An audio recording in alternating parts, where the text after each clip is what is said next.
Midnightstar, Creatures of the Lands, Book 5. Authored by Megan Linsky and Kristen Lisson, writing as Natalie Erin. Narrated by Pete Gold. Bouncing on the Moon. This life we lead is little more than a lie. The sun simply reflects, and the moon doesn't shine. The rings in space are an illusion of rock, and they just spin like a timeless clock. Waves topple over, grains of lost sand no longer cared for by this false land. The earth we walk on is no more than dirt, dropped there forever, like a lost skirt. We bounce around, lost in this time that is not yours and is not mine. We jump off the moon and land among the stars, but those bright lights aren't even ours. We are forced to see every detail of life, but none of it exists except for the strife.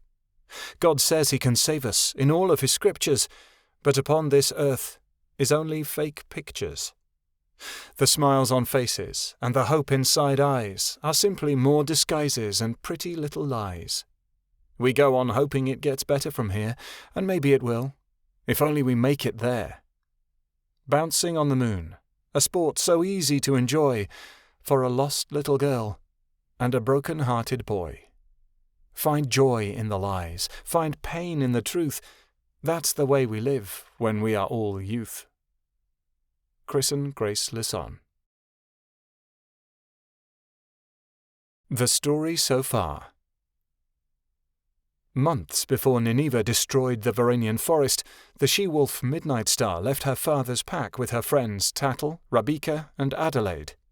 She swore to stop the war between the unicorns and the wolves. To do so, she seeks the help of the Assembly of the Lands, a governing group of powerful creatures who may have the ability to put the bloodshed to an end. Sunset's son, the dragon Zaya, promised to travel with Midnightstar on her quest throughout the lands to bring peace.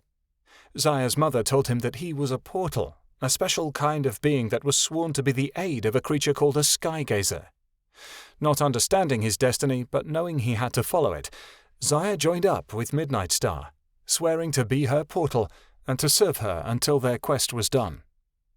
Meanwhile, Lilja's son Snapfoot is now the leader of the High Plains pack.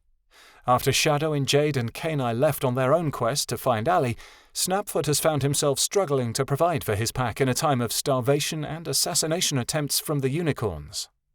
The war between the pack and the unicorns is great, and there have been many casualties over the years. If the fighting doesn't stop, both sides will certainly become extinct. The Ortuzans have taken over the realm, and Bloodlusters are leading the command, most dangerously Aravon and Carmilla, who have sworn fealty to Winter himself. The fairies of the lands are in hiding and refuse to rally together to do battle against them. Ortuzans are slaughtering whatever is in sight, and now have complete control of the area. As a wolf's bite is the only thing that can kill an Ortuzan, the packs of the realm must come together to stop them. But uniting the packs is a tall order, a task that can only be done by a miraculous leader. The wolves of the lands are the last remaining hope for the realm. But as Midnightstar finds herself trapped within strange visions, she's at risk of losing herself as the journey continues. Before the burning of the Vampire-werewolf forest. Chapter 1. Seeing Strange Things. Midnightstar! Midnightstar ran, her breaths coming in laboured gasps, heart pounding with each step of her paw. Midnightstar! "I'm coming!" the she-wolf yelled, forcing herself to run faster. She whirled past trees that were changing colour, going from blue to pink to red in a dazzling, spectacular array. This was so confusing. This was all very confusing. Why did she see things the way they were now, in a rainbow of nausea-inducing colours, a rampage of vibrant shapes that bent and twisted as she went? The trees furrowed underground and came up again like moles, nosing her feet and kicking her with their roots so she would go faster. "Stop it! Leave me alone!" Midnightstar cried. Seemingly on command, the trees laid down, and the wood became a road which writhed beneath her paws until she was stepping on piles of worms. "Ugh!" she yelled in disgust, and she extended her strides in an attempt to escape the wrigglers. The worms crawled into one massive giant hill, and soon that hill became a mountain, and Midnightstar was standing on top of it, looking down upon the lands and all their glory. "Why am I up here?" Midnightstar murmured. She peered below, trying to see what path she should take, but nothing called out to her. Her ears pricked as she heard a happy voice singing a cheerful tune from inside the mountain, a song echoing out of a cave. Curious, Midnightstar padded to the entrance, where she dove in nose first to find the source of the noise. "You seek answers, have them I do. You have questions, I've got a few." Midnightstar poked her head around the corner. Her eyes widened as she saw a horrid animal dancing wickedly on its hind legs around a small flame in the centre of the cave. The creature appeared to be a combination of several animals. It was some sort of doggish reptile, one with crooked teeth, long claws, and a scaly yet furry exterior. "You don't know who you are. I don't know who I am too. You'd better come to find me. Time's running out on you." The creature threw multiple items into the fire as she danced. First, she threw in the body of a wolf, then the body of a unicorn, then mushrooms and tree roots and flowers and all sorts of plants. Lastly, she pitched in a shimmering diamond tiara with 2 tangled necklaces. Once the necklaces hit the flames, the fire exploded. Midnightstar leapt back as she saw all the people she knew in the fire, submerged within the flame. There was Kia and Kyoto, her siblings and parents, Keanu and Ali, Ionan, Vera, and all the rest. The fire turned white, then purple, then blue, with each display of a different face. "Burn! Burn! Burn!" the creature screamed, laughing before continuing her song. "Naggly does as Naggly will. Come talk to the bones, they're quite a thrill. Fight the despondent, chase it out, or end up dead, and Naggly will pout." Terrified, Midnightstar ran, but her legs wouldn't listen to her directions. They ran straight through the cave and right into the fire. Midnightstar screamed. Her flesh was burning, melting, slinking off her bones, and the creature was laughing maniacally in the background. Then the flames faded. She was standing by a pool, memory of the fire wiped clean. The cave around her was dark and gloomy, and nothing shone except the sparkling blue water that cast off an eerie glow upon the walls. The white spots upon her back started to glow, like the eyes of Ali and Keanu when they prophesied. Midnightstar had no doubt that her eyes were glowing too. She peered into the pond to see if her assumption was true, and gasped as she did so. Nothing showed in her reflection but her eyes and the spots on her back. It looked as if the stars themselves floated within the water. "I have no reflection, I have no face," she whispered. "No reflection, no face, no reflection, no face." "Midnightstar!" The black she-wolf jolted out of her vision, shaking her head and blinking rapidly. "What? You're spacing out again," Rebecca whined. Her grey fur stood on end as the scar on her face contorted into a growl. "That's the 3rd time today." Midnightstar shook her head once more. "I'm sorry, Rebecca, I was thinking." She rubbed her temple with her paw. "You seem to be doing that a lot lately," Rebecca snapped back. "Why don't you keep your eyes on the road since you're supposed to know where we're going?" "Of course, Rebecca, thank you for reminding me," Midnightstar nodded politely. The wolf growled, saying, "Next time somebody has to scout ahead, I'm going instead of Tattle. He can stick behind with you and try to get your head out of the clouds." A tiny red she-wolf piped up behind her, saying, "Don't blame Mids. She's just thinking about how we're going to find the assembly of the lands." Thank the Creator for little Adelaide. "Yes, Rebecca, exactly," Midnightstar added. "I have to backtrack in my head where exactly I was taken when I was a pup. That's where the assembly of the lands will be, I'm sure." "Didn't seem like you were remembering to me," Rebecca growled, but she pursued the argument no more. She and Adelaide continued ahead, leaving Midnightstar behind. Midnightstar cringed, though inwardly she breathed a sigh of relief. She hated lying, but it seemed like it was the only way to get her friends off her back about her daydreaming. Little did they know it wasn't really daydreaming at all. Ever since she'd left her pack behind on that dark night several weeks ago, Midnightstar had begun to see things. It had first started in dreams, strange nightmares prowling in her sleep, but the visions had continued and began to haunt her even when she was awake. And always there were voices everywhere, voices calling to her, voices crooning at the back of her head, telling her to listen to them, to turn around, indicating they were right behind her. Every so often she felt a tap on her shoulder, only to turn around and find nobody there. Her sight constantly faded in and out of reality, so much so that Midnightstar sometimes couldn't tell what was real and what was fake. It was as if she was walking between two worlds. Her head was floating upon air, but her body was stuck on the ground. It made for some very sick experiences. Midnightstar couldn't let any of her fellow travelers know that she was insane. They were already following her on a crazy mission. What would her friends do if they knew that their leader was going mad? The only thing she could hope for was that she could retain her sanity until the war between the wolves and the unicorns finally ended.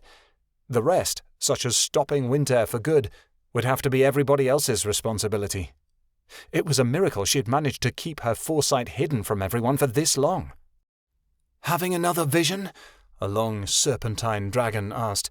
The blue fur on his spine flowed over his white scales as he slunk down from the trees above her. Kept her foresight hidden from everybody except Zaya, of course. "Will you just keep quiet? They don't have to know," Midnightstar hissed. "I never said they had to know. All I asked was if you had another vision," he responded. Zaya wasn't much larger than she was, only around her size, though he was just past his teenage years. Save for Mirabelle, she'd never seen such a little dragon, though that didn't make him any less of a nuisance. "Yes, why is that important?" "I want to help," he offered, floating along the ground. "You could never help. You don't know what's going on. None of us do." "Puny, slinky thing who hasn't even grown into his wings yet," she thought. "Oh, come on, just tell me what you see." The thought of relaying her ridiculous visions to another soul was mortifying. "I don't even know how you figured out I was having these visions in the first place." "A dragon's intuition." "You dragons and your silly intuition." "It's never wrong," Zaya boasted. "Well then, if you've got such good instincts, why don't you tell us which way to go?" Rebecca and Adelaide overheard this. The other two wolves turned around to look at him. Zaya's face fell. I thought so." "Pardon me if I ask this, Mids, but where exactly are we going?" Adelaide asked, looking at her with big, warm eyes. "Yes, dearest, where are we headed? You haven't managed to tell us the details of your plan," Rebecca put in, licking her paw. Midnightstar swallowed. "I told you. We're going to the Assembly of the Lands to convince them to intercede and stop the Unicorn War, so the wolf packs and the herd don't eliminate each other." "Yes, I know that, but do you have a plan on how you're going to persuade them to help?" Rebecca pressed. "You always have to have a plan, Rebecca. Can't we just take it as it goes?" Adelaide said, waving her paw at her sister. "It does help to know what you're doing," Midnightstar said quietly, letting herself succumb to Rebecca's stern gaze. "Even if we do manage to make them come with us, you think those nags are going to listen to a bunch of old animals telling them what to do? As if!" Rebecca barked. "Of course they will," Adelaide said defensively, and Midnightstar felt a flush of embarrassment rise up in her coat. "All it will take is a sensible voice in the process, and the unicorns will simply stop fighting us and leave the pack alone. Everything will be fine once we talk it out." Midnightstar had to stop herself from yelling at Adelaide. She loved the little wolf with all her heart, and always made sure to defend her against Rebecca's murmurings, but she was simply too innocent. In all honesty, Midnightstar admitted to herself that she was worried. Something as sweet as Adelaide's naivety could get her and the rest of them killed out here. Midnightstar squashed her annoyance at Adelaide and turned it round on Rebecca. "What else is there to do, Rebecca? We either keep pressing on and try it my way, or we turn around. What's left back home? Nothing." "There are friends back home, and family, and meat, and home," Adelaide added. "And all those things are very fine." "There won't be a home if we turn around," Midnightstar insisted. "Everybody will be gored by a horn. If unicorns don't kill our pack, the second despondent will.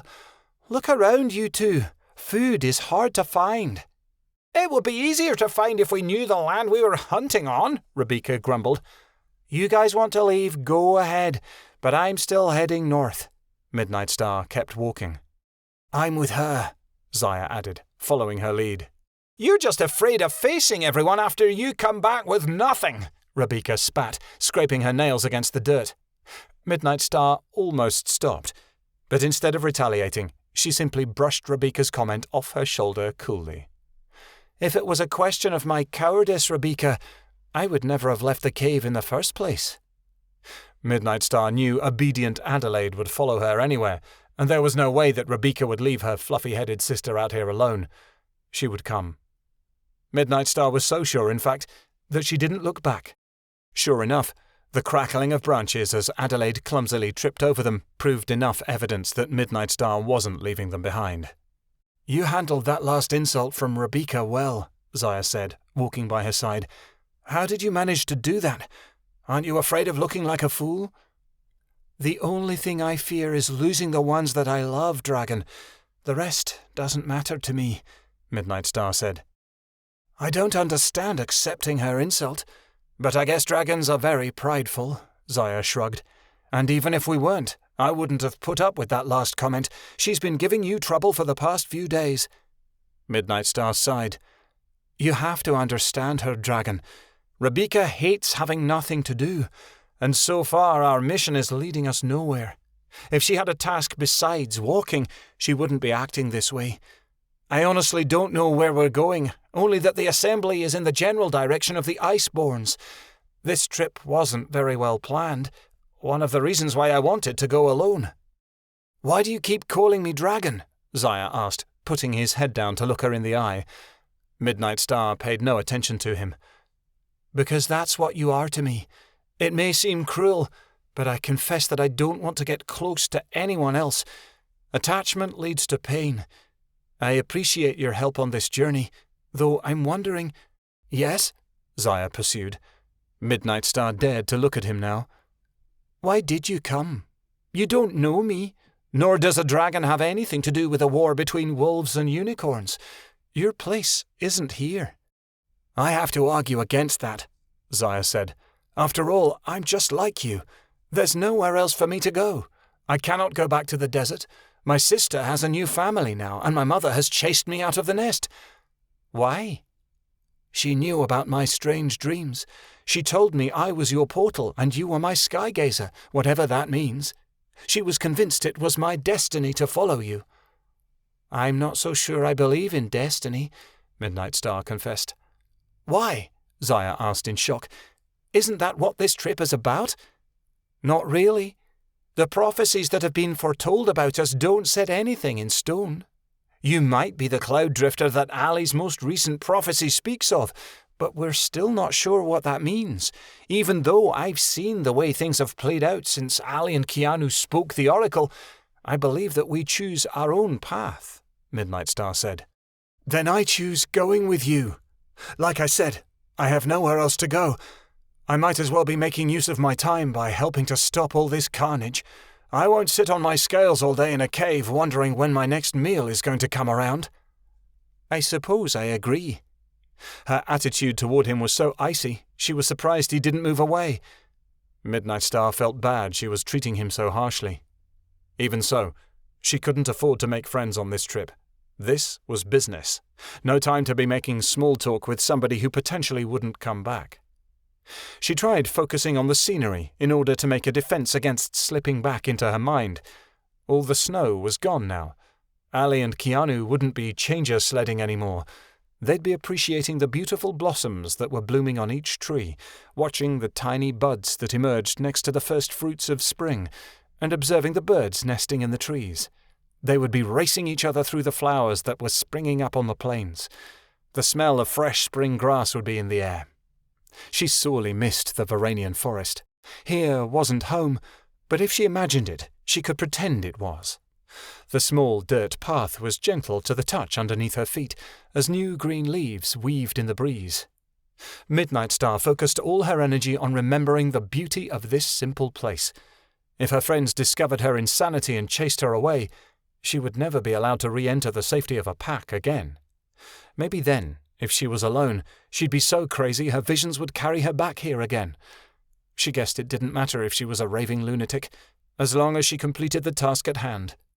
"Tattle is taking an awfully long time to scout ahead. Do you want me to go looking for him?" Zaya asked. "No, Zaya, I don't want you going alone," Midnightstar said. "Don't you trust dragons?" Xiaotl asked, stomping his foot. Midnightstar clenched her fangs. "It isn't a question of trusting you, it's a question of trusting them." At her word, a lone howl rose up out of the woods. It was a high-pitched, terrible scream, nothing like the beautiful cries the wolves called out to the moon each night. Zaya scowled. "Ortuzans, they're everywhere. If you really wanted to do something, we could go and slaughter all those posers," Rebecca complained.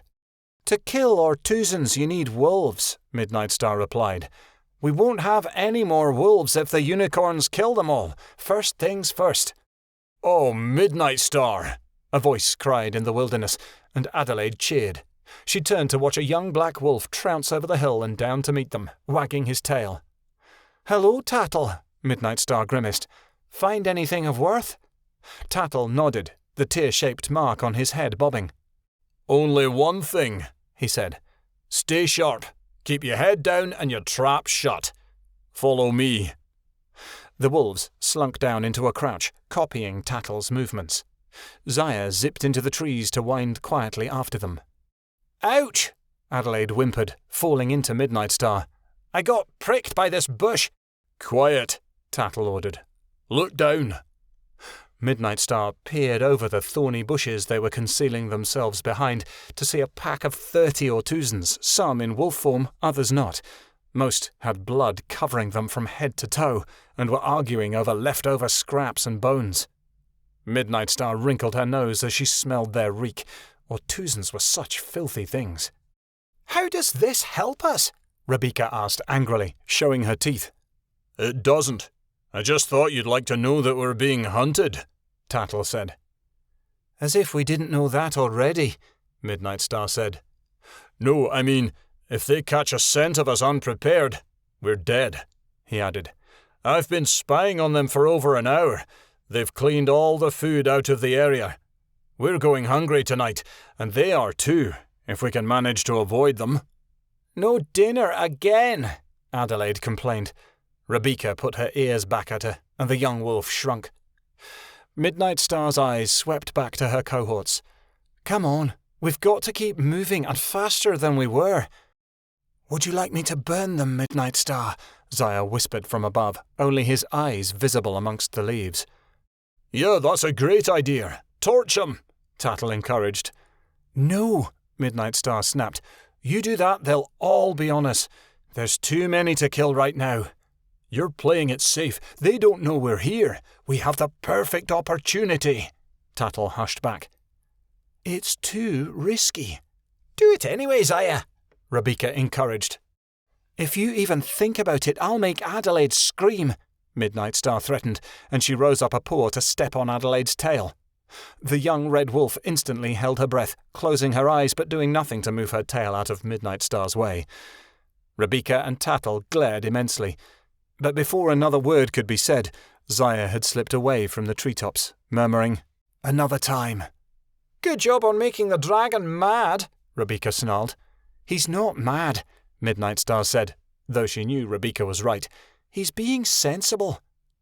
"It'll be his sensibility and yours," Tattle said as he wrangled his way out of the bush, "that'll make us all dinner tonight." Chapter 2. Identity. The group wandered about, always moving forward and never looking back. Midnightstar led the charge, the others staying close behind now that they knew of the threat that was following.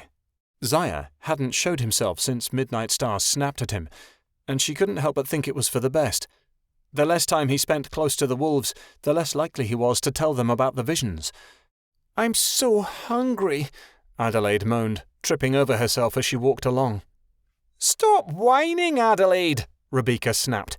"You complaining won't make food magically appear." I never said it would, Adelaide moaned. I'm just saying I'm really hungry. Well, maybe if you didn't whine about it so much, you wouldn't be so hungry, Rebecca growled. Come on, you two, let's not fight, Tattle ordered. All we have is each other. Midnightstar listened to them for a moment, but then another voice filled her mind, unwelcome and commanding. Go, Midnightstar, it whispered. You are the last. You must go. This life means nothing. You are a wave tossed into the ocean, lost and never found. This war is like another grain of sand on an ocean floor. It will be forgotten with the next tide. Stop it! Midnightstar shook her head. Why do you tell me these things?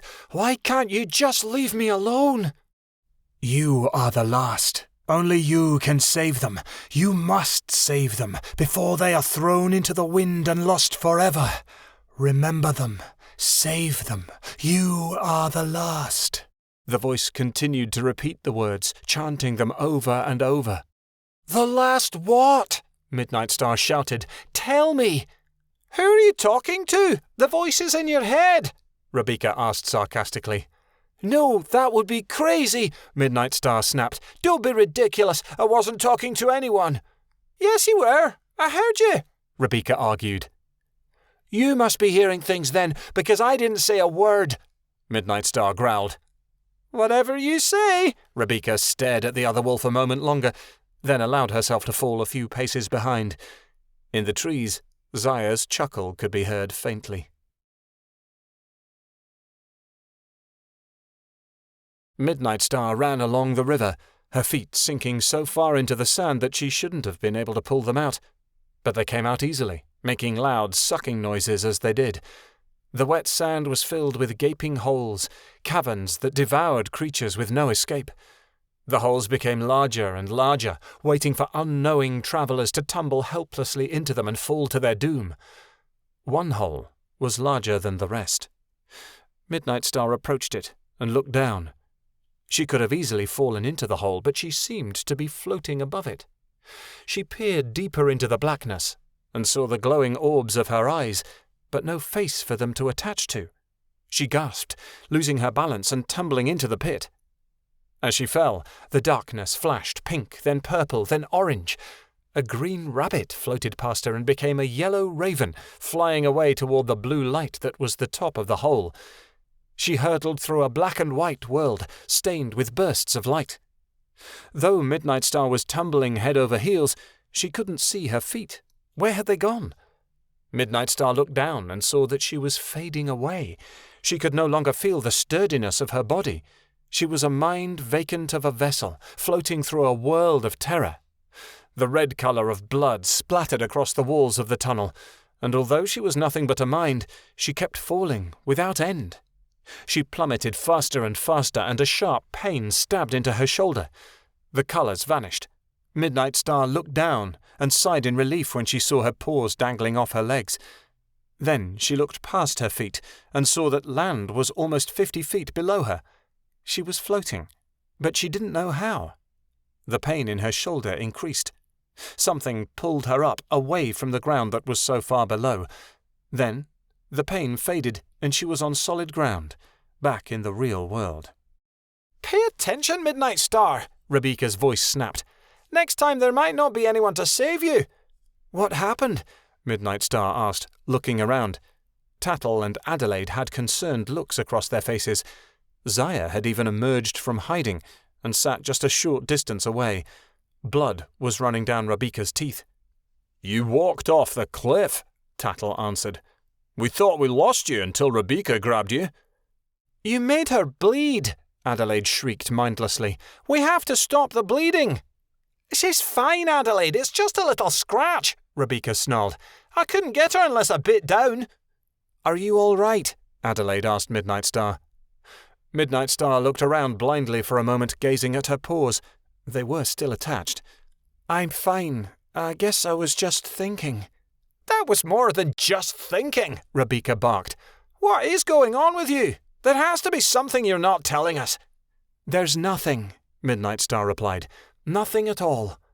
"Midnightstar, you have to talk to us," Rebecca growled. There's nothing wrong with me, Midnightstar snapped back. Everything's fine. No, it's not, Rebecca argued. You should have seen the look on your face right now, completely blank like you were hypnotized or in another world. Back down, Rebecca. Zaya's voice floated over to them, and the dragon drew near.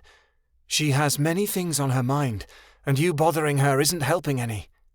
What do you know of wolves, you good-for-nothing beast? Rebecca snapped. Back down. Zaya's voice had a cruel bite to it that they'd never heard before. It was the kind of tone you'd expect from an enemy, not a friend. Rebecca stared at him for a moment, before backing away at the fire in the small dragon's eyes. Midnightstar's friends retreated to start walking around the edge of the cliff. Once they had moved away, Zaya approached. You're going to have to tell them sooner or later, Wolf, he said softly. Why did you just call me Wolf? She asked him. If I am nothing more than a dragon to you, then you will be nothing more than a wolf to me, Zaya replied. Midnightstar winced. It was a painful blow, but she knew she deserved it. Thank you for making her leave me alone. It's not right for her to press you like that, Zaya told her. You will speak when you are ready. Come to me, Midnightstar. The voice was back, whispering as if dancing upon the wind. I can show you how meaningless this life is. You're the last. You must come and save them. Midnightstar looked up at the sky, searching. I'm coming, she muttered. What was that? Zaya asked. I didn't see anything, Midnightstar said quickly. Must have been the wind. Xiaotl stared at her. Soon, Wolf, he insisted. You can't keep this from them for long. The small pack travelled a short distance more before deciding they needed rest. Or rather, Adelaide decided she was too tired to keep going, so the others were forced to stop with her. I'm sorry for slowing us down like this, Adelaide apologised, but my paws ache, and I'm covered in cuts from the thorn bushes. It's all right, Adelaide. No one blames you, Tuttle comforted. We all need some rest. Not me, I can keep going for hours, Rebecca bragged. Yes, well, it's not all about you, is it? Tuttle snapped. You have to think about the good of everyone, Rebecca. Rebecca huffed and curled up next to a tree without another word. Midnightstar watched as the 3 wolves and the small dragon all drifted to sleep. But she couldn't bring herself to close her eyes. She searched all around, listening for the voices, but they didn't come. Eventually she couldn't stay awake any longer, so she closed her eyes and let herself drift off into her nightmares. Cut off your paw, Midnightstar. Remove it, and watch the blood pour freely from it. What is a little blood spilt when the world means nothing? Let the blood run. Midnightstar was alone in a forest clearing, beautiful stars all around her. She gazed upward at the stars, and the voices continued to talk to her, capturing her mind and holding it captive against their mesmerizing speech. Let your blood run upon this ground. It's all meaningless anyway. You're the last, so let this last blood be shed. No, she said simply, but despite her rejection, she was drawn to do what the voices said. She peered around. A small steel trap lay in the middle of the clearing, catching her attention. Bloody dark stains stood out against the cold metal. Cut off your right paw, Midnightstar. What's the meaning of this world without sacrifice? The voice said sweetly. Midnightstar took one step toward the trap, and then another. With each step she felt exhilarated, as if she were finally doing something right. Just a little closer, Midnightstar, the voice said, egging her on. Let the stars of your back be the planets. Let the blood run upon this meaningless ground. Just a little blood, right? Midnightstar hushed, still moving forward. She reached the trap and stood beside it, peering down at the evil device. What does it matter? She lifted her right foot into the air and moved it closer, hovering above the spikes. When her paw was directly above the trap, she stepped down quickly without understanding why. The jaws snapped and colour swirled before her eyes. A bee flew past her in the dark, its small wings sending off waves of green as it buzzed by. Blood spattered across the grass. Midnightstar stumbled backward and looked at her foot. The paw was gone, leaving a bloody stump in its place. Yet she felt no pain. The trap vanished in a puff of silver smoke, taking her severed paw with it. "Yes, Midnightstar, more blood spilt for a war that is useless. This world is not for you. Come to us." "Where are you?" Midnightstar questioned, watching the orange motion of a fox as it ran past. "In your mind, living just out of reach," the voice whispered. "Recede into yourself and find us. That is, if you know who you are." The voice broke away, cackling maniacally. "Who am I?" Midnightstar broke into a run, leaving the clearing behind. Her missing paw never slowed her down, but rather made her move even faster. "Who am I?" she yelled out at no one. The trees inched closer to her, and the path grew narrow, until she was completely enclosed in branches. There was nowhere for her to go. Trapped, Midnightstar let out a deranged howl and cried, "Who am I supposed to be?"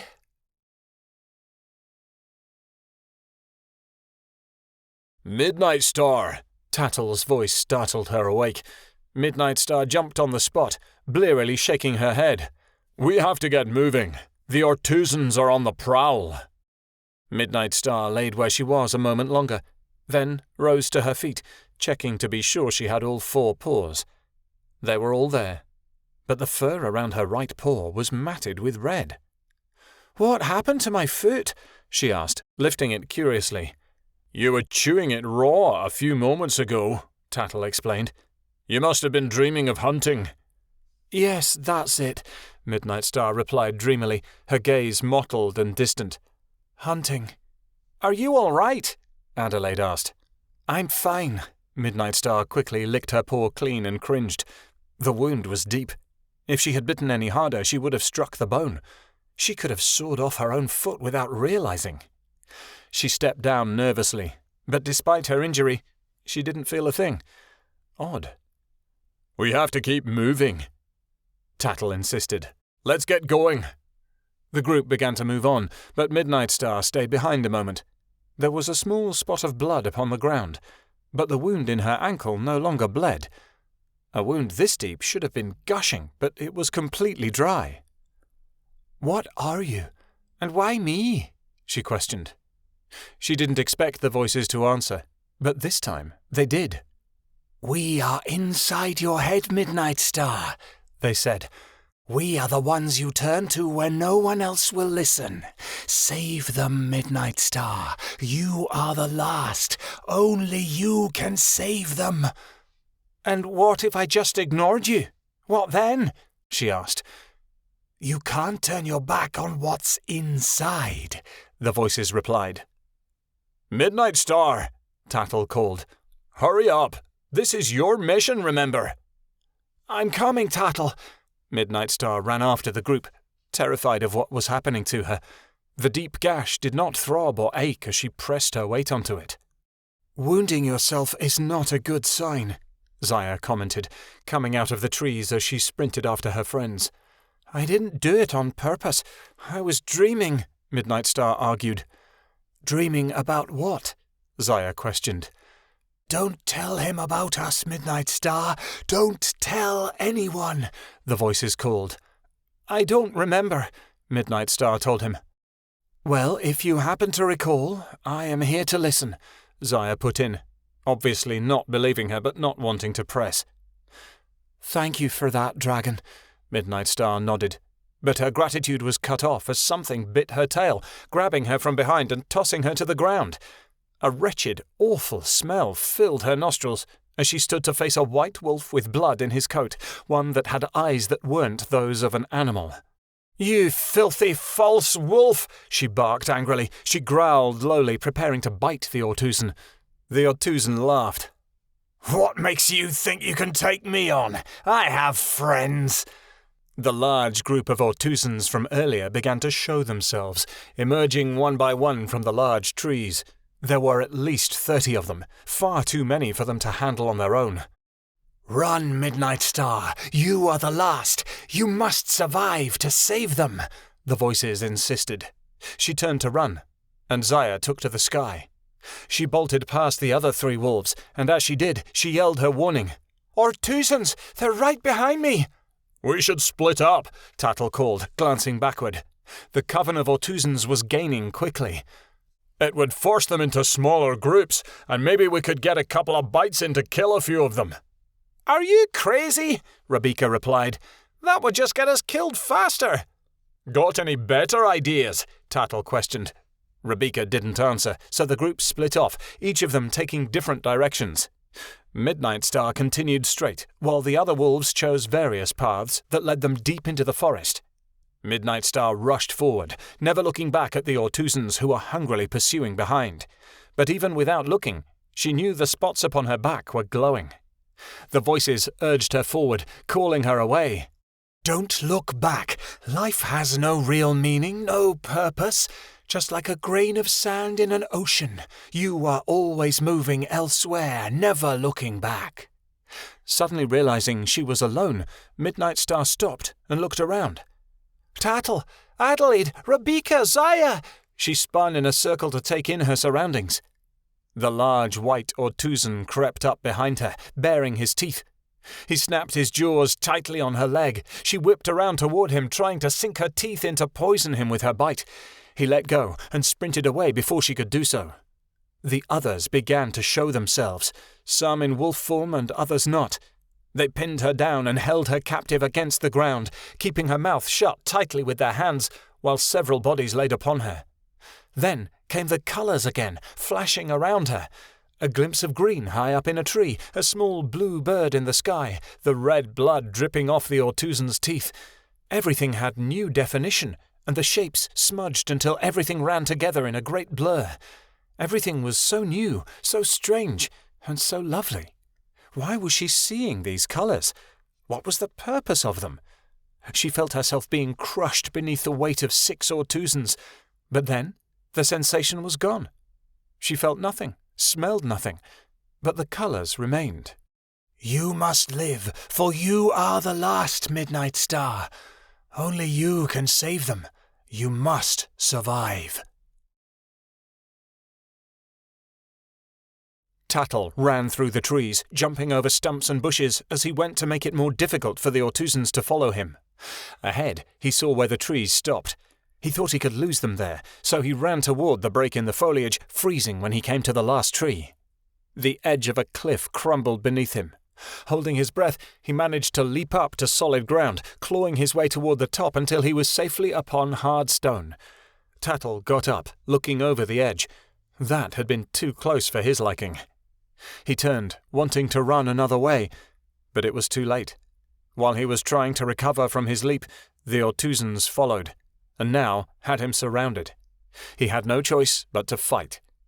Tattle lashed out, catching a leg in his jaws. The victim of the bite let out a squeal and ran off to die. Tattle snapped his fangs at the others, but he doubted he'd be able to actually wound another one. They were too fast, too strong, and too many. It would be easy for them to get him down for good. Adelaide plunged into a small stream, hoping the water would slow down her attackers and disguise her scent. The cold fluid covered her, and she shivered, trying to keep up her quick pace. The wolf-like Ortuzans jumped in after her, splashing through the water and growing ever closer. "I must keep running," Adelaide thought to herself.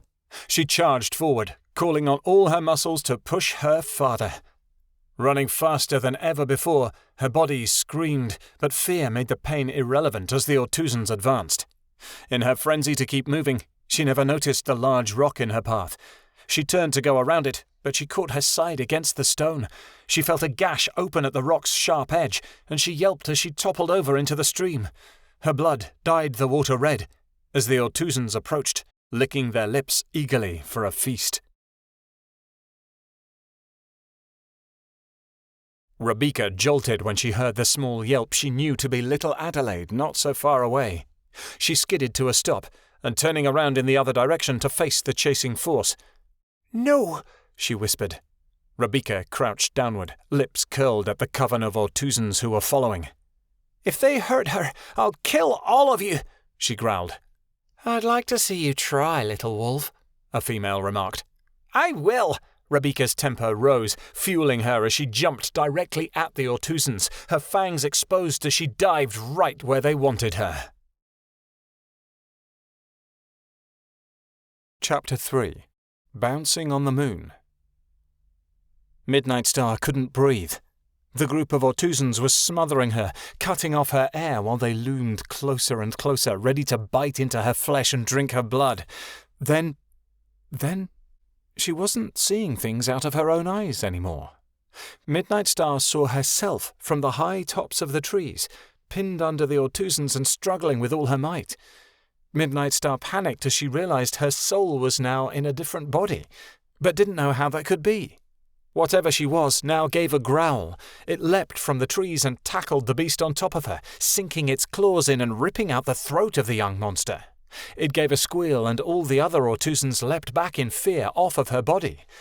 Through her new eyes, Midnightstar watched herself stare blankly ahead, unmoving on the ground, her mouth open in a strange stupor. The injured Ortuzan got up again, but whatever Midnightstar now was let out a liquid-hot burst of flame from its belly.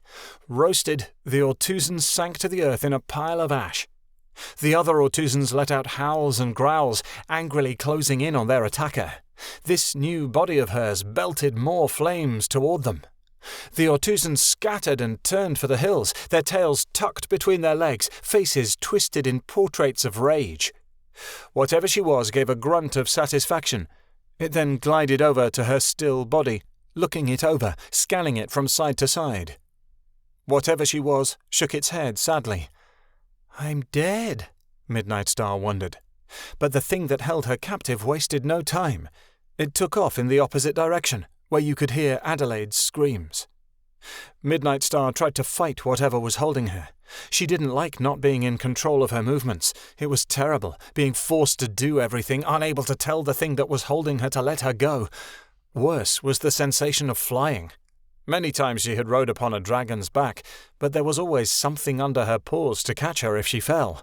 The body she was imprisoned in walked upon nothing but air, and she could feel the wind as it trickled underneath what she supposed were her wings.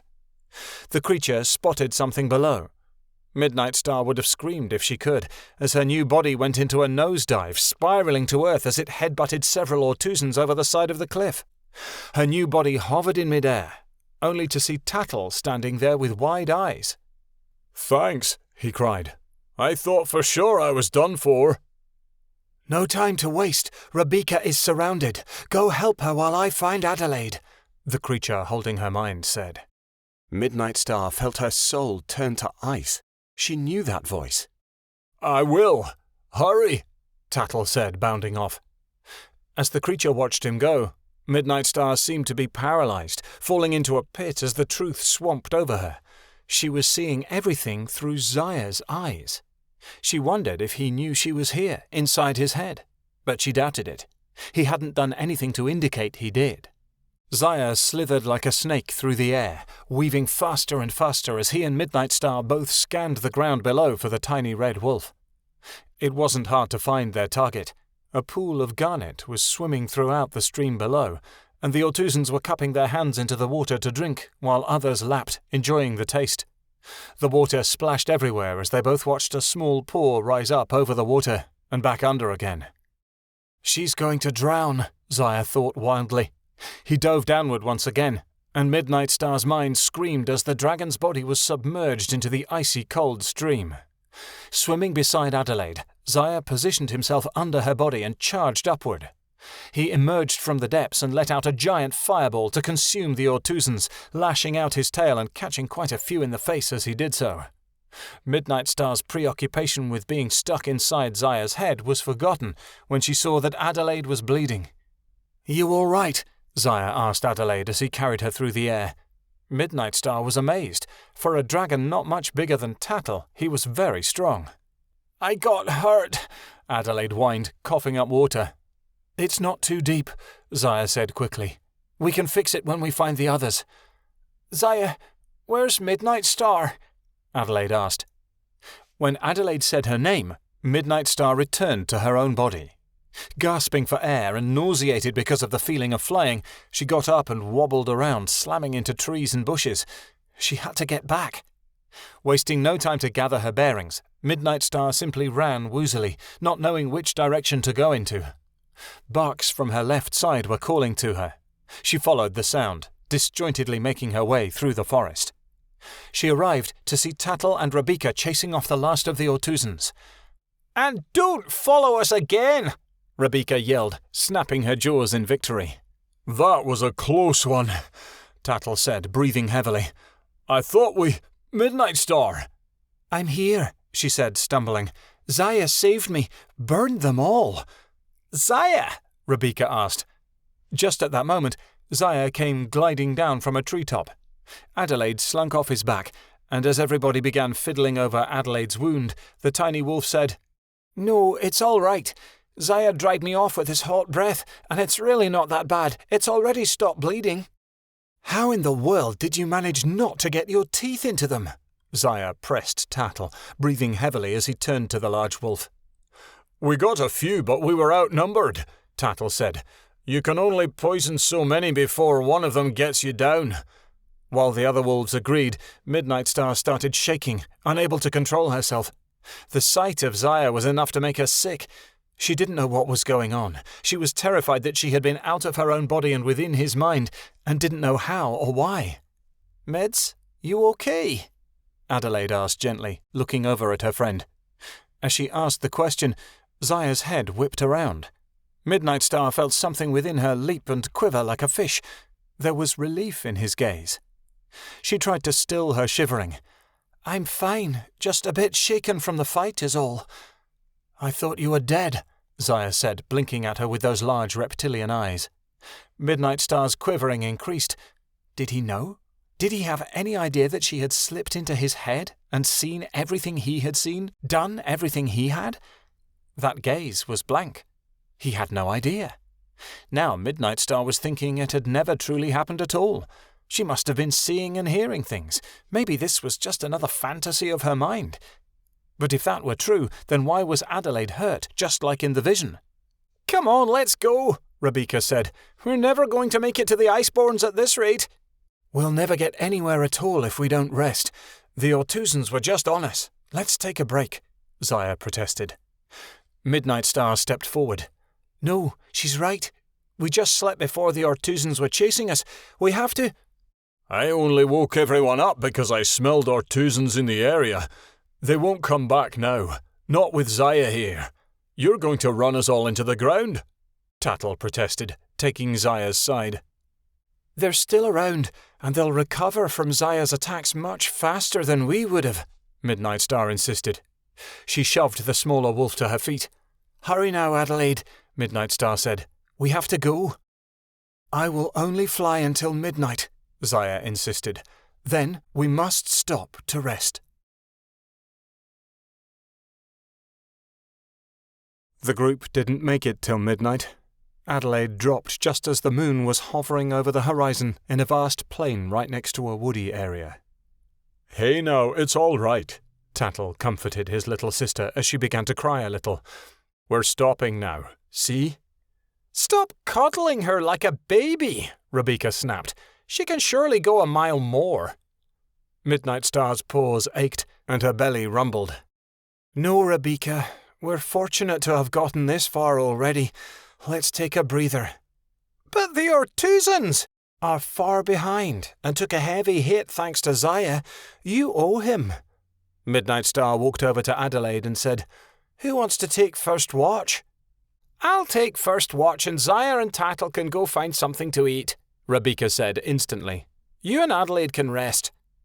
"Look who wants to keep going, but at the first sign of rest takes up the easy position," Tattle grumbled, but he turned to go hunt anyway.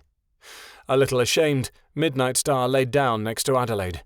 She felt guilty for never hunting, but there wasn't anything she could do. In that particular area, she was worse than useless. It wasn't like she was bad at hunting, but each time she felt something underneath her teeth, she felt terribly guilty and was never able to consume what she killed, and so she relied on others to do the dirty work for her. She supposed it was a good thing she brought friends along the way. Without them, she would have surely starved. She tried to stick to berries, but she couldn't go without meat forever. "You don't think I chose a bad place to stop, do you, Mids?" Adelaide asked, stemming her tears. She looked around. Normally, nobody would attack a bunch of wolves and a dragon, but food was in short supply, even if one didn't count the Ortusans who would pounce on anything at this point. The group could see enemies coming from the three sides of the plains, but at the same time they were totally exposed. All sorts of predators could be in the woods on the left side, and all they would have to do was wait for the right time to spring out and attack. Midnightstar's group might as well be painted bright red with a sign around their necks saying, "Here's dinner." "You chose perfectly," Midnightstar lied, and Adelaide beamed. As she wagged her tail, Midnightstar felt a tiny burst of happiness well up within her, the first in a long time. She would save the stealth lesson for later, when Adelaide wasn't so tired. Midnightstar cast her gaze upward, the way she always did when she looked for answers and guidance. She knew everything about the stars, the way they never moved, why they always burned so brightly, then died. She had learned from Vixen that when stars faded, they either turned into a bright shining white light or a black hole that killed everything it could manage to grasp. "Midnightstar," Adelaide asked, crawling to her side and staring up at the sky. "What's that constellation up there?" A cluster of stars in the shape of a growling wolf shone down from above them.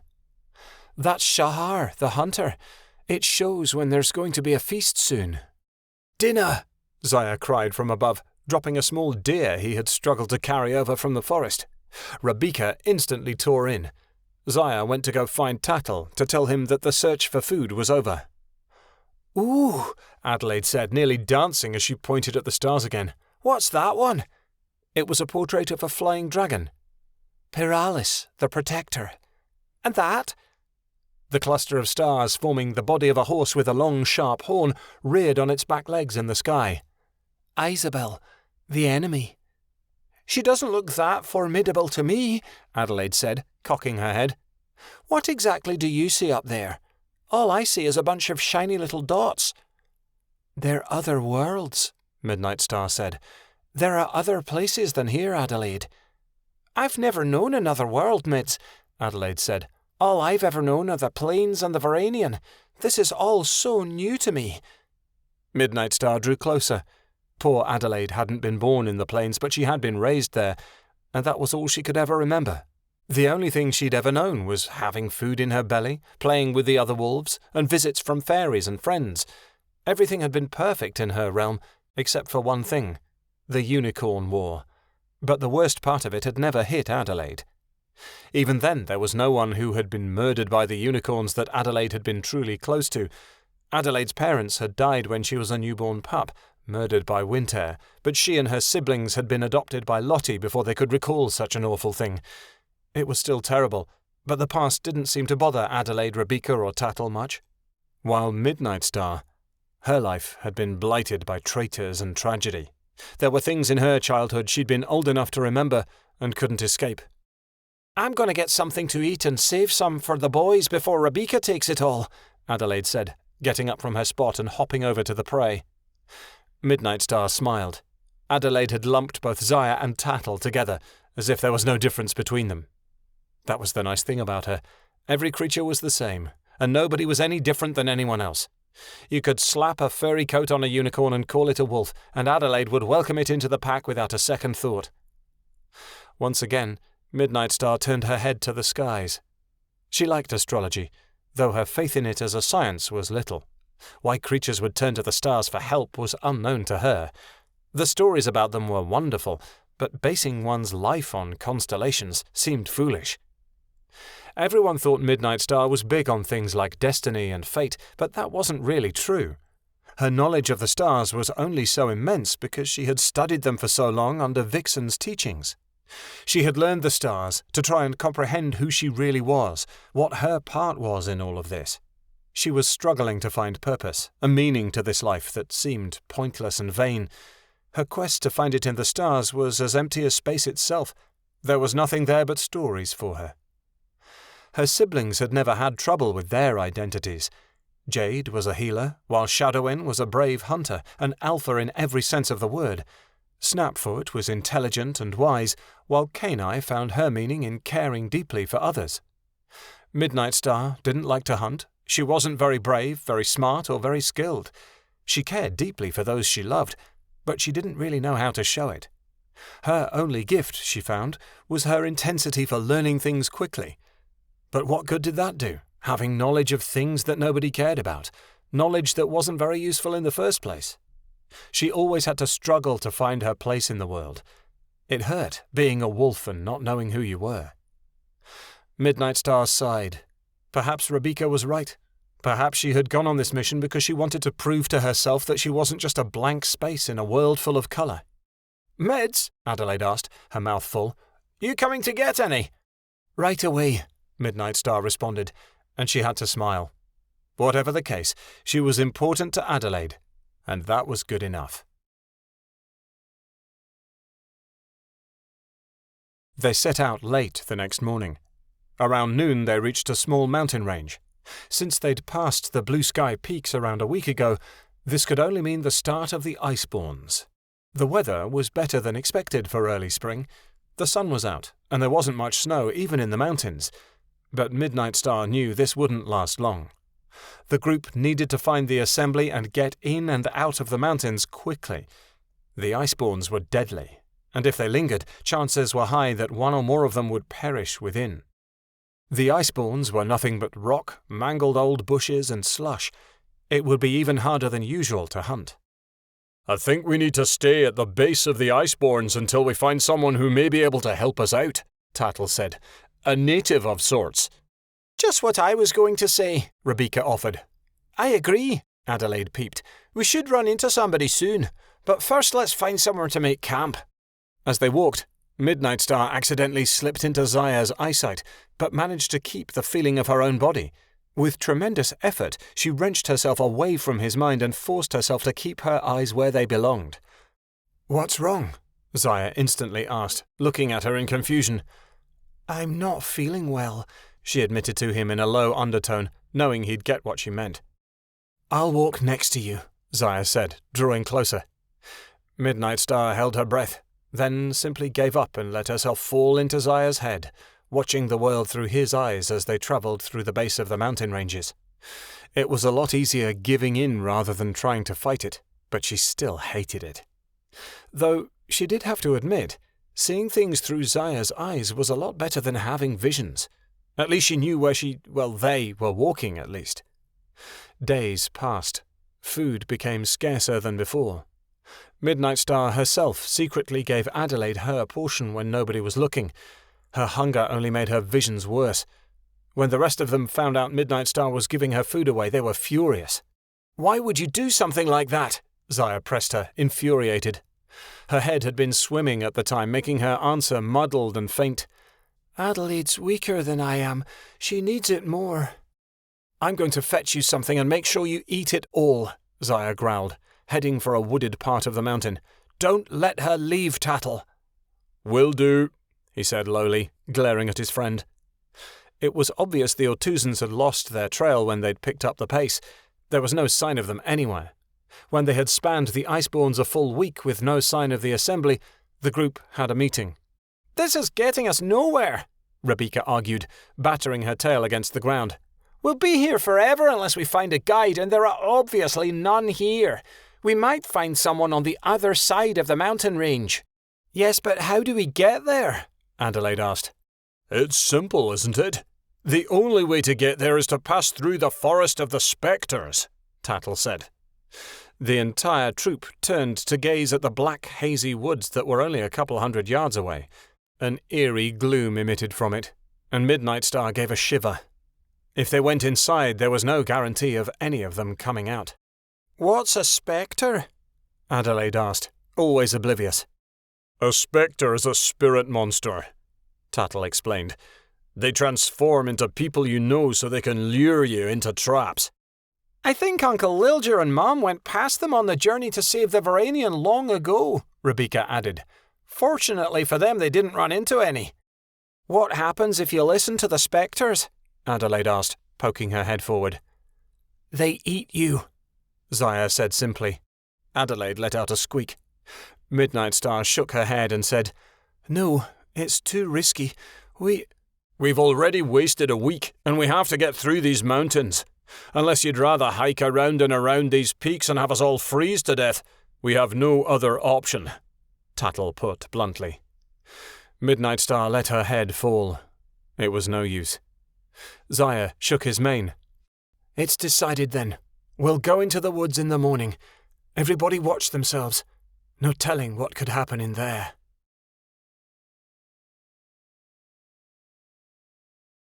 Later that night, Midnightstar went for a walk on her own. Dangerous, she knew, but she needed time to think, time to sort out her thoughts and her guilt. It was a terrible idea to go into the Spectre Forest, she knew that much. But what else could they do? She was outvoted, and there was nothing she could do or say to change that. There was no hope of getting any sleep tonight. She would only lie awake, wondering who would be next to die.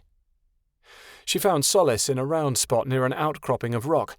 The stones were scattered all around her in a semicircle. Her injured paw, which still didn't hurt, tingled at the sight. "Why do they all stay with me? They should have abandoned me by now," she groaned. No response from any of the stones. "It's just another war," Midnightstar said, and she kicked a rock. "Just another famine, another plague or disease. It goes on and never ends. And why would the Creator bother to care? It just happens over and over and over again.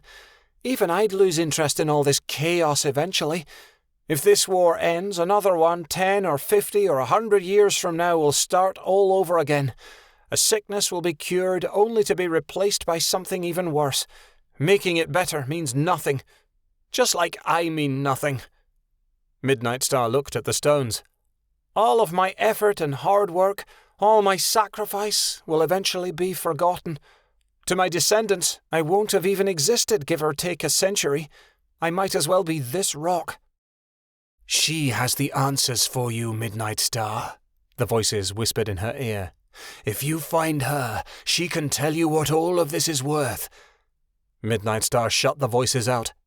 As she did so, her mind caved, and the rocky mountains around her were spirited away as she zoomed into the stars.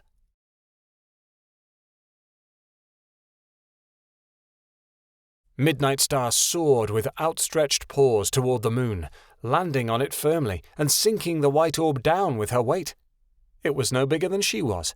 She hopped up and down on it like a ball, and it bounced through space, all around the world in a large circle. "How unimpressive," she said. "The moon is a lie too." She jumped off the moon. It spun behind her as she floated through space, orbiting faster and faster until it turned inward on itself and exploded. "Ridiculous moon," Midnightstar said. "That's what you get for lying to us." Midnightstar flew past a red planet, which fired bolts of liquid sand at her as she did so. She spun on the rings of another planet, becoming dizzy as they twirled her round and round. "Everything in the universe just goes in circles, meaningless," Midnightstar said.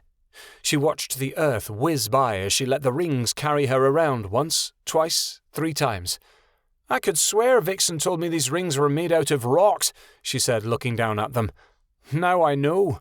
All it ever was, and all it ever will be, is an illusion. Just like life is." Midnightstar fell into space, putting her ears back as she zoomed forward, flying to the farthest planet she could find. She sat on the tiny planet, disappointed. She looked at the mountains upon the planet that were cold and frozen, blue and lifeless. "What a pity. All these are, and all these ever will be, are the Iceborns." The entire universe was a lie. Everything she knew had to be wrong. She sat, sweeping her tail until the entire galaxy began to clump together in a large blob, and all the planets disappeared. The mass of planets began to whirl faster and faster and faster. "No more!" Midnightstar yelled, and the galaxy suddenly vanished. Midnightstar was standing on a block of ice and snow, yet all around her the summer sun shone brightly. On the wind was the fresh new smell of spring, but on the trees in the distance the leaves were beginning to change colour. She was in a forest of multiple seasons. She put her paws over her face, shutting out the world, wanting to make all of the scary dreams and thoughts and voices go away, never to return. "What's happening to me?" Midnightstar whimpered, falling apart. "You're slipping through the ether of time." Midnightstar spun on the spot. A creature stood before her within the seasonal forest, one with owl ears and a speckled face. It was a female griffin. What Midnightstar couldn't decide was whether the creature was intensely beautiful or hideously terrifying. "The ether of time?" Midnightstar asked, coming closer. "What does that mean?" The griffin bowed her head slightly, saying, "This won't make much sense to you, but listen to what I have to say." "What is it? Please, speak up," she begged. "Patience is a great virtue," the griffin said. "The Creator is doing an excellent job teaching it to you all." "All you voices ever do is tell me confusing things," Midnightstar said angrily, turning away. "You think I am part of those wicked spirits?" the griffin asked softly. "You are very mistaken." Midnightstar paused. "So you're not part of them? But you know them?" "Know them? They were my most horrid enemies when I was on this earth, and are yours and are everybody's whose spirit still hasn't crossed over to eternity. But then, that must mean You are more dead than I am," the griffin said. "What does that mean?" Midnightstar asked, frustrated. "This world is nothing more than a shadowy mist, one that is slowly fading away," the griffin spoke. "All the mortals who live here are under a shimmering illusion." "Are you saying that none of this is real?" Midnightstar pressed. Without warning, the sound of a bee's hive filled her head. Midnightstar cried out, howling in anguish at the irritating loud noise that was hitting the walls of her skull. She knew what those had to be. No other creature's voice vibrated and hummed like that. The voices of thousands upon thousands of changers. The thoughts of changers, the dreams of changers, were all swirling and burning in her head, demanding to be heard. "Make it stop!" Midnightstar screamed in agony. All the chattering came to a sudden halt. "You have the power to bring this to an end," the griffin said. "What was that?" Midnightstar asked. The griffin didn't answer. "What is your name?" Midnightstar questioned. "I was once called Alia, but in this case, what I am is more important than what I was." Midnightstar looked at the stone she had been throwing around earlier. "Do you mean to say that I can hear the thoughts of all changers?" The griffin stared. Midnightstar gulped.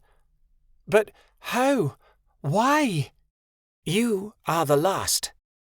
"That's helpful," Midnightstar grumped. "Are you sure you're not the one in my head?"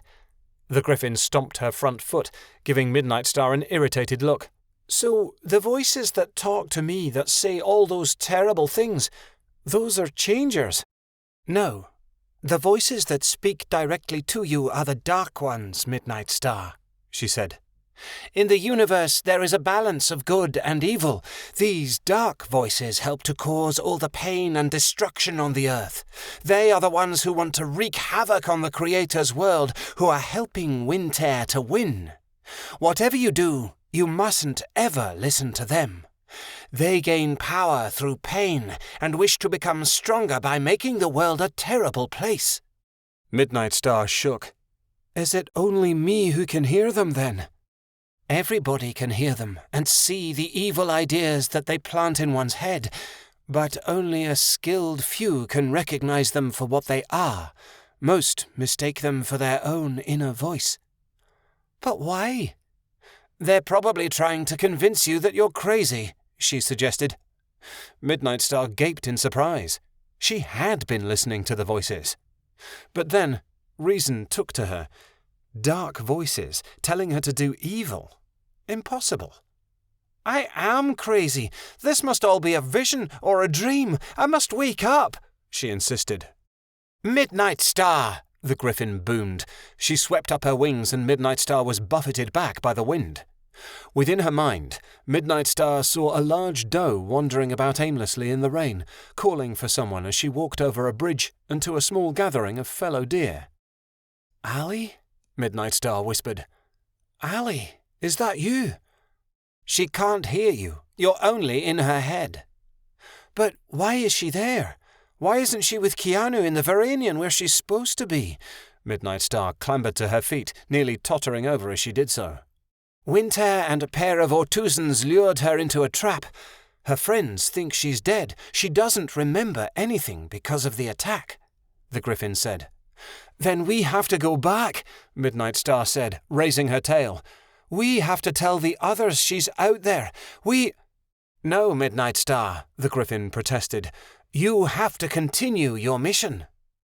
"My friend is alone. She doesn't know what's going on," Midnightstar yelled. "You need to trust in the Creator's plan, Midnightstar. You can't see the purpose of all this," the Griffin protested. "What plan could be so great where people are killing each other and starving to death?" Midnightstar said bitterly. The Griffin didn't answer. Midnightstar began pacing. "Tell you what, I'll go to the assembly if you answer a couple questions I have. I don't make bargains. All I ask for is a few answers. Could you give me that?" "It would depend on what you ask." Midnightstar simmered. "Where am I?" The Griffin spread her wing wide. "You are in the in-between, a place of time and no time." "What does that even mean?" "Listen closely. There is no such thing as time, Midnightstar. It's just a concept," the Griffin began. "If you truly think about it, nothing changes. All the seasons and the years cycle one by one and become themselves again in due time. Things don't change, Midnightstar. Only we do." "Right," she replied, brain buzzing.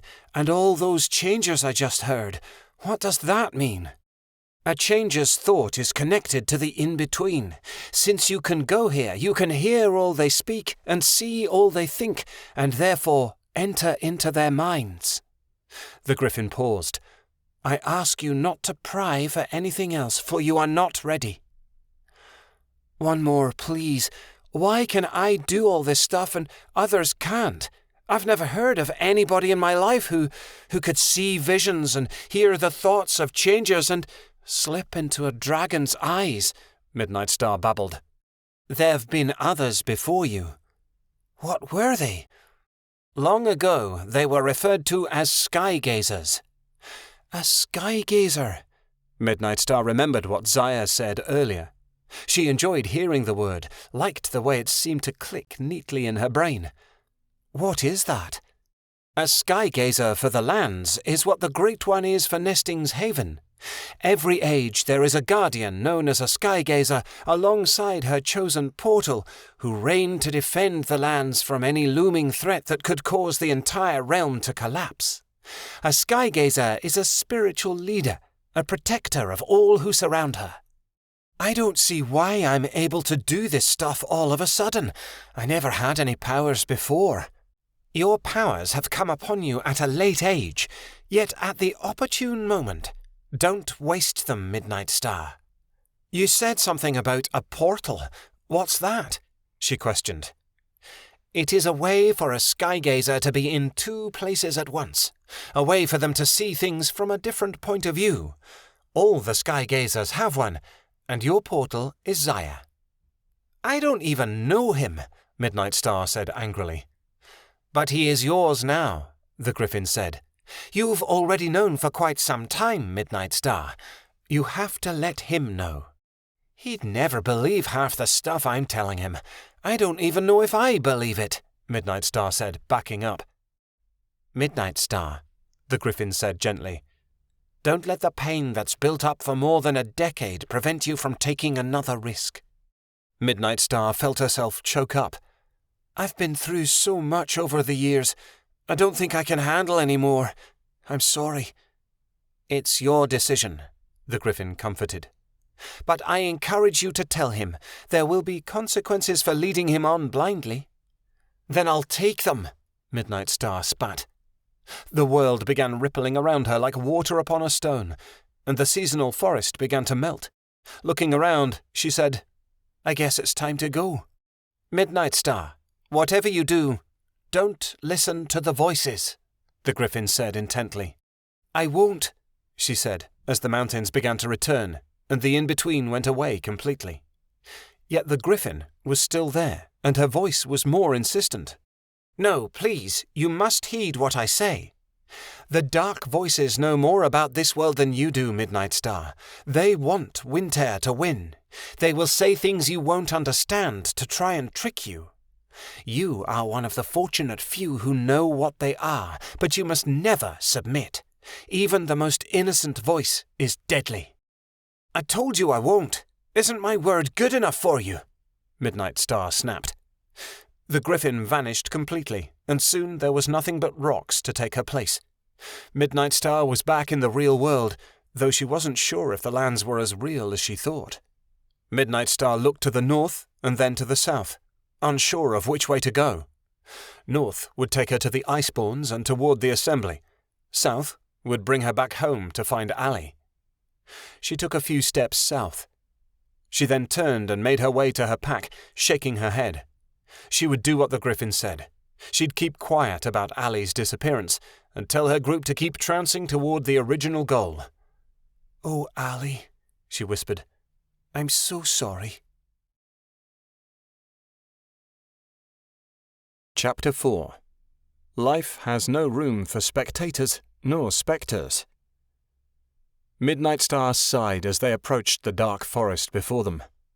"All right, we have to stay together in here no matter what," she ordered before they entered, stopping before the group and turning to look at them. "They'll do anything they can to trick us." Yeah, we know," Rebecca rolled her eyes. "Let's get going already."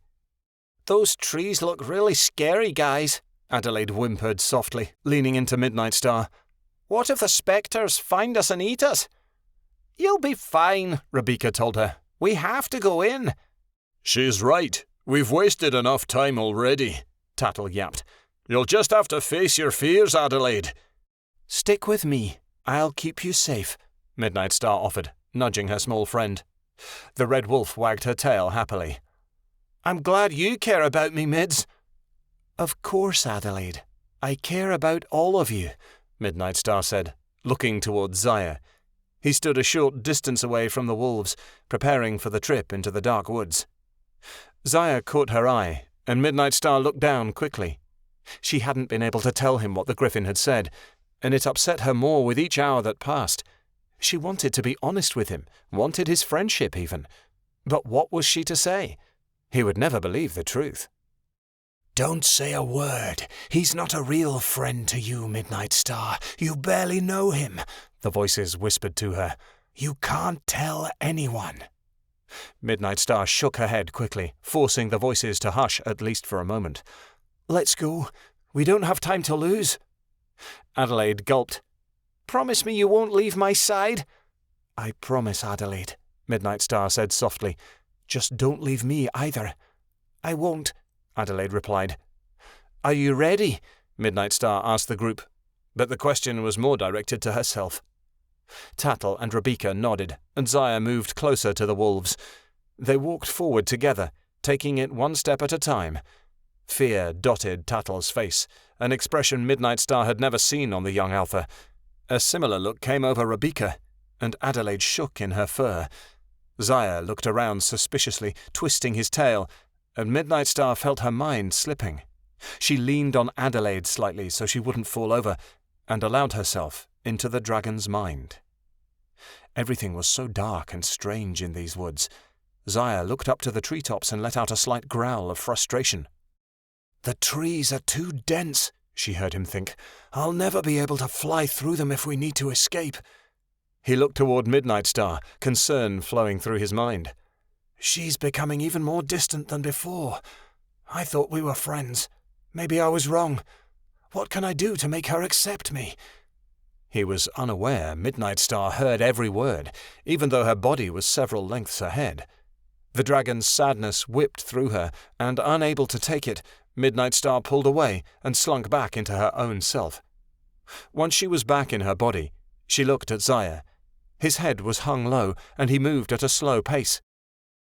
"Let's go, dragon. You're slowing us down," she barked, knowing that she had to keep a distance between them. She felt guilty about the way he felt, But if they became close friends, it would only hurt him to know she was using him. Zaya looked up at her, and the pain she knew was there vanished from his eyes as if behind a mask. Maybe you need to slow down, Wolf. The use of one simple word tore Midnightstar apart.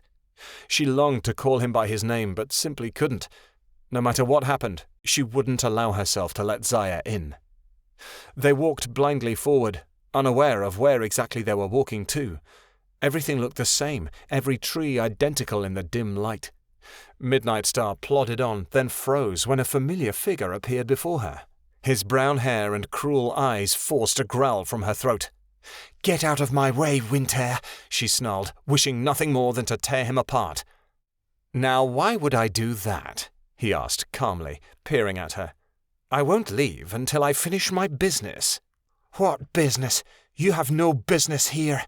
Hate dripped from her words, and her rage filled the air around her with a bitter spite. "Killing you and your pathetic friends," Winter seethed. "If you can even call them friends." "You'll never get my friends. I'll kill you before you have the chance." Midnightstar crouched down, ready to pounce upon him. "Look around you. They're already gone." Winter threw back his head and laughed as Midnightstar began to look about the forest frantically, backing up in a panic. Midnightstar gasped as she saw the limp figure of Tattle being pulled into a tree, as if the trunk was devouring him. His lower half was already gone. The rest of him hung down like a doll, bloody and lifeless. Adelaide's head sat on the ground, covered in blood, but her body was nowhere to be seen. The red fur of her face was torn out in patches and weeping a strange, discoloured ooze. Rebecca was halfway in a hole, her legs sticking up in all directions, obviously broken. But worst of all was Zaya. He lay upon the ground, wingless and dismembered, but still breathing. He was clinging to what was left of his pained life. "You did this to us," Zaya croaked. "You let us die." "No, I didn't know." Midnightstar shook her head, denial filling her chest. "Zaya, I'm so sorry. I tried to tell you, but I didn't want to hurt you." "You did this," Tattle whimpered. Only one paw and his muzzle stood out of the tree as the trunk sucked him inward. It was a terrifying sight, making it appear that the plant was speaking to her. "It's your fault," Adelaide's head added. "You killed us, Midnightstar." Midnightstar stared at the face for a moment, then smiled as the truth struck her. Little Adelaide was too sweet to ever blame anyone for anything. She would have probably tried to forgive Winter for his crimes if she ever crossed him. "This isn't real." Midnightstar whipped around and glared at Winter. "You didn't kill them." "No? How are you so sure?" he crowed, his voice sickly sweet. "Because you're weak," Midnightstar snapped back at him. "Weak? How dare you!" Winter pulled a pistol from within his coat and began running at her, enraged. "You can't hurt me," Midnightstar yelled as he drew closer. "You can't hurt me because you're not real." With this statement, Winter stopped, inches in front of her, seemingly frozen. His skin began peeling off, curling as it fell to the ground. As it pulled back, shining purple scales were revealed beneath. Horns took shape on top of Winter's head, and talons were added as the figure got larger. The kind face that took the place of the evil accompanies struck pain in Midnightstar's heart, for it was the kindly face of a mother, one that had been so crudely taken away. "Vera," she whimpered. "Vera." Midnightstar's heart beat faster as she ran toward the lovely dragon. Her mind told her that this wasn't real, but it didn't matter, because her heart wanted nothing more than to be held by the changer. "Yes, child, it is me," Vera cooed softly as she drew near. "Come here and calm yourself. I will take care of you. Forget this plan of greatness. It means nothing to you." Midnightstar skidded to a halt. This wasn't right. Vera had always found meaning in everything, no matter how small or pointless it had seemed. You aren't Vera." Midnightstar backed away, but the dragon spread her wings and engulfed her with them. "Let me go," she screamed. "You are safe here, don't you see?" Vera said quietly. "You need to stay here, where you will always be safe." "No!" Midnightstar lashed out with her claws, burying one into Vera's side. The dragon's eyes grew wide and she began to roar, releasing Midnightstar from her grasp. Midnightstar watched as the dragon shriveled, then expanded. Vera grew larger and larger, filling all of Midnightstar's vision before she exploded outward, creating large splatters of goop on the trees. The dark world around her became bright. Then the sun was too much, getting brighter and brighter. "No, stop it!" Midnightstar yelled. "Stop!" Suddenly, as quickly as the brightness came, it left. She looked around and found herself deep within the forest, all alone. She'd killed the spectre, but there are more inside these woods. Adelaide was gone from her side, and the others were missing too. They'd been separated, but Midnightstar had no idea how. "Adelaide!" she called into the dark trees. "Tattle! Rebecca!" She started running frantically to find them. "Zaya!" As she yelled the dragon's name, her vision blurred and became his. Zaya was walking through the trees, afraid for the wolves, but not for himself. "I have to find them again. They won't last against spectres," he thought, picking up his pace. In the trees, a harsh light emerged, and Zaya turned to face it. At first it was too bright to see the source, then it dimmed to reveal Midnightstar, standing there and smiling coyly. Zaya rushed toward her. "Thank the Creator I found you," he said as he approached, relief in his voice. "Come with me, Zaya," the wolf before him said softly. "I know where the others are." "Don't go with her!" Midnightstar screamed within his head. "That isn't me!" Under the spell of a spectre, the dragon didn't hear her. "Lead the way." Zaya followed the spectre, unable to hear the true Midnightstar's frantic screams within his mind. "I'm glad you're okay." "Of course you are," the spectre replied. "I know how much you care about me." "Then why have you been ignoring me?" Zaya questioned. "Does it matter? I don't care about your feelings, only the mission," the fake Midnightstar replied. "I would never say that to you. Can't you see this isn't me?" Midnightstar yelled, still unable to reach the dragon. "Please, Zaya, see the truth." "It doesn't," Zaya lied. In his head, Midnightstar heard the truth as Zaya mused upon his thoughts. "I don't want to be let go anymore. Too many have left me. Mother and Mirabelle are gone. Why can't you just be a friend instead of leaving me like they did?" His words broke her heart. Whispering softly, she said, "I won't leave you, Zaya." Zaya jumped backward in surprise. "Who said that?" "No one said anything, crazy," the spectre replied, a lack of concern on its face. "Come on, only a little bit farther now." "I won't leave you if you just listen to me." Midnightstar knew he'd heard her. Somehow she was getting through to him. She only had to try harder. "That isn't me, Zaya." "Who are you?" Zaya looped around, searching the woods for a face. "Where are you?" "I'm Midnightstar, the real Midnightstar. I'm in your head, Zaya, in your thoughts." "Stop this yelling! We have to go before everyone else gets caught," the spectre ordered. "Get moving!" "That's a spectre. Can't you see its flaws?" Midnightstar cried. "Midnightstar?" As the dragon realized what was going on, his confusion was overtaken by anger. "What are you doing? Get out of my head!" "I don't mean to be in here. I just wanted to see if you were all right." "Why would you do this to me?" he asked. "How could you intrude upon my thoughts like this and not tell me you were there?" Zaya shook himself, the feeling of being watched creeping over his back. Through their connection, Midnightstar saw he felt betrayed and violated by her presence in his subconscious. Thoughts that were meant to be private had been revealed to her. Midnightstar was forced away from him, but before she left, she watched the spectre vanish into thin air as Zaya leapt at it, snagging the spirit with his claws. Midnightstar panted as she came back into her own body. Zaya had needed her to be there for him, and all this time she'd been pushing him away. "I'm sorry, Zaya," she whispered, rising to her feet and beginning to walk through the trees. "I'll make it up to you somehow." Tattle stopped and looked around, trying to figure out what direction he was heading in. The forest looked the same no matter where he travelled. He circled a tree several times, before stopping upon a wolf he knew, lunging back in astonishment. The black fur of the wolf before him blended easily with the darkness around them. "Uncle Lilja?" Tattle questioned. "What are you doing here?" "I came to find you," Lilja answered. "Your mother is worried sick. She asked me to bring all of you home." "We can't leave," Tattle argued. "We have to help Midnightstar find the assembly." "Well, at least let me get you out of this forest," Lilja insisted. "This is no place for a lone wolf to be roaming."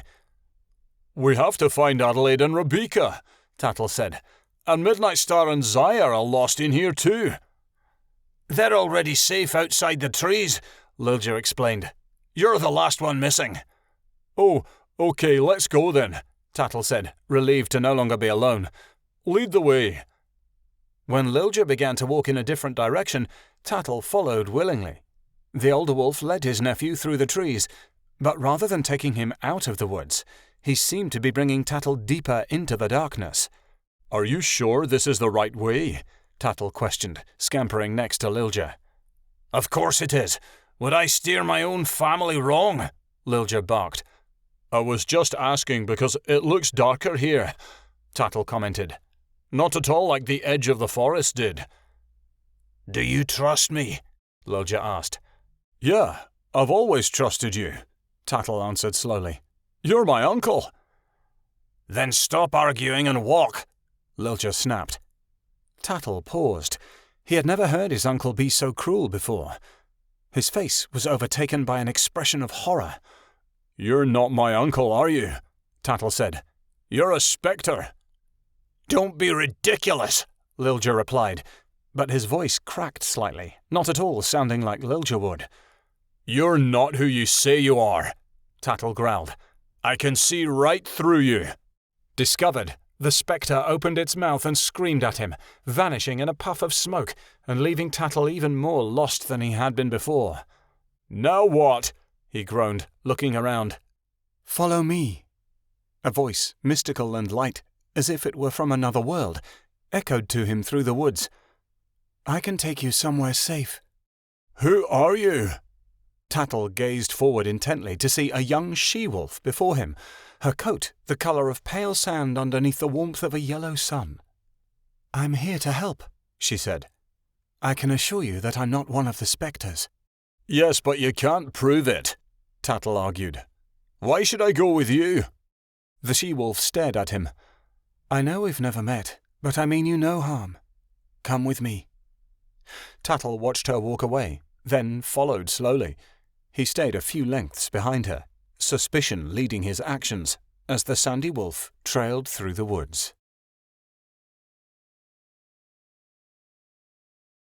"Oof," Adelaide yapped, running into a tree. "Why can't you trees just stay out of my way? This is the 5th one I've hit."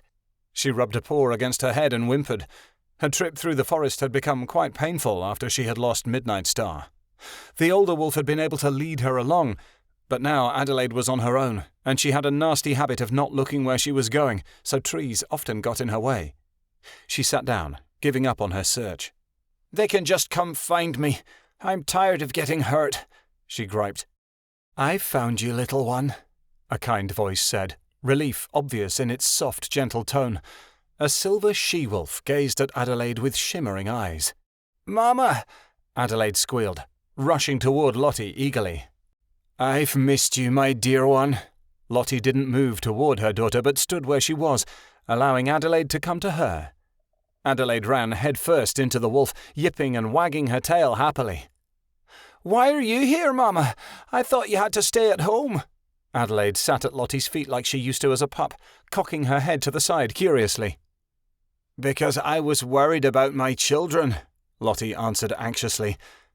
"I came looking for you, to take you back where you belong." "But what about Midnightstar?" Adelaide asked. "We want to help her too." "She'll be coming back with us," Lottie replied. "She's been gone for far too long. All of you have. You need to abandon this silly mission and return to your pack." "I'd love to go home and have a full belly again," Adelaide said happily. "I thought you would," Lottie chuckled, but the sound was strange and mangled in her throat. Come, child. I'm coming. Adelaide followed Lottie through the dense forest blindly, unaware of where she was being led. Rebecca sat on her haunches, staring at a thorn jammed into her paw. She didn't know how she lost her group, but it didn't matter to her. "Stupid idiots," she muttered. "I told them they needed to listen to me. I can do a much better job of leading them than Midnightstar." "Rebecca!" A sudden yell forced her gaze away from her wound, drawing her attention to the murky darkness. "Who's there?" she shouted. "If it's Tattle, I told you we'd get lost." "I'm not Tattle." A grey wolf emerged from the trees, followed by two others, identical in colour and size. The three wolves were so similar they appeared to be reflections of one another. "Who are you?" Rebecca asked. She wanted to stand to face them, but the pain in her paw prevented it. She was left sitting meekly on her rump, watching the strange wolves as they stood completely still. The fur on their backs didn't shift in the slight breeze trickling through the trees. "A pack in need of help," the wolf responded. "Our family is dying, and we need a good hunter. We've heard about your greatness all throughout the lands, Rebecca. We need you to be our leader." "A pack leader?" Rebecca looked away haughtily, as if she were considering it. This is rather strange, but I guess I could lead you if you think you're worthy of my skills." "Please, Rebecca. We don't know who else to turn to," he begged. The wolves behind him nodded their agreement, moving their heads in one simultaneous motion. "Fine, I guess I can be your leader, but you have to do me a favour first," she said. "Anything for you, Rebecca," the wolf exclaimed devotedly. "Pull this out for me. I don't want to ruin my teeth." She pushed her paw toward him, slapping him in the face, and the wolf nodded. "Of course." He gripped the thorn gingerly with his teeth and pulled. Rebecca squealed and jumped away, but the thorn was gone. "Thank you," Rebecca said, gasping dramatically. "Now, take me to my new pack. I want to see how weak you are that you couldn't even hunt for yourselves." "Right this way." The wolf bowed lowly before leading her to the centre of the woods, his companions closing in on either side.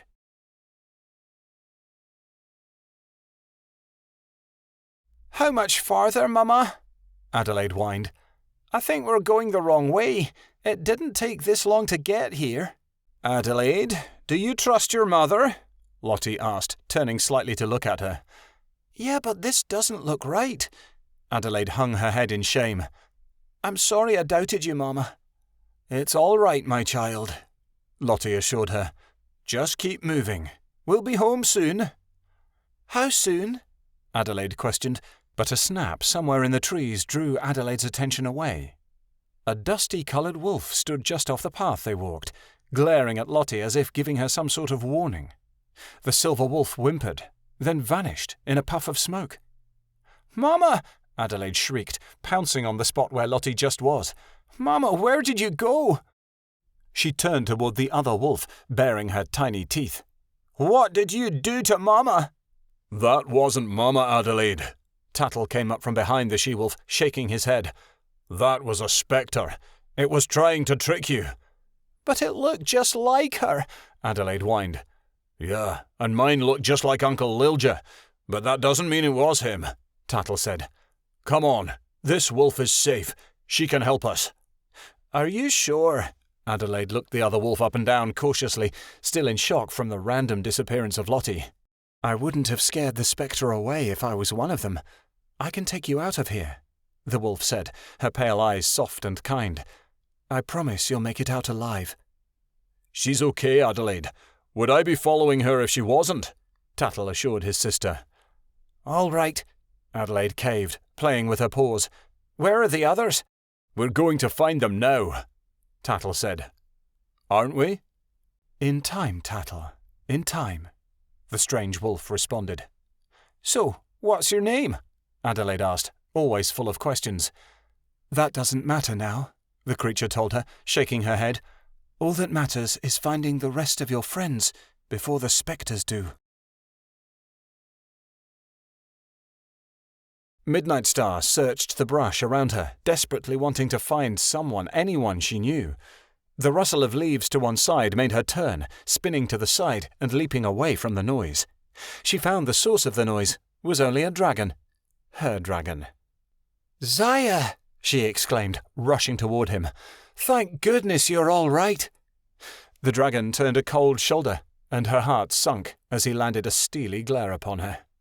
"Why did you do it?" he demanded. "Why did you get inside my head?" "I can't control when it happens," Midnightstar said. "It's not my fault." "You could have at least told me about it instead of hiding it like you did," Zaya snapped. "Would you have believed me?" Midnightstar questioned. "Or would you call me crazy and push me away?" "It doesn't matter what I'd think, you still needed to tell me," Zaya snarled at her. "It matters to me," Midnightstar barked. "I don't want anyone to think I'm insane, because I'm not." "You betrayed me, Midnightstar," Zaya said, looking away from her. "How do you think I feel? If you had told me, at least I could have been warned that you were going to creep around inside my mind." A deep struggle raged inside Midnightstar. Should she snap at him again or let it go and accept the blame? "I don't want to fight with you, Zaya," she muttered. "Too bad. You started this fight," he hissed. "I didn't want to hurt you," she replied. "And I was afraid that if I told you the truth you would leave. We need you here." "No, you don't," Zaya replied. "If I left right now, none of you would even care. After all, how can a wolf care for a dragon?" "I care about you," she told him weakly. "I don't want you to go." "You should have thought about that earlier." Zaya turned away from her, and Midnightstar's heart sunk farther into darkness. Rebecca followed her new pack eagerly, holding her head high as she pranced through the forest with all the arrogance of a queen who'd just been crowned. "Just wait till Tattle hears about this," she said. "He'll see. They'll all see. I am good enough. I'm the greatest hunter there is." "Of course you're good enough. You're better than everyone else," one of the grey wolves said with a happy bark. "The most amazing wolf the lands has ever seen." "At least someone appreciates my abilities," Rebecca said loudly, her pride getting the best of her. "My family doesn't understand how great I am." "To us you are perfect, Rebecca," the wolf's twin replied. "You are the best of the best." "Rebecca, get out of there!" Tattle's voice called through the trees. Rebecca barely glanced over her shoulder as her brother came rampaging out from behind a stray bush. "They aren't what they say they are." "You're just jealous of what I have, Tattle," Rebecca bragged. "Now I'm a pack leader, and you're not." "No, they're just spectres," Adelaide said, tumbling through the bush. "They're going to eat you." "Spectres? Yeah, right. These wolves appreciate me, and you're just upset that you never did," Rebecca snapped. "Rebecca, come on," Adelaide pleaded. "We want to save you." "Stop living in a fantasy, Rebecca," Tattle growled. "This isn't a fantasy," Rebecca said harshly. "Now leave me and my new pack alone." "This is not right." The dusty-coloured wolf appeared from behind Tattle and locked eyes with one of the grey wolves beside Rebecca. The three wolves whimpered and began to back away, terrified at the sight of the she-wolf. "Be gone, all of you," she commanded. The three wolves vanished into smoke.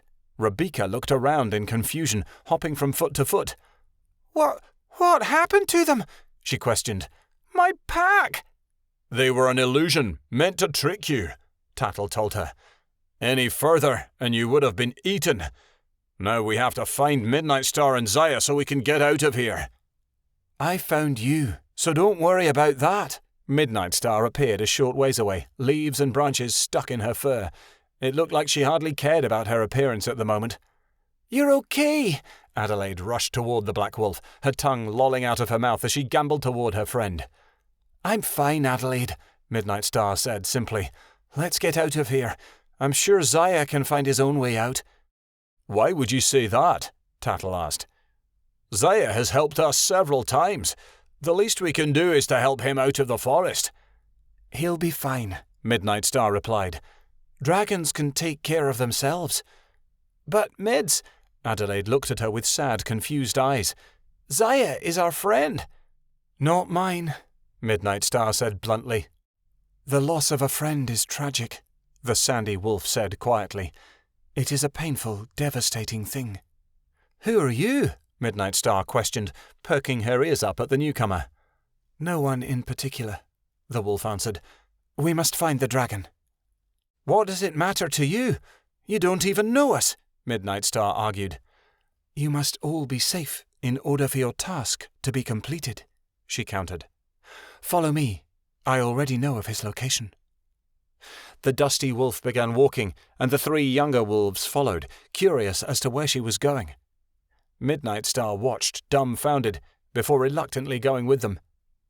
Zaya was sitting a few feet away from where he'd been when Midnightstar had taken his mind, appearing rather lonesome. Adelaide was the first to spot him. She rushed over eagerly, bouncing up and down before him. "Zaya, we found you!" "Hello, Adelaide." Zaya greeted her without cheer of any kind. "Looks like he's all in one piece," Tattle commented with a chuckle. "Well, duh! The spectres would be stupid to attack a dragon," Rebecca countered, her ego still bruised from being tricked by the spirits. "And now we must leave this cursed ground," the mysterious wolf told them. "I can lead you to open land." Zaya looked at them blankly. "Who is this?" "Don't bother asking who she is. She doesn't answer," Rebecca griped. "Then I won't ask." Zaya looked around the group, and his eyes fell on Midnightstar. She dropped her head to stare at her paws when his gaze met hers. They followed the strange new wolf until they saw light breaking through the trunks of the trees. Tattle and Adelaide ran forward, cheering as they charged out of the woods. "We made it through the spectre forest!" Adelaide cried. "Yeah, but we're at the wrong side," Rebecca snorted. "This is where we started." "This is not wrong," the strange wolf told them. "Yes, it is," Midnightstar said in a crude voice. "We need to go to the Assembly of the Lands, which is on the other side of the forest." "No, the assembly is in the Cave of Glass," the wolf retorted. "Where in the lands is that?" Tattle questioned. "In the blue sky peaks." The wolf began to lick her paw absent-mindedly, seemingly out of boredom. "We passed those days ago," Rebecca yelped. "This is ridiculous." "We have to go back," Adelaide whined. "Yes, Adelaide, we have to turn around, and all this progress we've made over the past few days is useless," Rebecca snapped. "Turns out somebody was leading us in the wrong direction." She glared at Midnightstar, raising her hackles. Midnightstar felt her stomach twist. She'd been leading her friends in the wrong direction all this time. If she'd known where she was going in the first place, they could have avoided this, but she was going off rumours and stories. Her misguidance could have gotten them killed in the Spectre Forest, and the only reason it hadn't was because of this new wolf beside her. Despite this, Midnightstar said in a small voice, "It's not my fault." "It is your fault," Rebecca growled. "You led us way past where we needed to be." "It's no one's fault," Zaya commented. "There is no point in laying blame." Rebecca snarled again, then slunk away to sit by Tattle.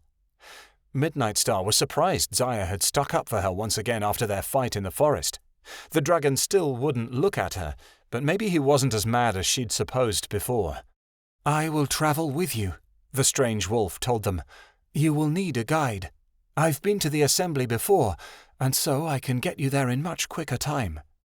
"Why do you want to come with us? We have nothing to offer you," Midnightstar said suspiciously. The wolf didn't answer, only stared back with strange crystalline eyes. Midnightstar sighed and said, "You can't travel with us if we don't know who you are." The wolf hesitated before giving her an answer. "My name is Dust, and of me, that is all you need to know." Chapter 5. Leader of a Starving Pack. "Snapfoot! Snapfoot, I'm hungry!" "Snapfoot, there are too many wolves in my sleeping corner. Make them all move out." "Snapfoot, why aren't you listening? I've told you for the 5th time that we've run out of prey." "And just what do you want me to do about it?" Snapfoot cried, sending his voice booming out over the dozens of voices erupting from below. He was standing on top of a rock, looking down at the High Plains pack and trying to get every wolf to calm down. He knew that none of his companions had eaten in days, and his own stomach was gnawing with hunger, but he had no answer to give them. He'd become pack leader at the worst possible time, when there was nothing to eat, after the Varangian forest had been burnt to the ground and Ortuzans were running rampant. He still had his father to guide him, but even Lilja seemed at a loss for what to do at the coming of the second despondent. "Make all the other packs leave," one elder protested. "Back in my day we wouldn't have had such spindly spines." "Do you see that out there?" Snapfoot pointed over the barren plains, his back to the burnt, blackened Varangian behind him. A collection of grey dots moved back and forth along the dead trees, barking and growling as they moved within the decimated forest. "There's about 50 other wolves out there," Snapfoot said. "And they all have to eat. We can't fight them off by ourselves." "Why can't they stay on their own territory?" one female snapped. "We should have been on their heels the second they crossed over our pack lines."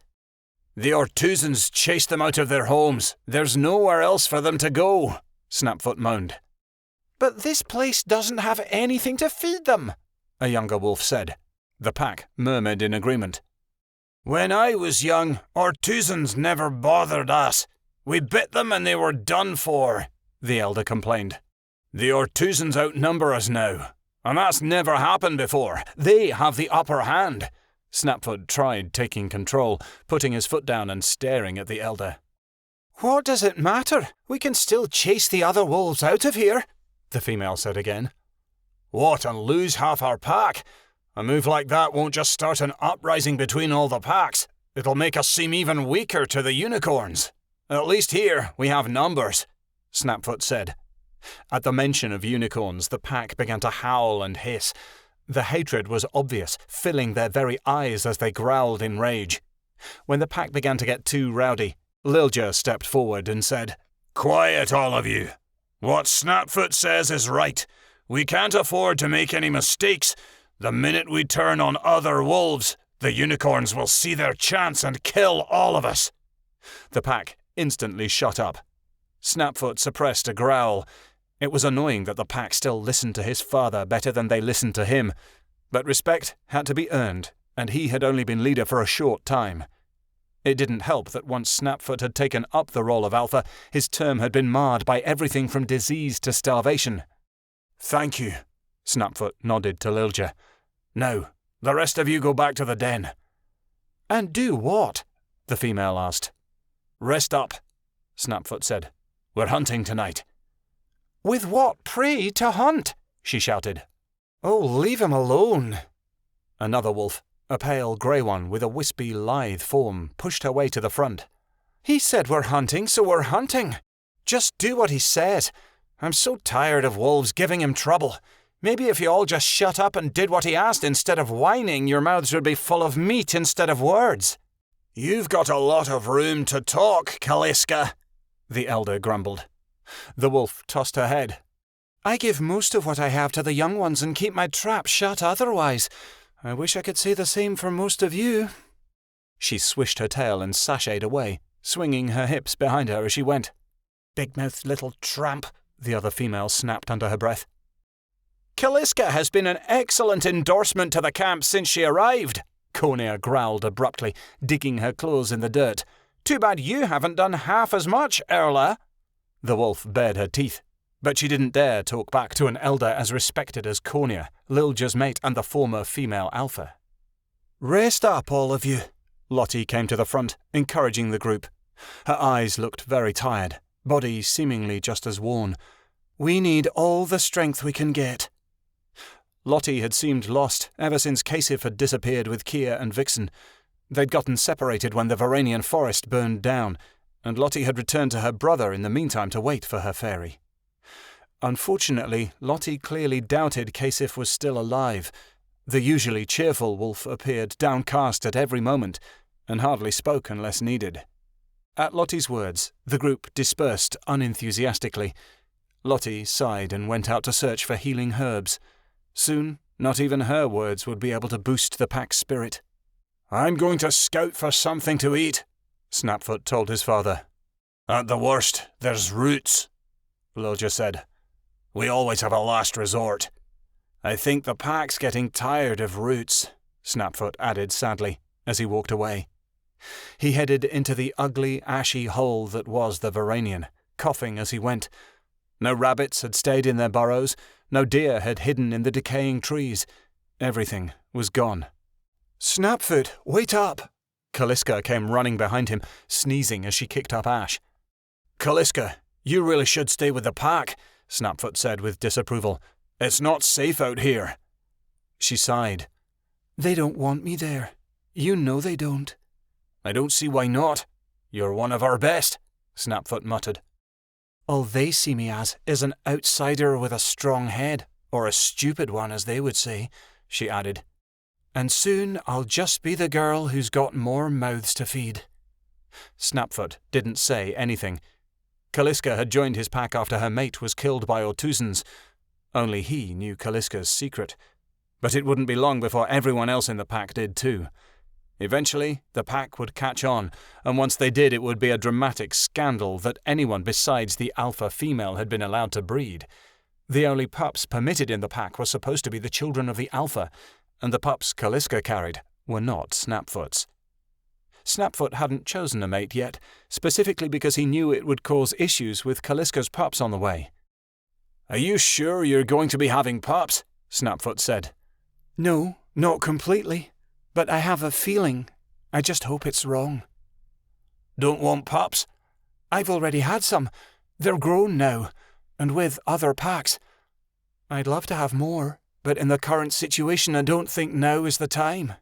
What? You kidding? The second despondent is the perfect time for pups to grow up. They'll be tough. Snapfoot laughed half-heartedly. And bitter and angry all their lives, Kaliska added glumly. That too. After an hour of searching, neither of them had found a single hair indicating any prey nearby. Well, that settles it, Snapfoot said. It's roots again, huh? Kaliska said dully. No. Snapfoot scraped his claws against a dead piece of wood. There's only one thing left to do. The only creatures that haven't fled from the plains or the Varanian are the unicorns. You're not saying, Kaliska said slowly. Yes, Snapfoot said. Tonight, we go on a unicorn hunt. Midnightstar had to squash down a feeling of irritation at Dust as they continued on through the edge of the Iceborns. This wolf, who they didn't know, had simply waltzed into her group and had taken command of the situation, like it was her idea to go on a journey in the first place. Midnightstar knew that Tattle and Adelaide wouldn't complain, as they now had a sense of actual direction, but she had been sure that Rebecca wouldn't like a stranger barging her way in and telling them how to do things. On the contrary, Rebecca did everything Dust told her to. It was obvious she liked following Dust a lot more than she liked following Midnightstar. As for Zaya, he spent his days winding through the trees after them, keeping far away and out of sight. He wasn't talking to her, and that was just fine by Midnightstar. At least, that's what she told herself. Dust led the way as they walked into the morning light. Dust had insisted that everyone be up as early as possible for that day's journey. They all jumped up instantly at her command, as if sleep was only a luxury and not something required to survive.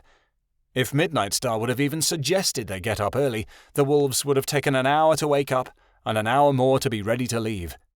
You seem aggravated, Tattle said, drawing close to Midnightstar as they walked down the winding mountain path.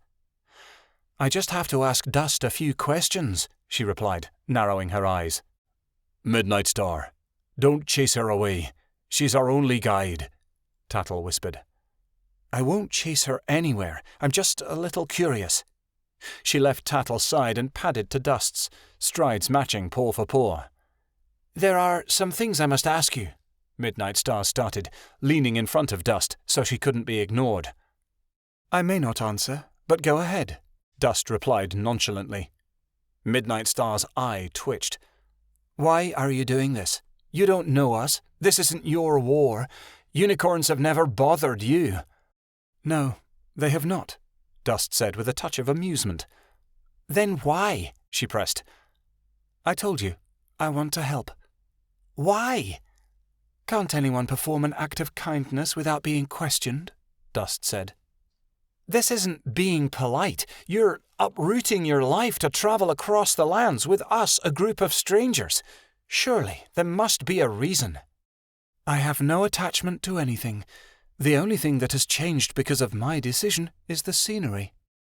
So that was it. Dust wanted a pack, did she? Made sense, as they had found her wandering alone. Well, that was fine by Midnightstar, so long as she kept out of her way. But from now on, she was keeping an eye on her. Why were the spectres afraid of you? Midnightstar asked suspiciously. Because I see them for what they are. I take everything as it is, for what it is. So do I. No. You have hope for this earth to change its ways. I do not. The spectres can't enchant me because I don't see what I wish to see, but what I must see.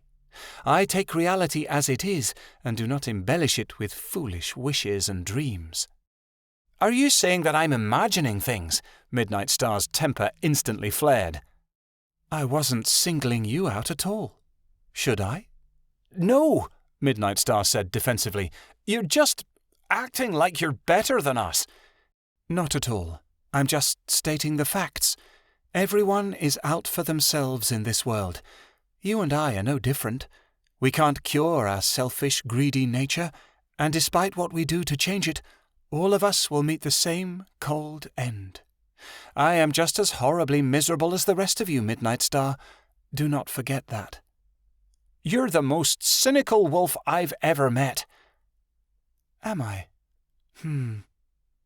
You're part changer, aren't you? Midnightstar said suspiciously. You must be. Your voice has an echo to it. Can you change into anything else besides a wolf? Maybe. Dust smiled again. Midnightstar was sick of these games. Growling, she turned on her heels and trotted over to Adelaide. Watch out for Dust, she whispered. I don't think we can trust her. Oh, why not? She's the finest wolf I've ever seen, Adelaide said in a bubbly fashion. You can't base everything on looks, Midnightstar said slowly. How do we know she's not leading us into a trap? Why would she do that? Adelaide asked. Midnightstar was quiet. Dust said she was on her own, that she had no friends, but Midnightstar wasn't too sure of that. The group paused.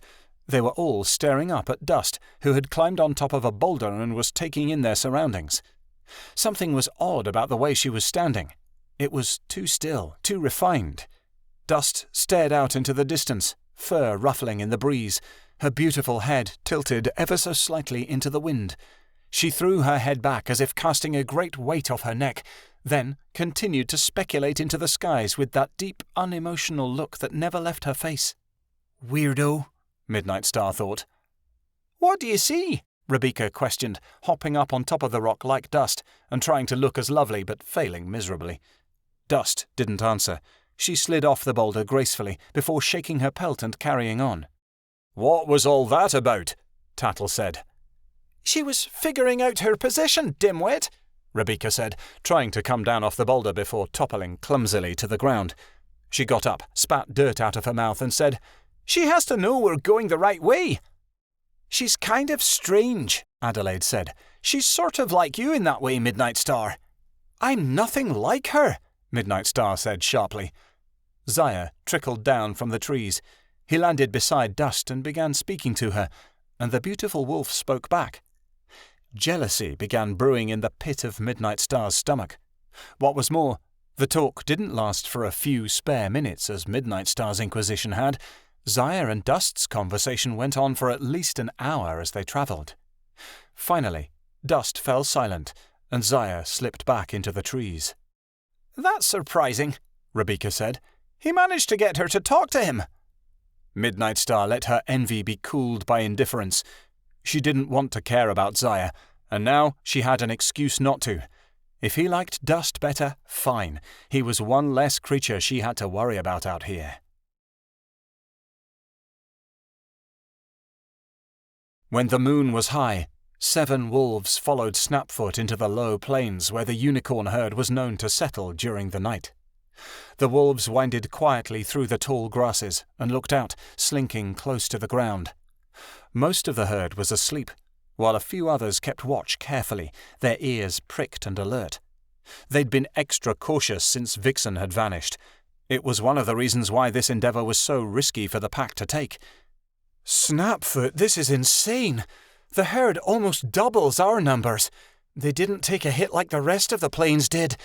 Kaliska hissed at his side. Let's go back. We've got no choice. Everybody's hungry, Snapfoot said. He scanned the crowd, looking for an easy target. There, he said, locking his gaze on a young colt who was dozing a ways away from the herd. We want to get that one away. Spook him into the bushes. We don't want to cause a stampede. If one of their sentries catch us, we'll be crushed. I'll make a distraction, Kaliska said. No unicorn can keep up with my quick change of direction. They'll all fall on their sides. I hope so. Be careful. Snapfoot watched her go, then started whispering directions to the others. All right. Mika, you take the left side, and Erla, you take the right. I'll come up from behind, and the rest of you stay in those bushes over there so we can scare him into your jaws. Kill him quickly before he alerts anyone else. We want to get the meat and go before the rest of them find out he's gone missing. The hunting party broke apart and went to their places. Kaliska had successfully lured the other sentries away with her howls from the opposite direction. Mika glanced at Snapfoot, and the alpha nodded. All three wolves sprung from their hiding places, and the chase was on. At first, Snapfoot was frightened that the unicorn wouldn't wake up, and they would have to kill him in front of all the others. But in the nick of time, the colt heard them coming and instinctively took off, heading right for the trap that was just up ahead. We got him, Erla cried. He's ours! She moved a little too fast, her hunger too great. At the last moment, Snapfoot shouted out, Erla, no! The colt kicked her in the shoulder just as she was about to spring. Whimpering, she cowered off, and the unicorn took off in the wrong direction. No, no, no! Snapfoot shouted. Wolves, formation! Since the plan had failed, all the wolves filed out from the grasses and began to give chase, but the colt was fast. They couldn't keep up. Snapfoot soon fell behind everyone else, indicating they should stop, but they pursued onward. As always, nobody listened to him. Get back here, you morons! Snapfoot cried. He stumbled forward and rolled down a large outcropping of rock, landing on a path in a part of the Varangian that hadn't been touched by the fire. Why? Snapfoot grumbled. Why is it every time we hunt, everyone does their own thing? There were voices drawing near. Frightened, Snapfoot scurried into the bushes and waited, forcing himself to stay quiet. 8 hooves clomped along his path. 4 were blue, and the others were bright red. The forest is silent tonight, Crying Ice, a deep voice nickered. Like every other night. Yes, a soft voice whinnied back, her tone cool and fine. Yet why do I feel as if something's wrong? You say that every night, the other unicorn complained, stomping his left hoof. This patrol is pointless. We should return to graze. Dragonheart, Crying Ice said in a patronizing tone. You're getting too soft. I believe your stomach's too big for your brain. And your horn is too big for yours. You just want something to kill, Dragonheart said. The mare laughed slowly. I don't kill anything, brother. I eat plants after all. Don't lie. I can count how many wolves you've slaughtered, sister. When it comes to fighting the beasts, you're always the first to sign up. I almost think you enjoy it. Snapfoot's head whirled. Of course, Crying Ice. He had heard of her. It had been known for some time among the wolves she killed mercilessly and without repent. She had murdered hundreds of wolves, but not one of them had ever managed to put a scratch on her. She'd gotten her name because she was so chilling and ruthless, and liked to watch her foes tearfully beg for their lives before she killed them. No wolf wanted to cross her, otherwise their body would turn just as cold as her heart. Crying Ice let out an infuriated neigh. I hate wolves, and they hate me. They murdered our sister in front of my very eyes, and would have murdered me too if Vixen hadn't come along and stopped them. She forgave the vile beasts, of course. Said that they had to hunt to survive, that there was no other way, and that my sister had been in the wrong place at the wrong time. Vixen was a fool too. I'm glad she's gone and our father with her." Snapfoot forced himself not to growl. He loved Vixen. He'd always found some sort of wisdom in her odd words. He found it quite ironic that he had more respect for the Great One than a unicorn in Vixen's own herd did. "As for enjoying killing them," Crying Ice said, "I do." "That's sick," Dragonheart spat. "They've done worse." Crying Ice shook her mane. "Wolves aren't my favourite either, but I'm not going around getting blood on my horn for no reason. Why can't you be like the rest of the mares and settle down with a foal?"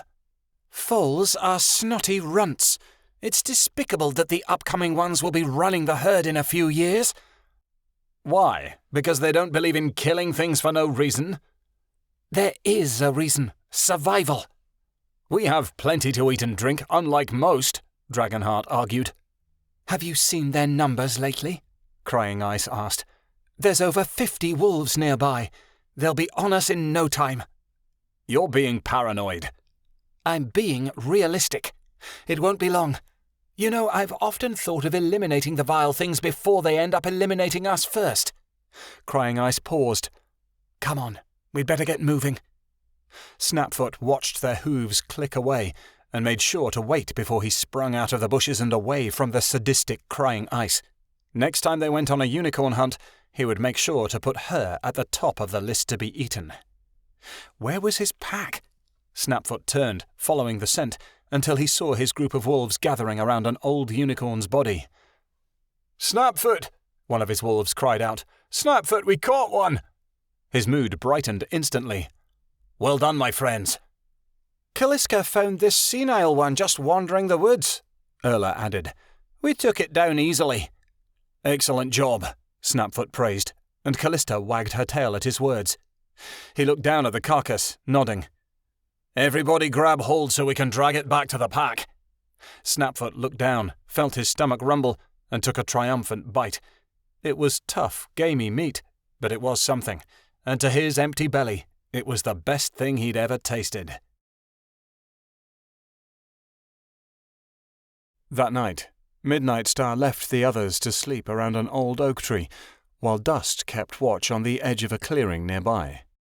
"I need to talk to you," she said to her, again. "Do you only have questions for me?" Dust said, closing her eyes. "What was Zaya speaking to you about this morning?" Midnightstar said.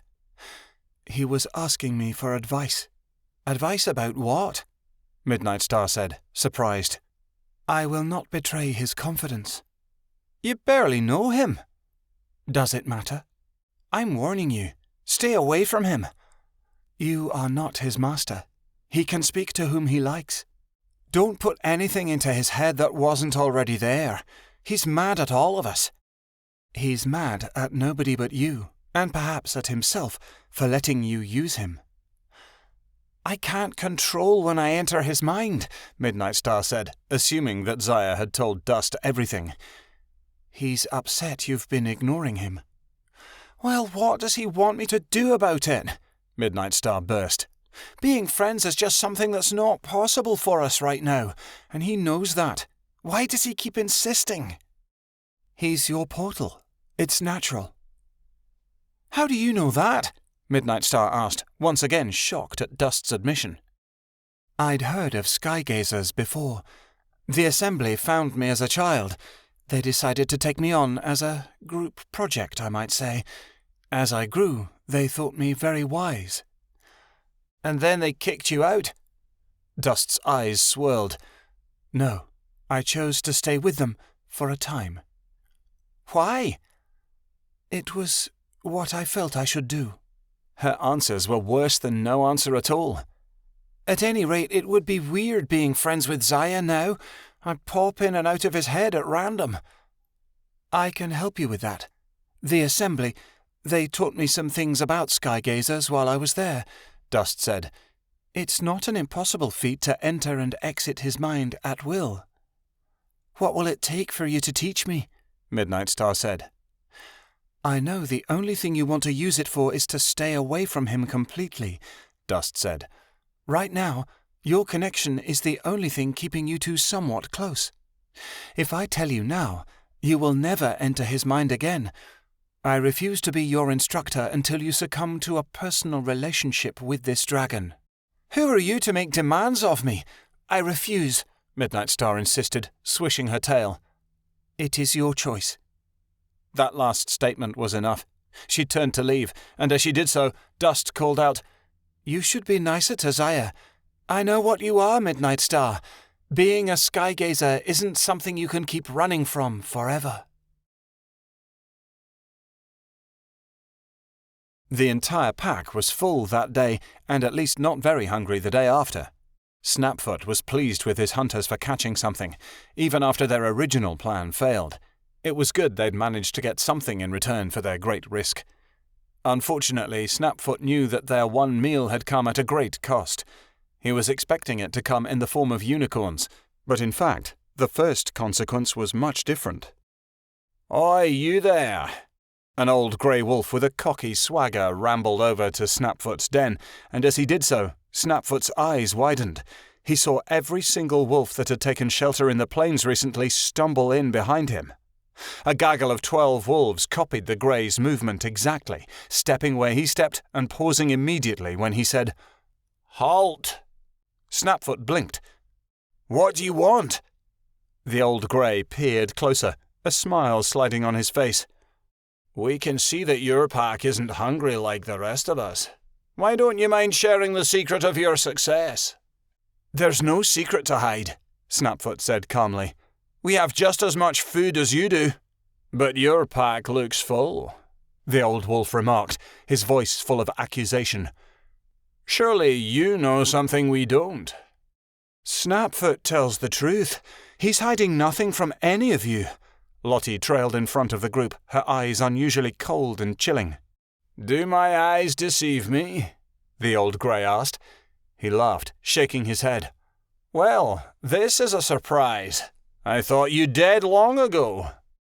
"Hello, Echo," Lottie said bluntly.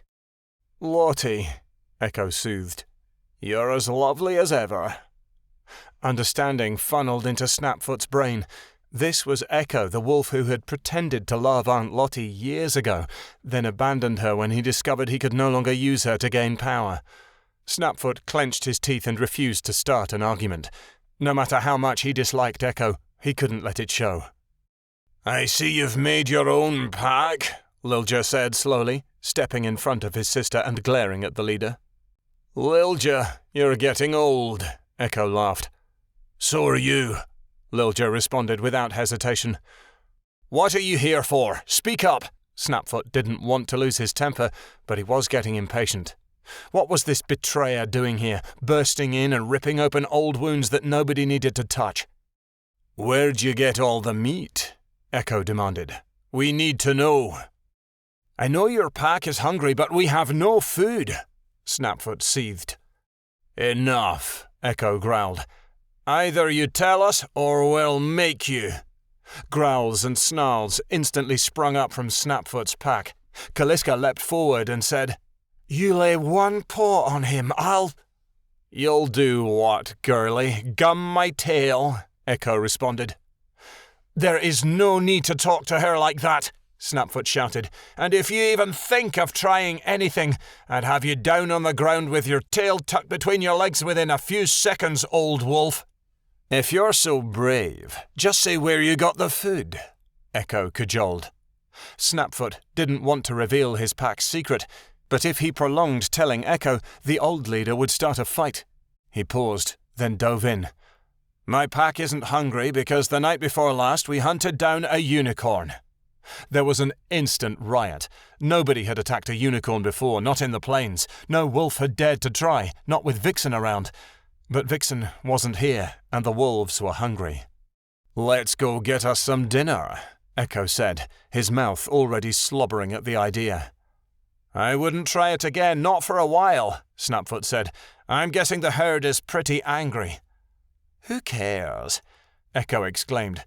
"They're an instant food source. They're hard to catch, but there's tons of them. Why didn't we think of it before? If you hunt the unicorns, they'll retaliate for sure. They're not going to take being killed for food. This was only supposed to be a one-time thing until we found something else, Snapfoot argued. Like what? Look around you. There's nothing left, Echo proclaimed. Most of the unicorns are young and strong. They'll run us through with their horns if we keep pushing it, Snapfoot insisted. Who cares? We're dying anyway, so let's take 'em, Echo cried. Half of the wolves were desperate enough to take Echo's side and hunt the unicorns. The other half sided with Snapfoot and said it was too risky. The arguing got louder and louder and began escalating toward violence. Snapfoot finally got fed up and shouted, "This is getting us nowhere! Let each pack decide." "I have the perfect solution," Echo interceded, and all went quiet. Each head swiveled to look at Echo, and the old wolf waited until he had everyone's full attention to speak. "A challenge between Snapfoot and I. Whoever lasts the longest becomes the leader of us all." "I don't like it," Snapfoot said. "Everybody should stay in their own packs." There was a tirade of booing. Echo shook his head, laughing, and said, "What, are you afraid of getting your fur dirty?" "I'm not afraid of anything except losing more wolves," Snapfoot burst out. "If we combine our numbers, we all have to work harder, so we can take care of a larger group." "Yes, but we'll have more wolves to help hunt," Echo grinned at Snapfoot in triumph. "We can't afford to be fighting amongst ourselves, Echo. You're obviously not in the best shape," Snapfoot growled. Echo tilted his head. "I assure you, my body is no comparison to my brains. I can outsmart you, youngster." Snapfoot had to force himself not to raise his hackles. "Do we have an agreement?" Echo asked. Nobody challenged. The old wolf beamed. "Good. Tomorrow at sunrise, Snapfoot and I will fight to the end. Then the victor will decide what to hunt or not hunt." There were murmurings, whispers, and complaints. Then general agreement. The group disbanded, until the only wolves left standing around the camp were the members of Snapfoot's pack. Snapfoot angrily pushed his way toward the den. "Let nobody in," he demanded, slipping down into his cave to brood. His leadership, already so short, was drawing quickly to a disastrous close, and all because of one vital mistake. Had it been a mistake to hunt a unicorn? His pack had been so hungry. Snapfoot hadn't the heart to tell them once again that there was nothing to eat. There was a crumbling noise. They had disobeyed him and let somebody in, or at least she had let herself in. If it had been anyone except Kaliska, Snapfoot would have exploded. "Cocky bastard! He just wants to be top dog," Snapfoot said, unable to control his anger. "Echo has a valid point. We're all hungry, and if we're together, we have a better chance against the unicorns if they attack," Kaliska added. "If they attack," Snapfoot said. "I'm just as much for helping others as the next wolf, but this points toward disaster. What if his wolves don't want to listen to me, or my wolves don't want to listen to him? We'll all starve. It's complete chaos." "They'll listen, Snapfoot, because you're going to win," Kaliska said confidently. "You're the best leader, plain and simple. You've got a good head on your shoulders, and with Lilja's guidance, there's no way you can lose." "Kaliska, he's old, but he's clever, and if Lilja's stories are right, he won't fight fair. He can beat me," Snapfoot reminded her. Kaliska's eyes narrowed. "I don't think you understand. There's no way you can lose, because if you do and Echo takes over the pack, we're all done for." Chapter 6. Don't Eat the Glowing Mushrooms, Midnightstar. Everything was dark, and the world was empty. Nothing moved, nothing made a sound, nothing was real. It was a dream. It had to be a dream. This world of nothingness couldn't really exist. But it did exist, and it was all around Midnightstar. She thought she was alone, but a strange whispering caught her ear. "Hello? Who's there?" she called. No one answered. The whispering was nothing more than her own head trying to trick her. She didn't know if she was standing or sitting, or maybe she was floating. Nothing could break through the darkness. "Is there anyone out there?" Her voice bounced its way back to her, echoing through the cavernous night. "Somebody please answer me." "You do not deserve to be amongst others. You are meant to be alone," the ever-present voices hushed softly. "No," Midnightstar whined. "Not in this darkness." "This is where you are meant to be, in a world with no meaning, no light, no friends," the voices replied. "Forever alone in this useless place, vacant of time." "I don't want to be alone," she whimpered. But the voices had left her.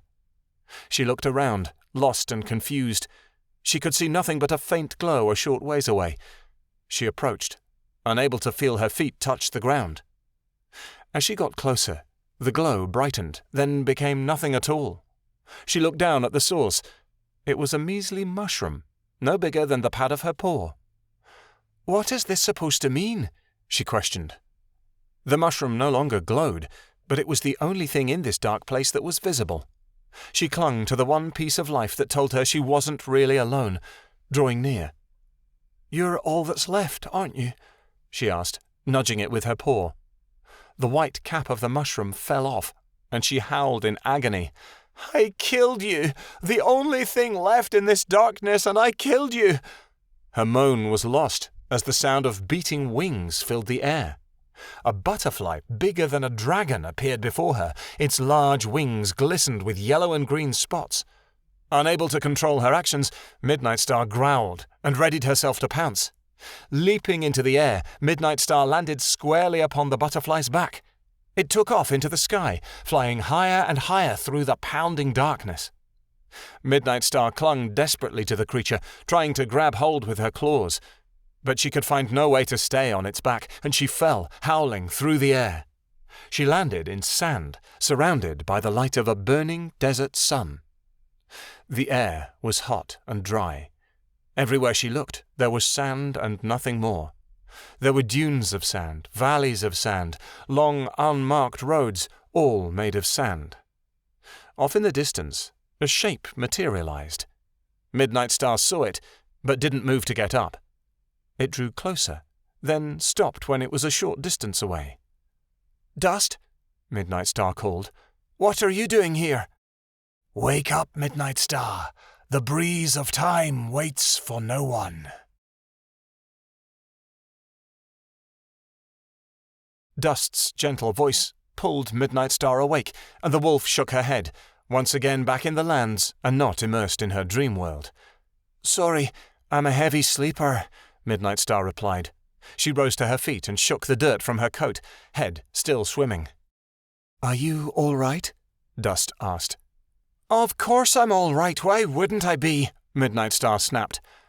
"Your visions are strange, aren't they?" Dust questioned. Midnightstar froze. "Did Zaya tell you about my visions? What did he say to you?" "Don't eat the mushrooms, Midnightstar," Dust said, turning and walking away. "We must begin our journey now."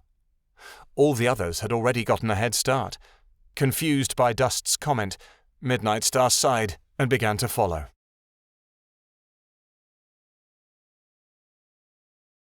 Snapfoot prepared himself for battle, stretching his limbs carefully. "There is no need to panic, Snapfoot. You're sure to win," Calliska said, walking up beside him. Snapfoot didn't answer. He was staring across the plains at Echo, who seemed more than eager to begin the fight. "It'll be fine," Calliska assured him. "You know you're the strongest. You just have to last." "You make it sound so easy," Snapfoot growled. "Let's stop messing around and get on with this," Echo called. "Snapfoot, are you ready?" "Break his leg if you have to," Calliska urged as Snapfoot walked away. All of the wolves had formed a circle in the center of the plains. There Echo was, waiting. "Are you worried?" Echo laughed as Snapfoot drew near. "You should be." "Let's just get this over with," Snapfoot said, advancing on him slowly. He didn't want to make the first move. It'd be better if Echo struck first. The old leader darted forward, snapping at the young alpha. The wolves twisted and dove at each other, snarling viciously as they landed bites and blows upon each other's fur. Snapfoot jumped back and lashed out with his sharp claws, catching Echo's side and opening 2 parallel wounds. Echo yelped, backing up a few paces but never taking his eyes off his competitor. You think you have power over me? Echo snarled. You won't win this fight. Snapfoot didn't respond, his anger fueling his attack. He charged forward, growling and snapping. He latched onto Echo's right forelimb, digging his teeth in. Echo howled in agony, pulling against Snapfoot's grip. Snapfoot released him, lost in his rage. You are nothing more than a worthless coward, he shouted. I am not a coward. Echo limped forward, determined to mangle Snapfoot, but the other wolf was prepared. Snapfoot headbutted Echo's side, knocking the older creature over. Snapfoot lunged forward and tore at Echo's limbs and stomach, grabbing anything he could with his fangs and claws. Echo pawed at Snapfoot's face, trying to blind his opponent, but Snapfoot barely felt his blows. Snapfoot jumped up and landed upon Echo's rear legs, breaking one in half. Echo yelped, squirming beneath Snapfoot's weight. I give up, you win, the old wolf whined. Just let me live. Snapfoot's frenzy came to an abrupt halt, and he stepped back. Echo lay where he was, a tattered, broken mass. Blood stained his fur and covered 3 of his 4 legs. The right rear leg was bent in all the wrong places, while both front legs were nothing more than hanging bits of flesh and bone. Snapfoot's breathing was heavy as he stood over his victim. Get him out of here and clean his wound, he ordered 2 females standing off to the side. They scampered forward, tending to the old wolf immediately. Unable to look at him, Snapfoot began walking away, the other wolves staring at him in awe and fear. That was amazing fighting, Kaliska murmured, coming to his side. But why mutilate him instead of simply killing him? He broke my Aunt Lottie, so I broke him, he said harshly. Even so, he couldn't help but feel ashamed. There wasn't any need for what he had done. Why are you moping? She asked. You won. You're still leader. I ruined his life, Kaliska, Snapfoot responded. He'll never walk again. He was asking for it. Any other wolf would have done the same, Kaliska assured him. Come now, a leader cannot hide himself away. Just give me a moment, Snapfoot said. The guilt was already beginning to weigh on his mind. He'd lost control, but instead of murdering Echo like he should have, he dealt him more pain than was necessary and left him to live on in misery. He felt like a monster.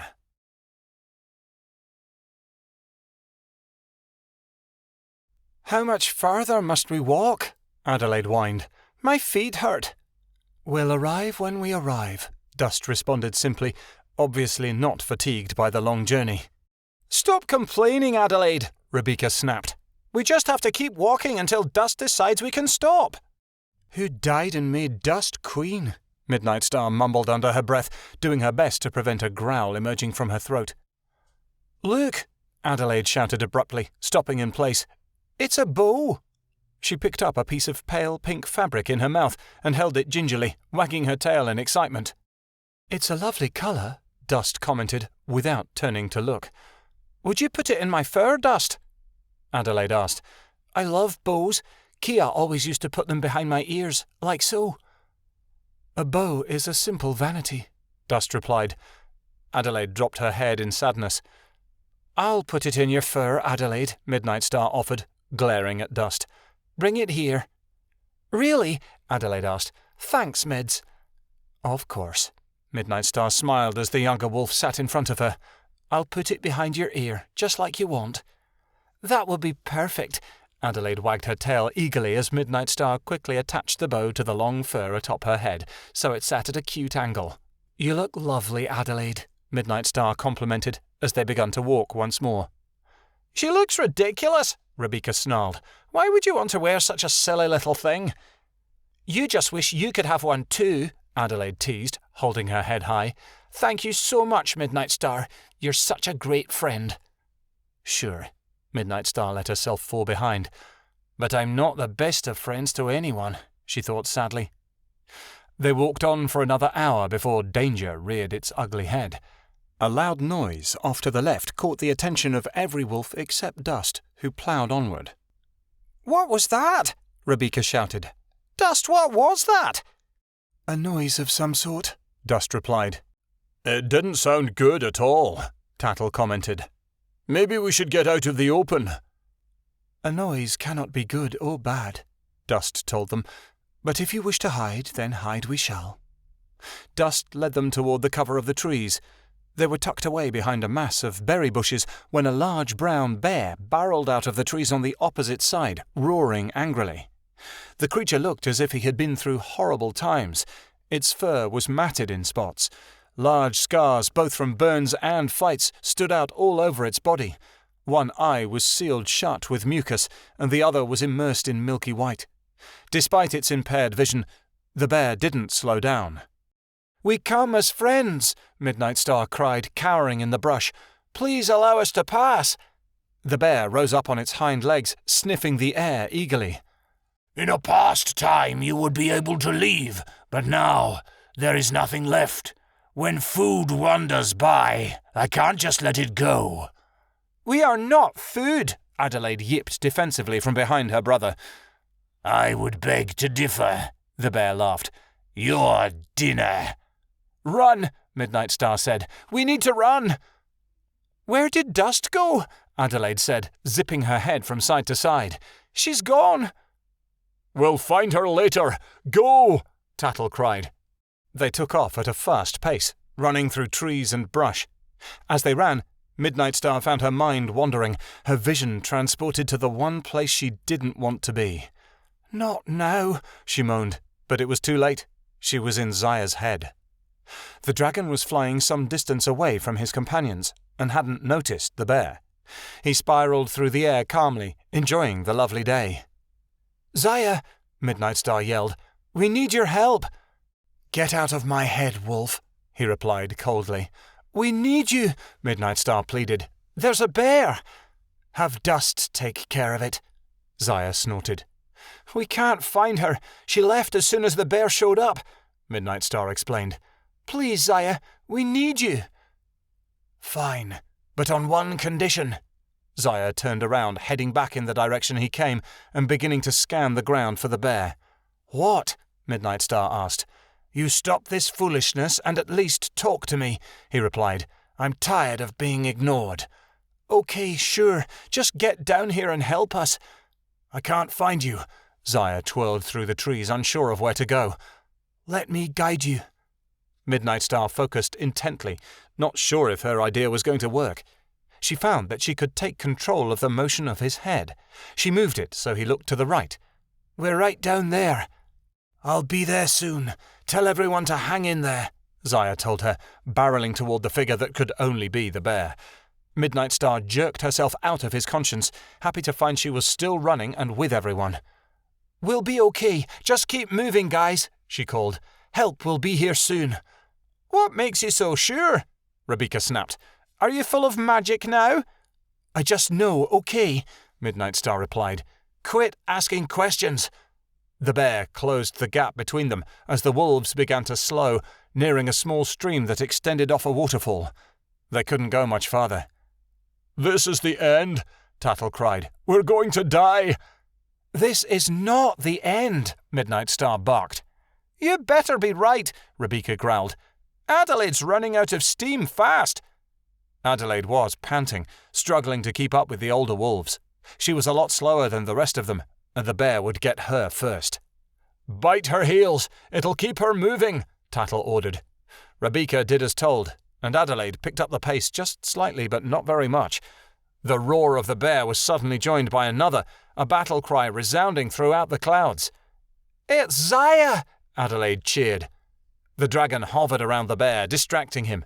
Zaya struck out, disabling the bear's only working eye. Blinded, the bear shouted and moaned, running into trees and falling to his side. Zaya pounced on him, digging in his claws and biting down hard. The bear moaned, and Zaya was able to toss him into the river under the pounding weight of the waterfall. "Let's go," Zaya said. "That won't hold him forever." The wolves fled, leaving the waterfall behind and scampering back to the road where they'd been before. Dust was sitting in the middle of the path, licking her paw clean and seeming completely bored. "What was that about? You completely ditched us," Midnightstar snarled, shoving her way to the she-wolf. "One must learn to fight her own battles and run away from the battles of others," Dust replied. Wouldn't it make more sense to try and help your friends instead of allowing them to die? Tattle asked, confused. You did not die, Dust commented. You are right here, alive and well. No thanks to you, Midnightstar yelled. Leave her alone, Adelaide spoke up. She was just running like we did. Adelaide's right. We all ran. Dust just ran in a different direction, Rebecca said, always jumping to the defense of the stranger.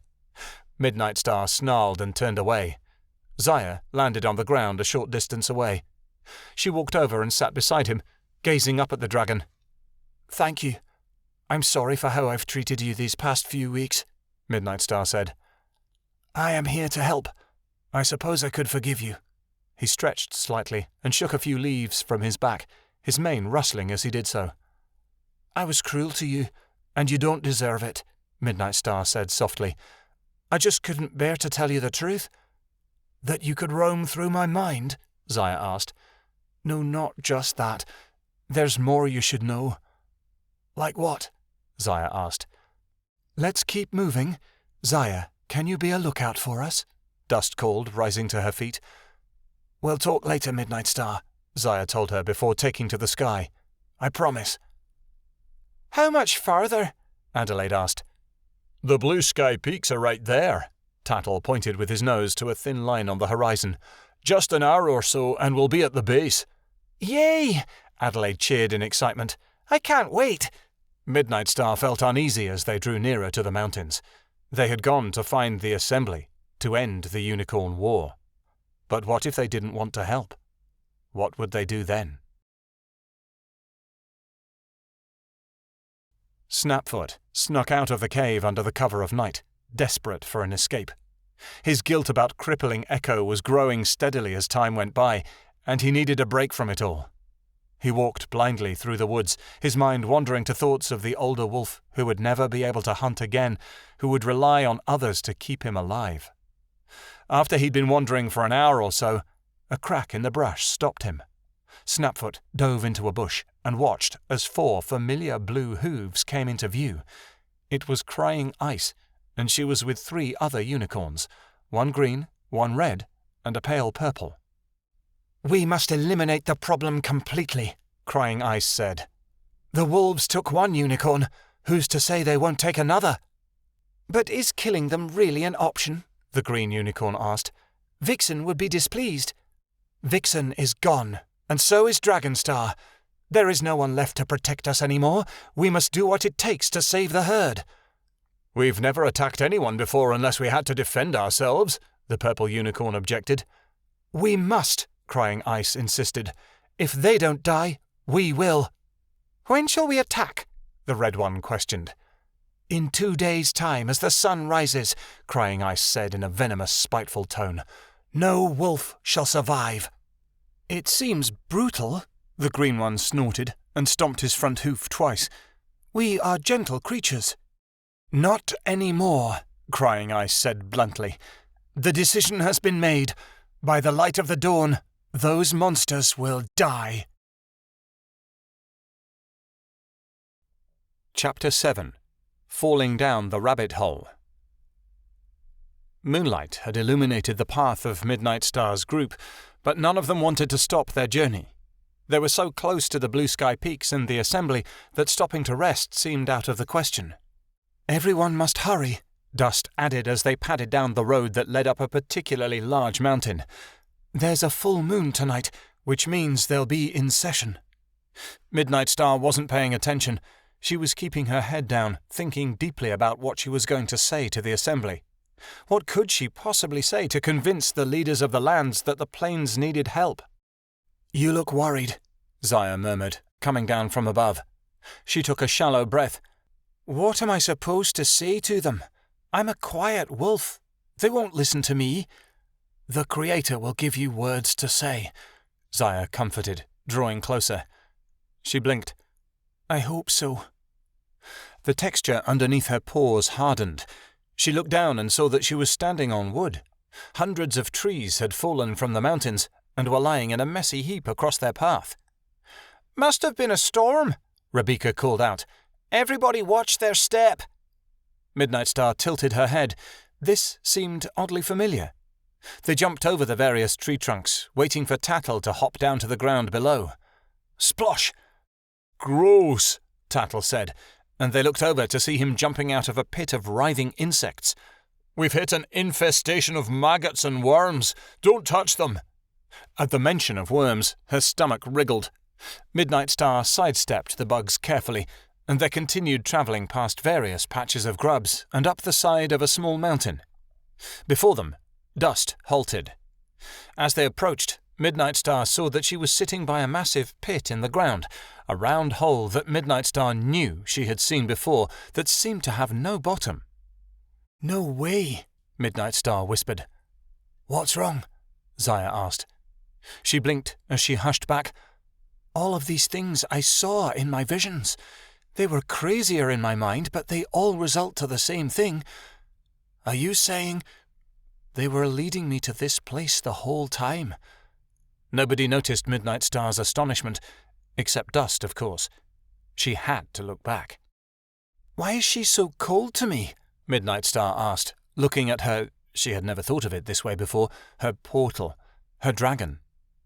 "She knows how you've been keeping things from your friends, secrets that you have no right to keep," Zaya said. "I don't have to tell everyone what happens to me," Midnightstar said defensively. "You do when it's affecting everyone," he said, and she knew he was thinking about the incident with the spectres. "When are you going to let everyone know what you are?" "What do you mean?" Midnightstar asked, her heart quickening. "Dust told me to say that to you. I don't know what it means, but she says that once you finally admit to yourself who you are, others will follow your leadership." "What does she know about it? Is she a prophetess?" Midnightstar snarled. "You've been trying to be somebody besides yourself for a long time, Midnightstar," Zaya said.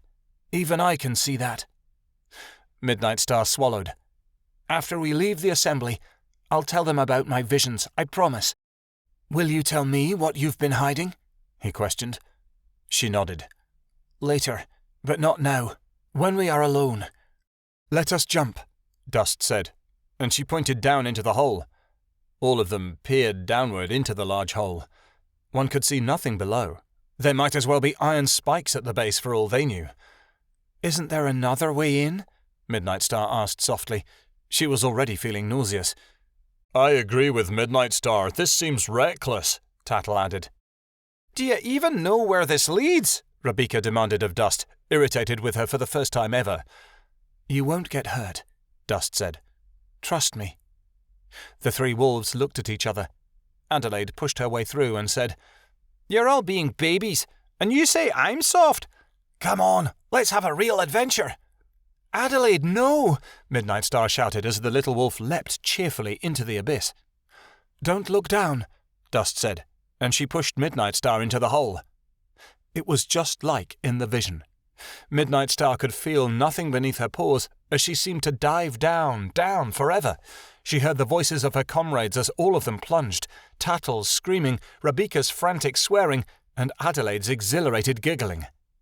Midnightstar looked around for Zaya and saw him twirling downward like a leaf below her, as if to catch her before the landing. Dust voiced nothing as she gracefully dived, her expression one of impenetrable stone. They landed on a soft substance that puffed and sagged underneath their bodies, one that wheezed when they landed. Zaya reached out to catch Midnightstar, and their bodies tangled together as they hit the hole's bottom. Midnightstar groaned. Getting up off of Zaya, she mumbled, "What did we hit?" "Ooh, look!" Adelaide exclaimed. "Glowing mushrooms!" Midnightstar looked underneath her feet and saw that there were hundreds of glowing mushrooms, identical to the one she had seen in her dream. They were scattered throughout the cave they had landed in.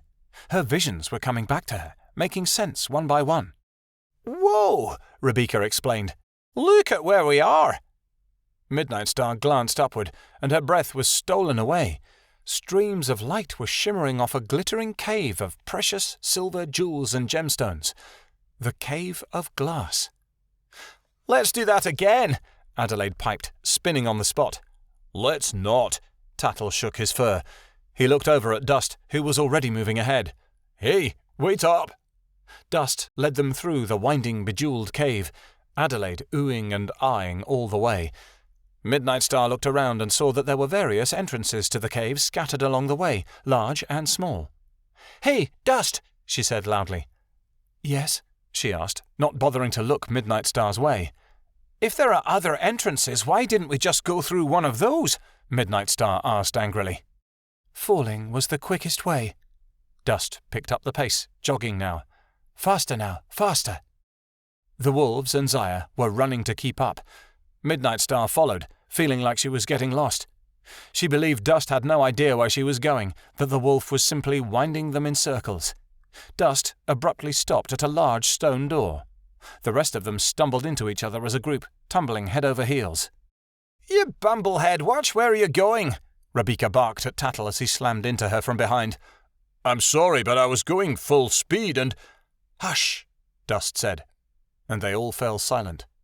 She lifted her paw to knock 3 times upon the stone, saying, "I, Dust, servant of the Assembly of the Lands, ask entrance into their secret meeting."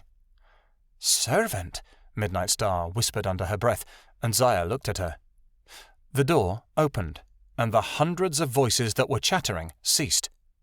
Midnightstar walked in and looked up. She was in an amphitheatre, a massive circular court made out of stone. The cave went upward in a cone shape, where animals of all kinds took their seats upon the cave walls. The jewels the cave was made out of posed as thrones for the members of the assembly. Midnightstar felt their many eyes pierce her coat and melt her insides as they stared down at her from above. "I ask for your attention," Dust called out in a demanding, nearly bullying tone. She wasn't afraid of the assembly in the slightest. In fact, she seemed as if she was taking command. A white heron, who was standing on a large diamond pillar in the centre of the amphitheatre, straightened her neck and peered at the group in interest. She appeared quite intimidating. "Dust," the heron said, "I see you've returned." "Only as a guide to these travellers. You will pause your meeting until their problem has been heard." Dust swished her tail. Without another word, she swept away, through the court's exit, and out of sight. The assembly looked after her longingly. "She was the best thing that happened to the assembly," a horse said nearby. "The best damn—" "Later." The heron turned her eyes upon Midnightstar and her group. "What do you want?" Midnightstar came forward. "We need to ask for your help. I'm sure you've heard that there is chaos in the Great Plains. The wolves and the unicorns there have been fighting for several years now, and it needs to stop." "You assume that at your request we are going to halt everything we're doing and help?" the heron asked. Midnightstar stepped backward in surprise. "Well, I was hoping that—" "Of course you were," the heron said blatantly. "I'm sorry to say, in order to do that, we need a unicorn representative on the assembly, and he is not here." "Wouldn't that be Dragonstar?" Tattle asked, butting in. "Yes," the heron said with irritation. "He has made it a point not to show up to any meetings recently." "He's with his company, which is where he should be," an eagle argued in defence of the unicorn. "This is why changers shouldn't be allowed in the assembly," a raccoon complained. "His loyalty belongs to Vixen more than it does to you," Midnightstar peeped, although quietly. Few heard her. "Since Dragonstar's absence," the heron said, "the unicorns have refused to send another replacement. They have pulled out of the assembly completely. They are as much our enemies as yours now, and us simply charging in there and demanding that they stop attacking your pack won't do any good. In fact, they'll most likely turn on us as well. They know that above all the animals in the lands, they have the numbers now." "Then why not enforce your rule? You have the power to stop them," Tattle said. The heron shook her feathers. "Not in these tough times, young wolf, and I have to say, the wolf representative for the assembly has not appeared here in some time as well." "Probably because he can't get here," Tattle growled. "Packs everywhere are starving.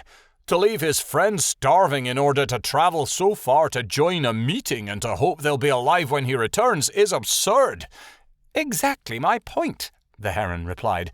"Each creature in the lands must take care of their own since Queen Kiatana went missing. It is a marvel the assembly still functions at all." "There are animals who will help," Tattle said. "Not everyone is out for themselves nowadays." "Prove it," a large cat purred up on a ledge. Several voices agreed. The heron fluttered her wings. All the same, you have no authority to dictate what the assembly does. In order to do so, you must be a member, and no one here is willing to make a motion to stop the unicorns and the wolves from killing each other if they so wish. How do we become members, then? Midnightstar said. The heron laughed, lowly and rudely. Foolish wolf, she started, and Zaya growled. There is only enough room in the assembly for 2 more. One spot is reserved for the unicorns, another is for the representative of the wolves. The last wolf king has been gone for several months now and hasn't returned. We assume he's dead, a voice said from high above. We're looking for a replacement. Since Dragonstar is gone, stopping the bloodshed between the wolves and the unicorns is a motion only the wolf king or queen may pose to the assembly, the heron replied. What is a wolf king? Adelaide asked, her ears perking at the sound of the word. Yes, I've never heard of such a thing. I am prone to believe you're making it up, Tattle snarled. Screaming came from the outside of the court. Everybody turned to peer down the hall, where a massive moose and a large stag came rampaging down the shimmering floor. Both were bleeding heavily, with huge gashes in their sides. I'm sorry, all of you, the stag blared, and his breathing was laboured. We failed. You've got to be kidding me, the heron screeched. He took down all of you. None of us are dead, the moose said. Only severely wounded. We managed to crawl away before he got hold of us again. Most have headed for their dens. They vowed to never work for us again, the stag said in disgust. But those animals we hired are the best of the lands. We're out of options. The heron flapped her wings, clearly disturbed. I beg your pardon, Rebecca said in a rude tone, but what exactly are we talking about? The whole assembly stared at her as if she had suddenly sprouted another head. You've got to be kidding, the moose said. You don't know? What? Rebecca asked, glaring him down. He's a freak, the stag said wildly. Who? Valkor, the moose burst, and the whole assembly let out a shudder. That blood-sucking demon, he's a psychotic killer, I tell you, filthy Ortuzan. You mean to say that one Ortuzan did this to you? I'd think it would take a whole coven to create this much damage, Tattle said. Only him, the moose said. Valkor is insane. He's lost his mind, gone crazy from bloodlust. He doesn't even eat what he kills anymore. He just murders for fun. I've never seen a crazier beast in my life. I bet we have, Rebecca mumbled. No, the stag said loudly. You don't understand. He's a babbling lunatic with no sense of self-preservation. Even the bloodlusters stay away from him. The mumbling in the room quieted. Valkor was clearly not a very popular topic. There is only one way for the Wolf King to be established, the heron said. If you desire to join our council, one of you must prove your worth by completing an impossible task. If it's impossible, then how are you supposed to complete it? Adelaide peeped. Adelaide, hush, Midnightstar said. Tattle paid full attention, his ears alert. Tell me now, Rebecca said. I must know. The heron stretched her wings. Whoever can do what every assembly member has tried to do and failed will be given a spot on the assembly to speak for the wolves. The goal is simple but difficult. Slay Valkor, and you shall be crowned the Wolf King or Queen. Where does he live? Rebecca asked. Midnightstar heard a small murmur of laughter vibrate throughout the court. Rebecca ignored them. In a ravine not too far from here, the heron said. There are bones and such all around his cave. He's a complete slob. You can't miss it. Let me rest for a day, then in the morning I'll go hunting. You'll have his head for a lawn ornament by sundown, Rebecca promised. She went out, swishing her tail, proudly prancing on her paws. The instant she left, a snake hissed, "There goes a dead wolf." "Be quiet," a jaguar next to him whispered. "We have to help her. There's no way she can take on that beast alone. He's a maniac," Tattle argued. "No one may help her if she's to become ruler," the heron said. "She must do it alone." "Forget the task. What about voting somebody in? Have you ever thought of that?" Tattle said. "Perhaps he is right. It is time for a change," a beaver said. "Of course not. For hundreds of years we've had every single member of the assembly be elected by performing a difficult task. It should be no different now, the stag said back. But what about the unicorns and the wolves? You still haven't given me an answer, Midnightstar burst, staring up at the heron. Find us a wolf representative, the heron said. Then we'll vote on it. Happy at this compromise, the assembly disbanded without another word. Oh sure, we can have democracy when it's beneficial to them, Zaya complained.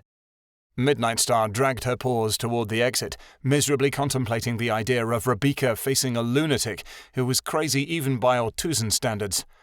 Hopeless, she whispered under her breath, closing her eyes. Now what do we do? Adelaide trembled, quivering in her bow at the thought of Valka. Tattle led the way as they headed out of the chamber. I suppose we hope that Rebecca comes back with a new lawn ornament. What in the Varanian do you think you're doing? Snapfoot screamed, looking down at the dead animal before his feet in the leafy trees outside the plains. A wolf with a bloody mouth licked his chops. We're eating. What does it look like? You just killed another unicorn. I didn't authorize this, Snapfoot said. We had to have permission, a she-wolf said. Oh, I thought since there were so many of us we could go on hunting parties when we wanted. You thought wrong. Snapfoot began pacing. One unicorn was fine, but 2 deaths in the herd. Crying ice would be murderous. I put together a couple search parties to hunt for food every few hours to keep everybody fed, and you go and do your own thing. Sorry, we made a mistake. By the look on the wolf's face who had said this, he was anything but sorry. He grinned with the joy that his belly was full. Take all the meat back and spread it amongst the pack, Snapfoot ordered. When they didn't move, he bared his fangs and growled, Now! The 5 wolves that had brought down the beast meekly followed his command. Snapfoot turned away from the lovely smell of food and thought, Complete disrespect. I might as well be their dinner, as well as they listen. Kaliska sensed his fury as he padded into the camp. She went to tell the pup she was playing with goodbye, but the mother came by and snapped at her. Glaring at the other she-wolf, Kaliska followed Snapfoot into his den once more. The leader looked exhausted. He spent a lot of time in his den these days. Snapfoot, something's bothering you, Kaliska said, a caring tone to her voice. Nobody is listening to me, Snapfoot said angrily, kicking a spare stone against a wall. I listen, Kaliska said. You're the only one. The rest of these idiots don't get it. Don't get what? A couple of rebels just went out and killed another unicorn. Oh no, Kaliska shook her head. Oh yes. What makes it worse is that the unicorns are planning an attack. They'll be here in less than 2 days. Snapfoot, calm down, Kaliska urged. How do you know this? I was out in the bushes last night and I heard them planning. Their leader, Crying Ice, she wants to make sure all of us die. His voice became frantic. I haven't told anyone yet because I'm not sure what I should do. Then we must act at once, Kaliska said quickly. What are we supposed to do? Telling the pack what the unicorns have in store would cause a panic, he scathed. I'll generate a guard so when the time comes, we'll be ready. We'll rotate positions and give a warning when the unicorns charge, Kaliska said. They don't listen to you either, Kaliska, Snapfoot moaned. It's on your orders. They can do nothing to stop it. Avoiding your suggestions to not hunt is one thing, but refusing to follow a direct command is mutiny. No one wants to be a traitor to the pack. Snapfoot sighed. I suppose you're right.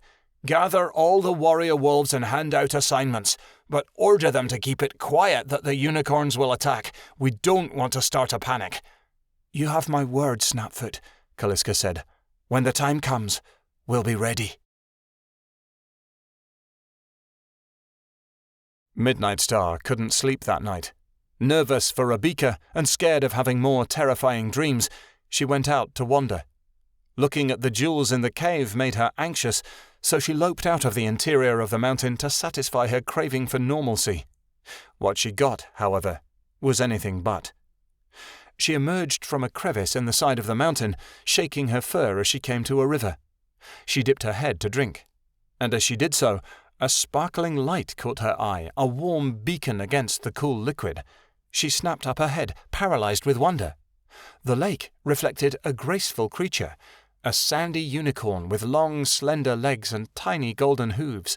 Her small head was tucked in, and her curved, long neck had a mane that rippled down to her chest, with a tail that flowed to the ground.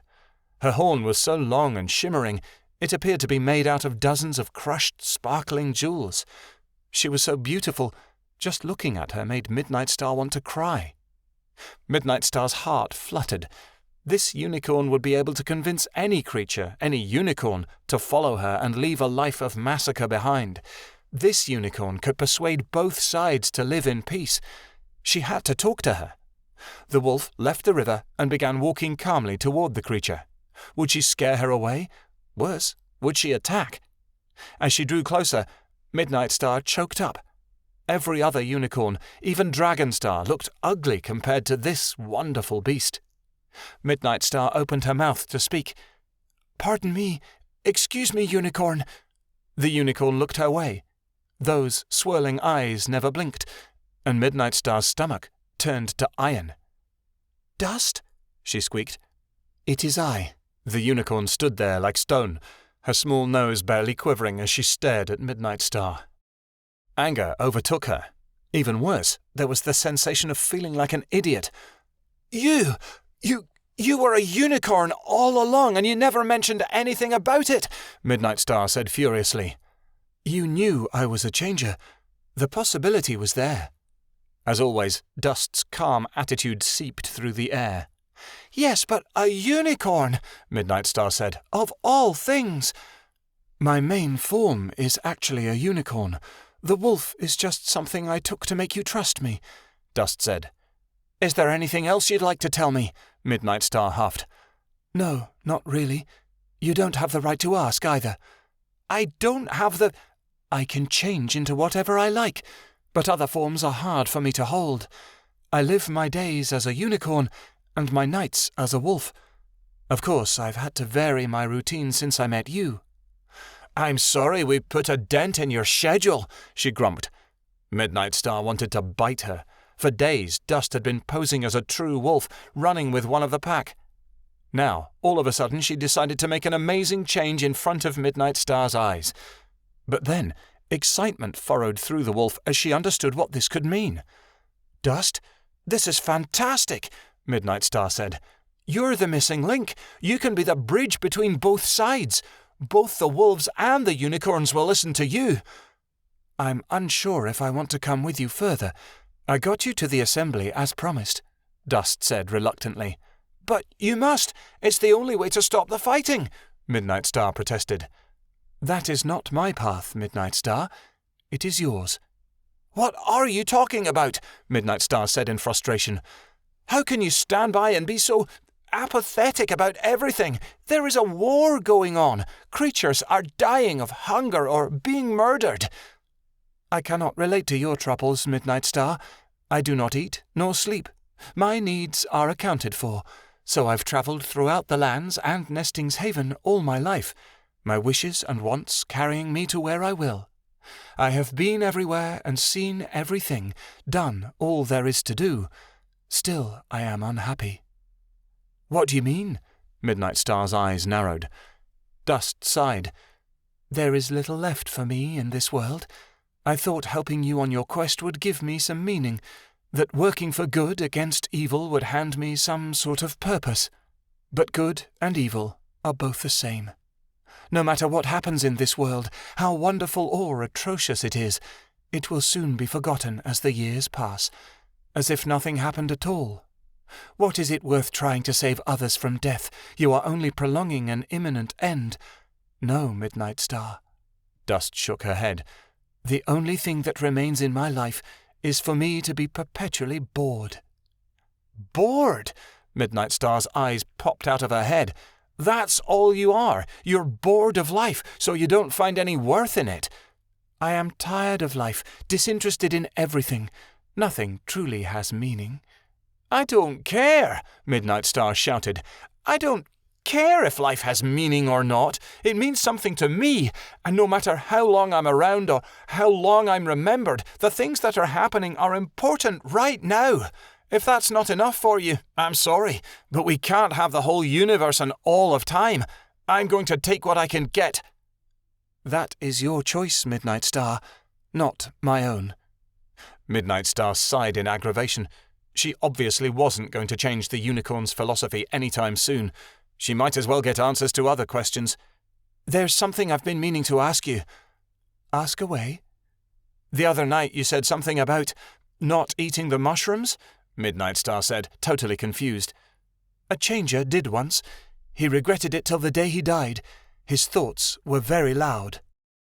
When Midnightstar still looked confused, Dust said, "Don't ask." "The thoughts of changers." Midnightstar's mind swirled just as much as Dust's eyes did. "What are you talking about? How do you know what other changers think?" "I know this, Midnightstar, because I was a skygazer too." Her jaw dropped. You were like me. You said that you were—" Dust tossed her tail. "My parents were exceptionally powerful beings. I was taken from my home by those on the assembly who wanted to use me. Because of my ability to catch on to things quickly, the assembly decided that I should become a skygazer, as the ones that remained in the lands were getting on in age." "You were kidnapped," Midnightstar said softly. Dust's story was so much like her own. "Yes. When I was a child, the old skygazers taught me everything they knew. But skygazers are born, not made, Midnightstar. I was never meant to be one, and forcing me to become something I'm not damaged me irreparably." "How did you have the visions if you were not born to be a skygazer?" Midnightstar asked. "Before they died, the other skygazers used their magic to bring visions upon me. They did this so often I began having them of my own accord. My visions and dreams, though they were frequent, were never as powerful as yours, Midnightstar. When the previous skygazers died, they could no longer offer their magic to me, and accessing the in-between became more difficult. I still can because I have been trained, but my abilities in that spiritual realm are limited. Yours are unbound. If I was to be a true skygazer, I would have found a portal by now, but I have not. And portals appear rather quickly once a skygazer receives their powers, as you have seen with Zaya." Midnightstar had the thought that perhaps Dust was not bored of her life at all, merely traumatized or depressed from what the assembly had put her through. The visions they'd made Dust to endure had taken away her will to live, to find happiness. She could understand. Her own visions were terrifying, and she was meant to see and understand them. Dust was not, and had been forced into it. "So the assembly pressured you to be their skygazer, and you decided to leave?" "Yes. After many years of torturing me with visions, I decided to go out on my own." "They let you walk away?" "They don't dare go after me. I am not someone they want as an enemy." Midnightstar wouldn't want Dust as an enemy either. Now that she knew what Dust's alternative form was, she saw her as a powerful ally. "But why does the assembly need skygazers?" "The lands are in dire need, Midnightstar. The skygazers have knowledge that can put the entire realm at an advantage. Skygazers helped to end the first despondent, so the assembly believes they can end this one as well. But with no skygazers to be had, and the Queen of the Fairies missing, the assembly is fully responsible for the well-being of the lands. You can obviously see that they don't like being responsible." "Obviously," Midnightstar scraped the ground with her paws. "Why me? Why was I chosen?" "It's an unanswerable question. You may never know." The quiet was uncomfortable for Midnightstar, but Dust seemed to melt into it, becoming the silence completely. The unicorn blinked and said, "The assembly must never find out that you are a skygazer, Midnightstar. They will use you, like they used me." "They wouldn't help us with the unicorn war, even if I offered my powers?" Midnightstar asked. "No, you would be too busy trying to come up with answers to the second despondent itself." "But one wolf can't fix that. It's the responsibility of everyone in the realm," Midnightstar protested. "It is easier for them to put the burden on one lone soul." Dust lowered her head, her horn glinting in the moonlight. "You have a visitor," Midnightstar looked over her shoulder to see Zaya slithering out of the same hole she had come from, curiously prowling to her side. "There you are. I've been looking everywhere. You said earlier you needed to talk to me?" Zaya said. "She'll listen this time, Zaya," Dust said quietly. "Hello, Dust." Dust's form was apparently no big shock to Zaya. He probably knew all along. Midnightstar took a breath. "Yes, Zaya, what I say is going to seem a little strange to you, but please, just listen." She took a deep breath, then dove right in. Zaya listened patiently, crossing his front legs, as she explained everything that she could. She related to him the visions, what the griffin had said, all of it.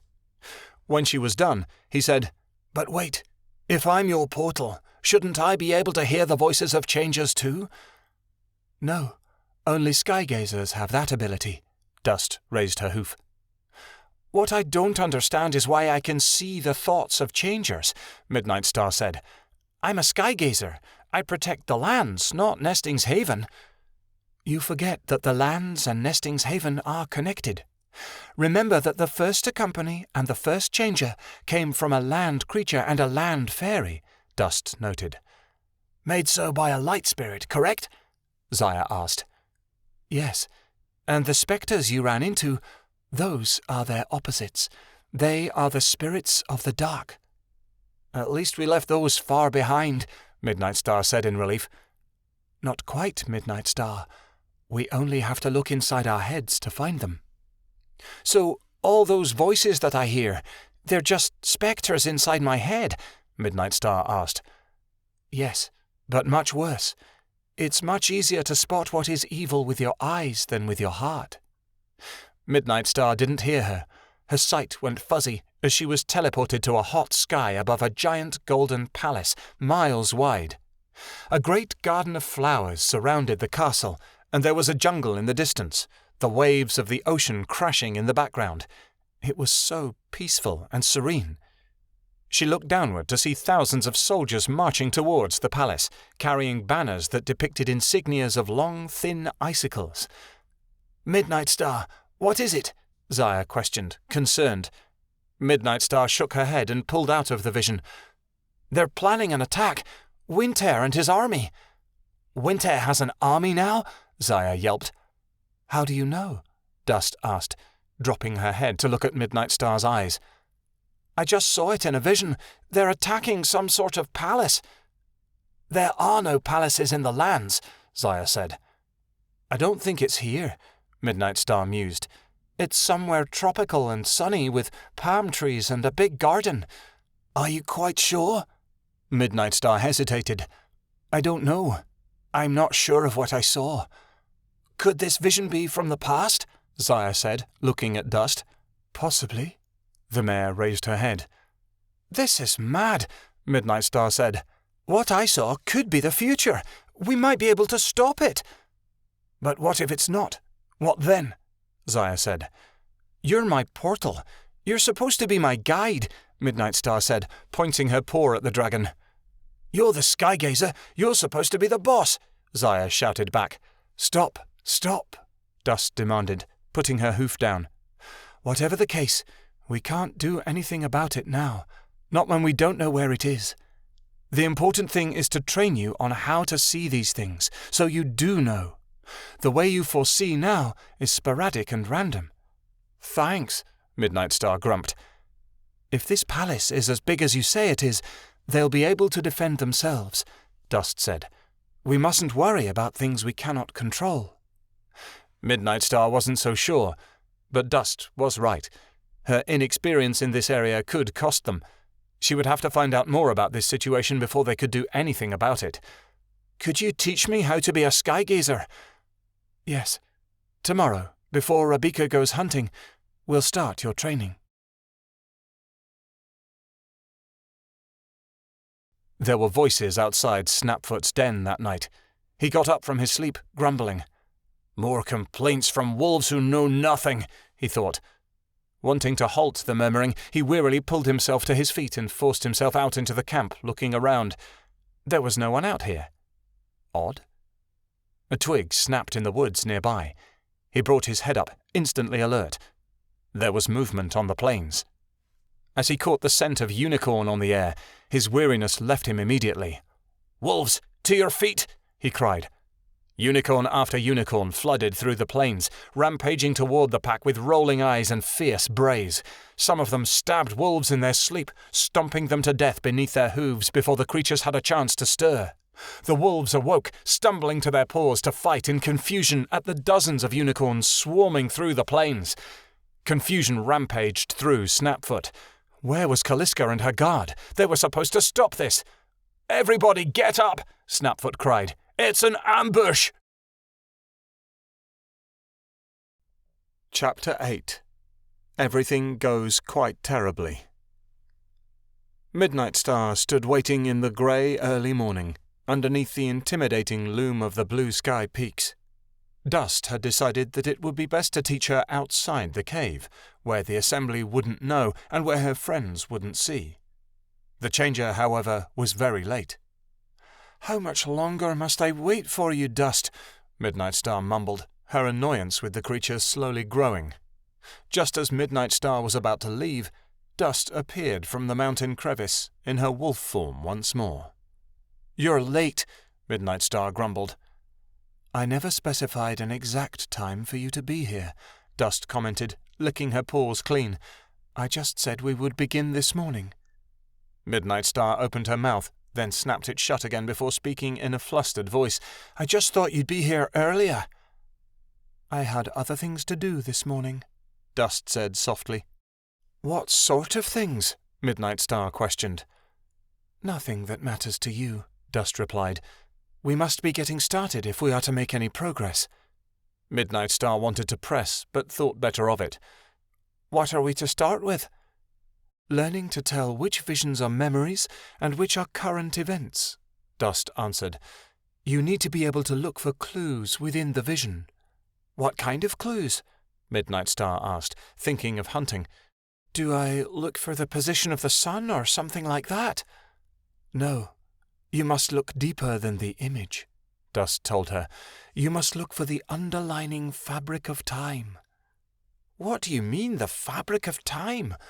Midnightstar cocked her head to one side. "How can I look deeper?" "Glance to the edge of your vision and find the strings that tie the image to you," Dust said. "They appear just like any ordinary thread, and they attach all memories to one's mind."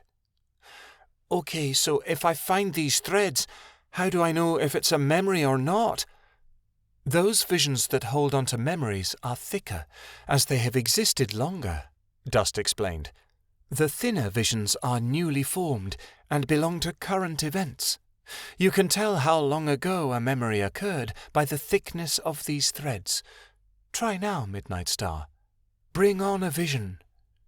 "I can't command them at will. They're random," Midnightstar protested. "Yes, you can. As a skygazer, you are connected to the thoughts of all changers," Dust reminded her. "If you concentrate, you should be able to break into the mind of one right now. Now, concentrate." Midnightstar obediently closed her eyes and tried to bring on a vision. She thought it would be impossible, but to her surprise, she fell into the eyes of another changer just as easily as she saw through Zaya's eyes, easily and effortlessly. She was in a long hallway, bounding toward a door. Orange fur stuck out on the legs of the changer she was seeing, and she was very low to the ground. She directed her attention to the corners of the vision, trying to find the strings. At first, there was nothing. But then, just barely in view, there was a thin strand of some glittering substance. It was so slight it was almost invisible. The vision wasn't a memory. It was happening right now. The changer kept moving. Midnightstar took in the lavish decorations in the hallway. Everything was adorned with jewels and rich fabrics. This was the home of someone with status and power, a king or lord. Perhaps this was the interior of the palace she'd seen earlier. The creature ran up to a door and slunk in through a small crack, peering all around. The room was dark. On the bed sat a young girl with bright pink hair, kissing a boy who laid beside her. "Chameleon," the changer whined, "Martin and I need to talk to you." "Go away, Pumpkin," the girl replied viciously. "We're busy." The changer curled inward, suppressing a feeling of hurt. Midnightstar focused in on the boy, trying to see who it was. She gasped when she recognized the face. Keanu, she thought, forgetting that the changer could hear her. The orange changer jolted, trying to find who had spoken. Midnightstar pulled away. Dust was waiting patiently when Midnightstar returned to her own reality. It wasn't a memory, Midnightstar panted. It was Keanu. It doesn't matter who it is that you see, Dust said softly. The strings are what matter. They were really thin. I could barely see them, Midnightstar said quickly. Her mind was reeling. Who was with Keanu and what had they been doing? Was he in love with the girl he was with? And if not, why had they been kissing like that? You need to focus, Midnightstar, Dust's stern voice bombarded through the questions spinning through her mind, and the changer stared intently at her. I am focused, Midnightstar growled. No, you're not, Dust replied sharply. You cannot learn more if you will not focus. No, I want to know more, Midnightstar demanded.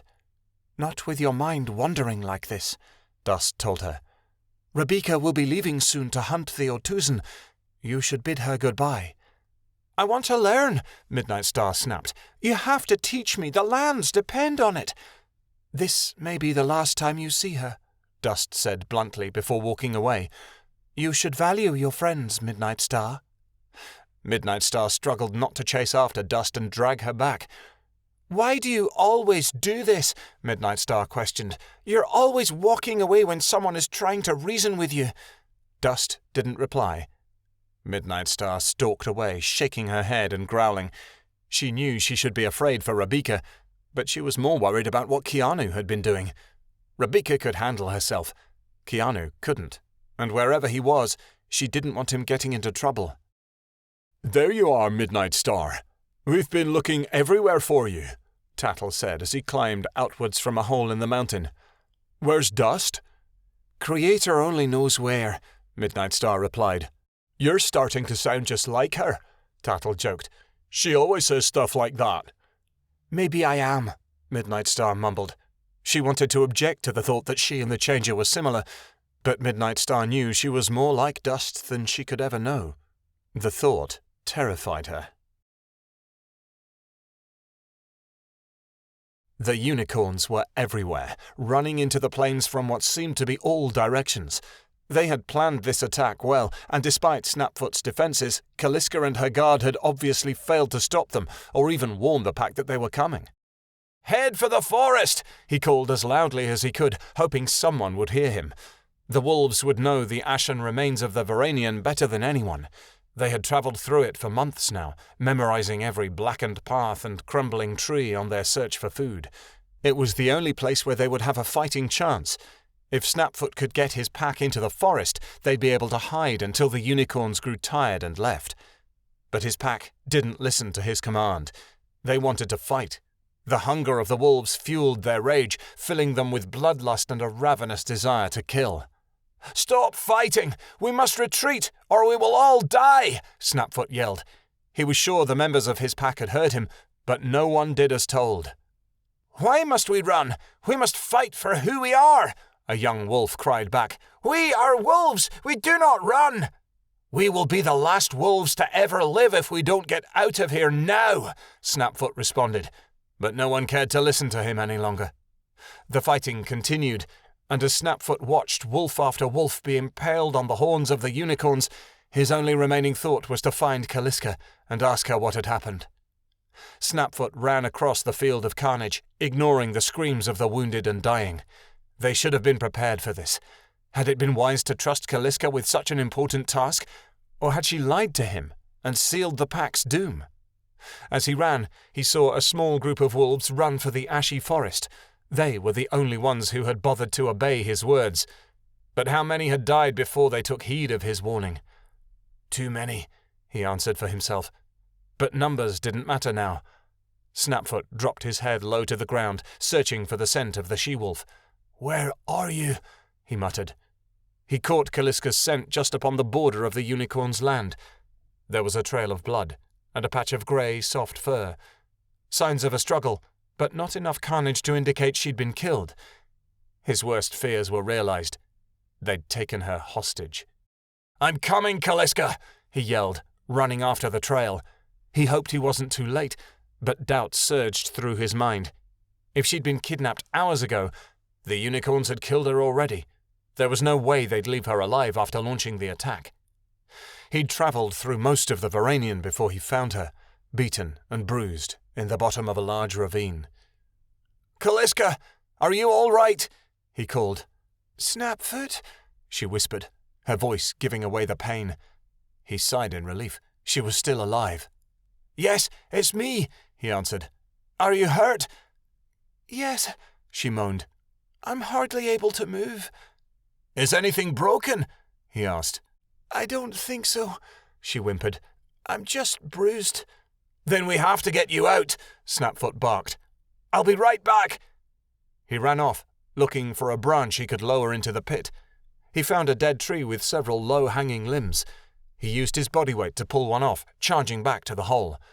Kaliska had managed to get into a sitting position, but she was weak and covered in her own blood. He hoped she'd be able to hold on. "I'm going to lower down this branch. Grab onto it, and I'll pull you up." The second it was within her reach, Kaliska latched on with her teeth. She cried out in pain as Snapfoot pulled her up over the edge of the pit. She let go of the branch when she was finally out of the hole, gasping in agony. Snapfoot ran to her side. "What happened?" Kaliska groaned. "I was on my way to set up a guard, and as I was walking by, I heard something in the brush. I went to check it out, but by that time the unicorns had already jumped me." "How did they know?" Snapfoot mumbled. "Know what?" Kaliska winced as she began to lick the blood from her fur. "That you were setting up a guard," Snapfoot explained. "And why didn't they kill you? They wouldn't hesitate with any other wolf." "They think I'm your mate." Kaliska went to stand and yelped as she put weight on one ankle. "I overheard them talking about wanting to eliminate the alpha. They meant to lure you out here and kill you when you came to rescue me, but they didn't expect there to be so many wolves. The unicorns who were guarding me left to join the others, but they'll be back soon, so we have to leave." Kaliska tried to walk and ended up letting out a small howl of pain. Snapfoot let the mate comment slide as he went to help. "Is it sprained?" Snapfoot asked. "Lean on me, and we can get you home." He helped her up, and she leaned over slightly, putting part of her weight upon him. "You need to heal," Snapfoot said. "We have to get back to the pack," Kaliska gasped. "Try and stop the unicorns from attacking." "They already have," Snapfoot said. "They came in from all sides. No one listened when I called a retreat." "Then why did you come for me if the pack is suffering losses?" she questioned. "Why leave the entire group for a single member?" "You're the only wolf who listens to me, Kaliska," Snapfoot responded. "I just felt like you mattered more than they did." "You're a strange sort of leader, Snapfoot," she told him. "What do you mean by that?" he asked. "Just that you don't act like most leaders would," she said. "Most would have let me die and worried about saving the pack." "Every wolf matters, whether they are the Omega or the Alpha," Snapfoot commented. "I could do nothing for them, Kaliska, but I could do something for you." Kaliska's eyes were full of shock. "Thank you, Snapfoot. No one has ever told me that I've truly mattered." "You do," he said firmly. "And from now on, don't ever forget it. Now, let's go. We need to gather those who are still alive and plan some sort of counterattack. What the unicorns did tonight means war." Midnightstar watched as Rebecca walked in the direction of Valkur's den, unable to control the frustration welling up inside her. "Are you okay, Mids?" Adelaide asked. "I'm fine," Midnightstar retorted, her voice sounding as if she were far away. "You don't look fine," Tattle commented. "What's bothering you?" "I told you I'm okay," Midnightstar said firmly. "Now stop asking." Midnightstar was fuming. Rebecca had left the peaks for her hunt proudly, as if Valkur was a small bunny rabbit instead of the most terrifying Ortuzan the lands had ever known. She believed she'd have no trouble taking him down. To make matters even worse, Dust had vanished. Midnightstar had circled the blue sky peak several times looking for her, and had even enlisted Zaya's help in finding her, but neither she nor the dragon had any luck locating the changer. She had up and vanished the night after she'd promised to teach Midnightstar how to be a skygazer.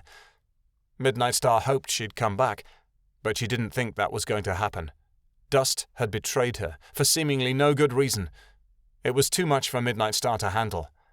"Mids, you're not okay," Adelaide said, poking her friend with her paw. "I can see it." "Leave me alone, Adelaide!" Midnightstar screamed, whirling on her friend with her fangs exposed. "I don't want to be bothered right now." Adelaide's eyes welled up with tears, and the bow began shaking on the top of her head. Tattle pushed his way forward and shouted, "Midnightstar, don't snap at Adelaide just because you're upset." "You don't get it, do you? She was all we had," Midnightstar screamed. "What are you talking about?" Tattle said, bewildered. "Dust! She's gone!" Midnightstar cried. "We needed her, but she took off. Now everything's hopeless. Don't you understand?" She didn't wait to explain anything, only stormed off in the opposite direction. Tattle and Adelaide watched her go. "What is her problem?" Tattle snarled, turning to his smaller sister. "I don't know. Why is she so mean all of a sudden?" Adelaide asked. "It's not like she enjoyed Dust's company." "I don't know," Tattle responded, "but it's ridiculous." "Do you think Rebecca will make it back?" Adelaide looked up at her brother. "I don't know. She's so hard-headed sometimes," Tattle said, contemplating. "Maybe I should go and make sure she gets out of there alive." "But the Assembly said no one can help her," Adelaide replied. "What the Assembly doesn't know won't hurt them," Tattle said, grinning. He nudged Adelaide gently. "I'll be back soon. Take care of Midnightstar. It looks like she needs a friend now more than ever." "I'll do what I can." Adelaide nodded as she bid her brother farewell, who had begun travelling in the same direction Rebecca had. When he was no longer in sight, she turned and headed toward the cave of glass in search of Midnightstar, the bow on her head bouncing as happily as she was. Rebecca moved quickly, wasting no time on her way to the ravine that was home to the Ortuzan Valkyr. As she ran, she prepared herself for the battle to come. She knew it wouldn't be easy, but she was positive that all she had to do was get in one bite and he would fall.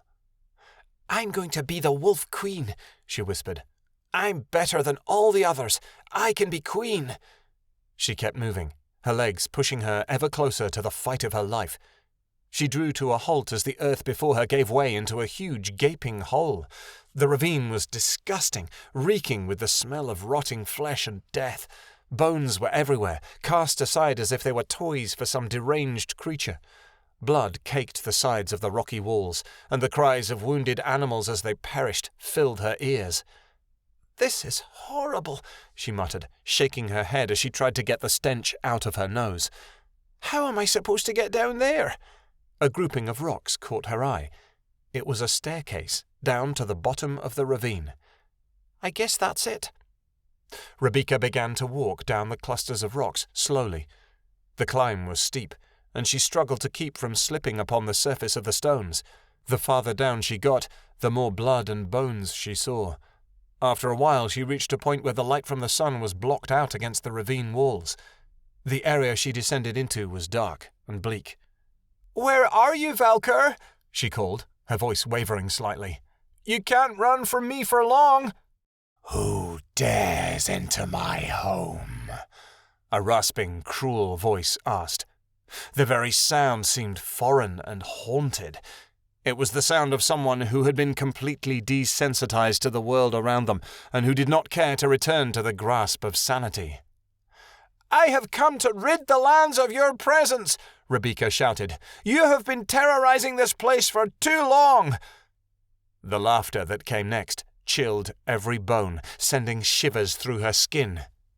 "You think you can take me?" Valkyr cackled, still submersed within his hiding place. "You better hope you find me quickly, for I've already found you." "Show yourself," Rebecca said. She searched the ravine, the darkness throwing off her senses and making it hard to tell what was real and what was shadow. Now why would I want to do that when I am quite happy staying hidden? Valkyr taunted. Rebecca listened closely to his voice, smiling as she identified the murky shape clustered against the ravine wall that was his form. "You've been caught!" she barked, charging at him. In the seconds it took her to reach him, he was gone. Not so fast, Valkyr chuckled. You won't catch me, because I'll get you first. Valkyr emerged from the darkness of the ravine, coming into the light. He was in the form of a blood-red wolf, his eyes burning orange, teeth riddled with rotting chunks of past victims. There was no life in his eyes. Though his body lived on, his soul was long past dead. As Valkyr descended upon her, his mouth open wide, Rebecca screamed. Tattle heard his sister's pleading cries long before he reached the ravine, and he ran as fast as he could to the source. He didn't have time to stop as he went barreling over the edge of the ravine, tumbling through the air until he struck a ledge of rock. He lay on his side for a moment, groaning, before rising to his feet and shaking off the dust. Beside him was the half-eaten carcass of a large buck, with one antler torn out of the side of its head. "Rebecca!" he yelled. "Rebecca, where are you?" Another scream was harshly cut off. Tattle peered around. The cry had come from far below. He needed to find a way down. There was a staircase, but it was too far away, and there was no direct path to it from the ledge he was on. A short ways away, a vine crawled up the side of the rock. Tattle grabbed onto it with his teeth and slowly slid down, the vine tight in his jaws as he rappelled down the side of the cliff. This method would take time. If he rushed, he was sure to fall to his death. Slowly, he slunk down the ravine, hoping he could make it to his sister before the Ortuzan finished her off. By the time Tattle had finally made it to the bottom, he'd wasted precious time. He bolted toward the noise, skidding to a stop, when he saw the horrid battle before him. Rebecca snapped at Valkyr, but every attempt she made was thwarted by his quick movements. The Ortuzan had shifted into his human-like form, long, knotted red hair dangling in front of his bloodshot eyes, with a nose that was too small and a mouth too large for his oval-shaped face. His skin was beyond white from living in the dark for so long, while his fingernails were overgrown and stained permanently red. His fangs were just as stained as his fingernails were, broken in places and rotting away. Valkyr sat atop Rebecca, toying with her like a cat would a mouse. Valkyr released his grip slightly, giving her a chance to try and bite him, before pouncing on her and clamping her mouth shut once more. You are such a lovely creature, he drawled, stroking the fur of her head with one bony hand. So very lovely. Let me go, she yelled. No, little wolf. We must stay quiet, so no one finds us, he whispered, cackling. Rebecca struggled against him, to no avail, and a whine sounded low in her throat. "Let go of her!" Tattle's voice boomed from behind Valkyr, who turned slightly to look. Who are you to be telling me what to do? Valkyr inquired, never releasing his tight grip on Rebecca. Wouldn't you like to know? Tattle rushed forward, leaping high into the air and onto Valkyr's back. Not so fast now, are you? Get your filthy paws off of me!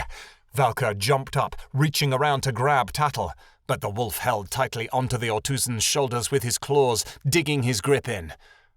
Now you die!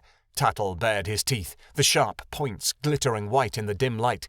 He struck once, twice, and a third time, burying his fangs deep into Valkyr's neck. The Ortuzan shrieked as Tattle bit down, wailing and hissing loudly. He shrunk to the ground, taking far longer to die than any normal Ortuzan would. Finally, he cursed Tattle in a sharp, pitiless voice before giving a wheeze and lying still. Tattle walked to him, stepping on the Ortuzan's shoulders. He bent down, wrapping his teeth around Valkyr's neck and pulling. After a bit of gnawing, the head finally came free. "Great, we got it. Let's get out of here," Tattle said grimly. Rebecca was lying on the ground. She stared at her brother, mouth slightly open, her expression a combination of horror and rage. How How could you do this? She yelled abruptly. I was supposed to kill him. I was to be queen. You weren't doing a very good job of it, Tattle snarled. I just saved your life. You could show a little gratitude. I hate you, Rebecca snapped. Now I'll never rule. No, but I will, Tattle commented. So, as the Wolf King, I order you to move it, sister, before I make you. Tattle bent down and picked up Valka's head with his teeth, making a face at the taste of the Ortuzan's knotted, dirty hair. Rebecca huffed and ran in the direction of the staircase, ignoring her brother as he carried Valka's head back to the assembly. The assembly talked amongst itself while it waited for the return of the wolf who wanted to join their ranks. Rebecca had been gone for quite some time, and although most feared the worst, the Heron had ordered most of the assembly to stay in session a bit longer, until it became obvious that the wolf was never to return. They have to be okay. They just have to be. Adelaide paced about the bottom of the assembly's court, Midnightstar standing close by. It has to be a happy ending. That's how the stories always go. This is real life, Adelaide. It's not always happy, Midnightstar snapped, no longer caring about her companion's innocence. She had grown nervous as well, and was disguising her fear with rage. What was taking them so long? But it has to be, Adelaide whined. No, it doesn't, Midnightstar replied. In fact, it's more likely to turn out horrible than happy in any way. Why are you so negative? Adelaide asked, tucking her tail between her legs. Why are you so naive? Midnightstar retorted. The sooner you learn it's not always going to be okay, the better. You're being so mean, Adelaide said, and her ears flattened against her head. You're so much different than you used to be. What's going on with you? Life, Midnightstar replied snappishly. It's changed me. Well, I don't like it, Adelaide grumped. Just then, soft footsteps could be heard echoing about the chamber. Adelaide poked her head out of the assembly's massive doors to see her sister coming. Look, it's Rebecca! And she's failed, Midnightstar commented as she noticed the she-wolf slinking in slowly, her head bowed low. But at least she's alive. Rebecca sat down sadly next to Adelaide, and Tattle walked in behind her. In his jaws, he gripped the head of Valka. The assembly gasped as Valka's pale face swung back and forth in a perpetual state of anger from Tattle's mouth. The wolf walked to the center of the room and tossed the head on the floor, smacking his mouth. Here's your lawn ornament. Chapter 9. Her Dragon. Midnightstar, Adelaide, and Rebecca waited outside the entrance to the court, behind closed doors. After Tattle had been proclaimed as the new Wolf King, his friends had been ushered out so the assembly could have a meeting immediately on what was to be done about the Unicorn War. Zaya was off hunting in the trees somewhere. Just before Midnightstar had stepped outside the door, she had seen the lands through his eyes, as he sat patiently in the trees, waiting for something to come along to snack on. Dust was still nowhere to be found. Midnightstar was sure that she had left for good. I can't believe he killed Valka and not me, Rebecca sulked, sitting in a corner. I could have been a queen. You also could have been eaten, Midnightstar said. Stop complaining. We've got bigger things to deal with. They're not going to listen to him, Rebecca said, gesturing to the door. And they would listen to you? I can be very persuasive. Midnightstar stepped back as the door opened once again. A raccoon led them inside, and Midnightstar looked to the tall precipice that Tattle was on. He seemed uncomfortable up there. Well, she insisted, staring at the Heron. The assembly has made their decision, the Heron said. On a majority vote, we have decided that we will not interfere with the war between the unicorns and the wolves. What? Midnightstar hissed, and her companions began growling beside her. You will do nothing. It's no use, Mids, Tattle called down from his podium, shaking his head angrily. They won't listen to reason. I've tried. The Wolf King posed some valid points, the Heron said fairly, but the consequences of forcing the unicorns into submission would be less beneficial than the final result. I'm out of here, and so are the rest of us. See you. Tattle snapped, heading for the walkway off of his podium. Tattle, you cannot leave. The assembly needs you, a porcupine added. I owe nothing to you, Tattle said. I have vanquished Valkyr for you, but you still won't help us. You will stand by and do nothing until both sides have killed off each other. The assembly neither has the time nor the resources to invest in this escapade. I'm sorry we couldn't be of further service. The heron fluttered her wings and said nothing more. Yes, Midnightstar said, her voice rising, and I'm sorry.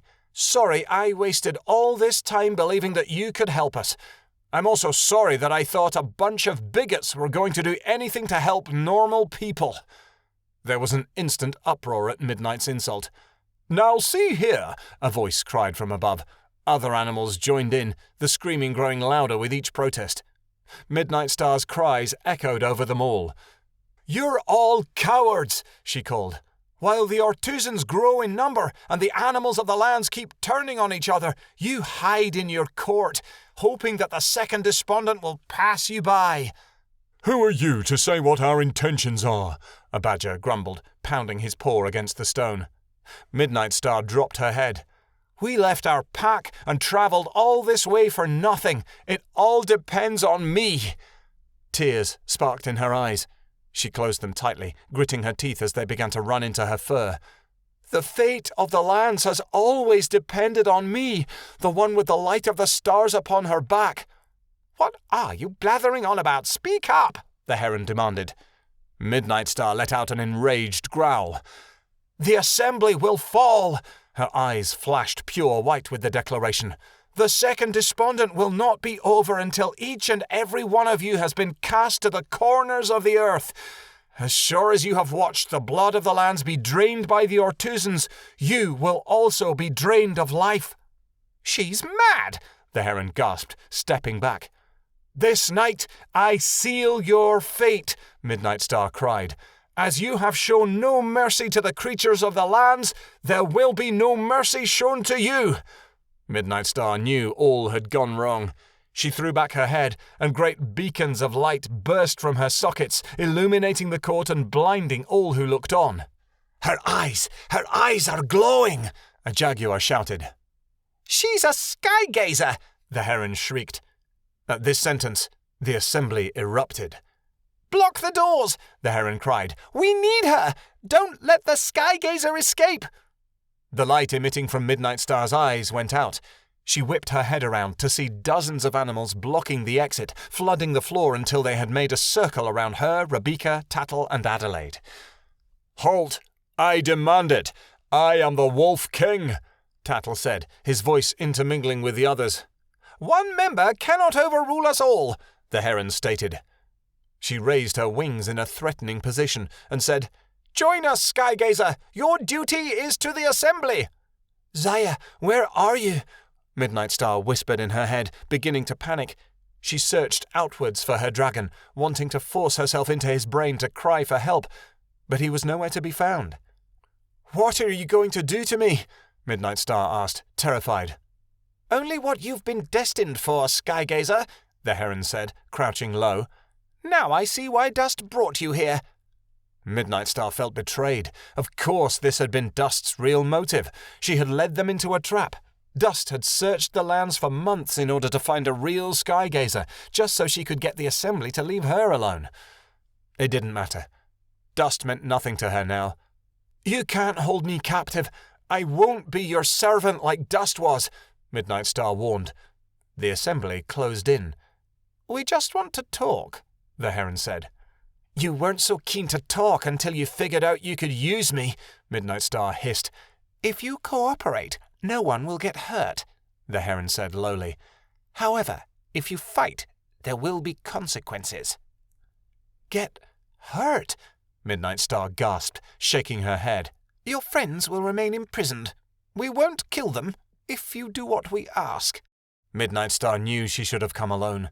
The assembly was going to use her friends, torture them until she gave in to their demands. But she wasn't a true skygazer. She had no training and no idea how to use her powers. Midnightstar glanced at the quivering Adelaide. Her tail was tucked between her legs, and her eyes were wide. The thought of her being tortured was madness. "Come, skygazer," the heron said. "We have a special place prepared just for you." Midnightstar's vision wavered, transforming into another's. In one breath, Midnightstar both stared into the eyes of the heron and smashed the door to the giant courtroom down with a sharp, angry kick. Midnightstar was jolted back into her own body as she saw Zaya standing upon the broken door, nostrils flaring, fangs bared. "Oh, it's only a little dragon," a goose said, honking its displeasure. "Let's use his pelt for a rug," a crow cawed, and the members of the assembly barreled toward him. "No!" Midnightstar howled, terror squeezing her heart as the animals jumped upon her dragon. "Wrong day," Zaya said, and he belted out a flame. It whipped around, curling into several strands and wrapping into different shapes so that the ends of the flame formulated into the appearance of animals, creatures that attacked the assembly with a ferocity that was uncommon. "He's her portal," the heron gasped. "Grab him too!" "Catch me if you can!" Zaya shouted.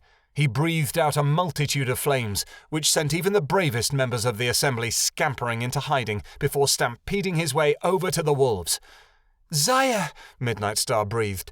Her portal had shown up at just the right time. "Let us go, quickly," he insisted. "How did you learn to breathe fire like that?" Midnightstar asked, stunned. "Dust taught it to me. Perks of being a portal," Zaya said. "Let's get out of here," Tattle roared, and the entire group stampeded for the door. "No, this must not happen," the heron squawked behind them. "The skygazer is ours." "No," Zaya said as they reached the doors, flying up to the very top of the cave. "She's mine." The dragon swung his tail into a large balcony that hung over all the others. It instantly crumbled at his well-aimed hit, and he came spiraling down, flying faster than the rock that was chasing him. He swept out the door as the boulder fell onto the rock below, blocking the exit just as he and the others escaped. But it didn't stop there. Midnightstar skidded to a halt as she listened to the tortured screams that were emerging from the other side of the boulder, where the court was trapped without an exit. The one rock that had fallen had caused the entire complex to crumble inward onto itself, causing a major landslide and crushing the members of the assembly underneath the falling stone. They fell, one by one by one. "Mids, come on," Adelaide insisted, tugging on her fur. "Let's go." She was paralyzed. "The assembly," she whispered. "They're all in there. They're getting crushed." "There's nothing we can do. They brought this upon themselves," Tattle insisted, trying to get her to budge, and failing. Zaya grabbed Midnightstar by her scruff, dragging her along. By the time he'd pulled her halfway through the cave, the screams had ended. Midnightstar was no longer thinking, just feeling as the mountain shook all around her. "Look out!" Rebecca said, and Zaya dropped her. Midnightstar glanced to the roof of the cave they wandered through. She dove out of the way as sharp crystals crashed to the floor, some shattering in pieces on the cold floor, others clunking to the ground in giant weights that would crush them if they made a misstep. "Move," Tattle said, and he snatched Adelaide out of the way just before a falling crystal cut her open. "We're almost to the outside. Go, go, go!" Gem after gem fell to the floor. Midnightstar gasped as a massive amethyst rattled above Zaya's head, and she pushed him into a wall just before it hit his skull. The group made it out, crawling through one of the remaining holes that hadn't collapsed. Midnightstar tripped over a rock, fell to the ground, and stayed there. After the group had caught their breath, the questions came. "Midnightstar, what?" Tattle said weakly. "What happened in there?" She didn't answer. She didn't have any answers anymore. She had nothing. Everything in the world had just slipped out of her paws, shattered by the assembly. And in turn, she'd shattered them. "All of them," Adelaide said chokingly. "Every single creature in there just died." "I can't say I feel very sorry for them," Rebecca snarled nastily. "Rebecca, those creatures had families and friends too, just like us," Adelaide whimpered. At Adelaide's words, Midnightstar's own came out in great, wretched sobs. It was my fault," she moaned. I cursed them all to suffer." "Curses mean nothing, Mids," Tattle comforted. "They're not real." "I'm a skygazer. What I say is bound to come true," Midnightstar burst. "Midnightstar, I'm the one who caused the rocks to fall," Zaya added. "If anyone's to blame, it's me. I didn't know the whole cave would collapse in on itself. I was just trying to buy us time to escape, and when they went after you, I lost control." "How about the idiots pick a more stable court next time?" Rebecca said. Tattle growled at her, and the she-wolf became silent. "Your eyes glowed," Adelaide said, "just like Ali and Keanu's do when they prophesy. Why, Mids?" Midnightstar didn't hold back. It was no use keeping secrets anymore. There was no point. "I'm a skygazer." "Yes, but what is that?" Rebecca snapped. "I have visions," Midnightstar said quickly, her words spilling out from her tongue. "I hear things and see them too. That's why I'm always so spacey and why I scream out in my sleep. I can hear the thoughts of changers and enter into their minds." "Why didn't you tell us before?" Rebecca asked. "We could have helped you." Anger bitterly flared through her, and she raised her head up, clambering to her paws. "Do you know what it feels like to hear things in your head?" Midnightstar screamed. "Do you understand how it feels to see things you can't comprehend?" "Mids, calm down," Tattle insisted. Rebecca's eyes grew wide. "I will never calm down. I will never be calm again after all of this," Midnightstar howled. "Can you comprehend how horrible it is, day after day after day after day, to have visions that you can't tell are real or not?" "But, Midnightstar, you've always been a little odd," Tattle insisted. "This is different," Midnightstar said. "Do you want to know more? I see through his eyes." She pointed at Zaya, and the dragon stared back at her as an iron statue, never blinking, ever calm. "I can go into his mind and watch things as he does them. I can hear his thoughts, and I can't even help it. Dust was supposed to teach me how to control it, but she left. Mids, please, please, I don't care what you are. Please just stop crying," Adelaide begged, and she began to cry too. "Stop, stop. I don't care if you see things or if you hear voices. I don't even care if you're crazy. You're my friend and I don't want to see you cry. Don't cry." "Come here, skygazer," Zaya said. He looped himself around Midnightstar, nuzzling her close as his hot breath caressed her fur. "Be still." "I can't be still," Midnightstar complained. She concentrated on the pale sheen of his scales, the whiteness she felt like she had been falling through forever. "I can't stand by and wait while the Assembly, the unicorns, and the Creator himself does nothing to stop the bloodshed. I can't follow the command to be still." "You have to," he rumbled. Midnightstar could hear the fire burning in his stomach. "Can you tell us what a skygazer is again?" Tattle asked. His voice was inquisitive rather than frightened. "The protector of the lands. Technically our equivalent of the Great One. I am her portal, which means I'm her guide," Zaya said, explaining for her. "How long have you known?" Rebecca pressed, asking Midnightstar. "Weeks," Midnightstar moaned. "We've been travelling with the protector of the lands all this time and we didn't even know it," Tattle breathed. "No, Tattle," Midnightstar hushed. "You've been travelling with a liar and a fake. I cannot even be true to myself. I have failed at my one task." "Mids," Adelaide said, Maybe you misread the prophecy. Maybe going to the Assembly isn't what the solution was all along." "Great, I messed that up too," she mumbled. Zaya drew her closer. "Maybe going to the Assembly was part of the plan," Adelaide offered. "It's just not the full plan yet." Poor little Adelaide. She always had hope against hope, even when in situations like this one it was pointless to dream. "Let's all get some rest," Zaya offered. "It's been a long night. We can figure out what to do in the morning." "Agreed," Tattle said. Nobody bothered to ask any more questions, either because Midnightstar was so upset, or because Zaya was giving a threatening glance to anyone who came near. Midnightstar sighed, curling up into a ball with her tail tucked over her face. It was over. She had failed. In the morning they would begin the journey home, if there was even a home to go back to. All through the night, Zaya never left her side. Snapfoot pulled Kaliska along beside him, carefully maneuvering her around rocks and stumps in the path. "This is taking forever," she moaned. "Just go. I'll make it back somehow." "I won't leave you here alone." He stopped, allowing her to rest a moment. Her injuries were slowing them down considerably, but the idea of abandoning her now was hideous to him. "You must. The pack needs you," Kaliska said. "Go and help them. I'll find my own way home." "You need me too, Kaliska," Snapfoot replied. "I'm useless," Kaliska said softly. "I don't deserve anyone's help. All I'm good at is getting pregnant and making everyone angry."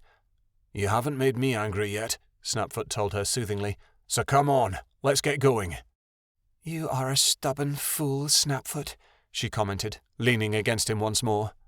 Her eyes twinkled. "But I don't mind."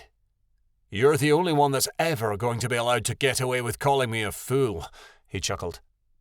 They walked on in silence, slowly moving one step at a time.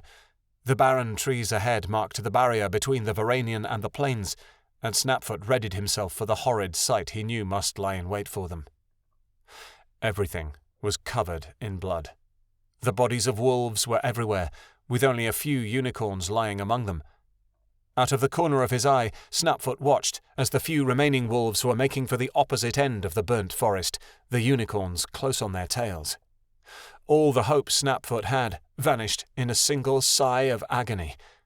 Snapfoot laid Kaliska down by a bush. "Stay here," he whispered. "I have to gather the pack." "Agreed. I'll wait." Kaliska laid her head down to get some rest, and Snapfoot wound his way through the trees, following the fleeing pack at a distance.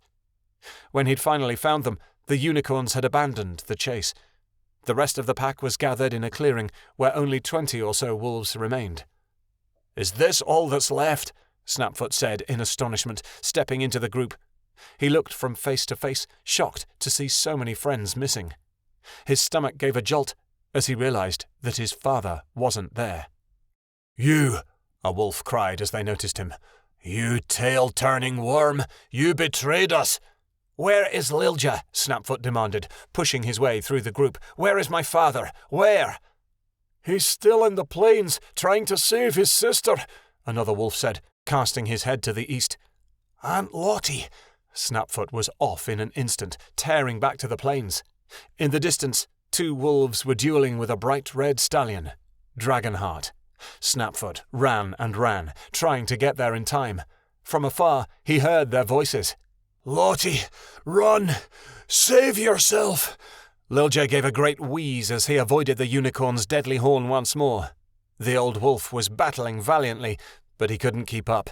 He stumbled as he attacked, barely able to defend himself against his attacker's movements.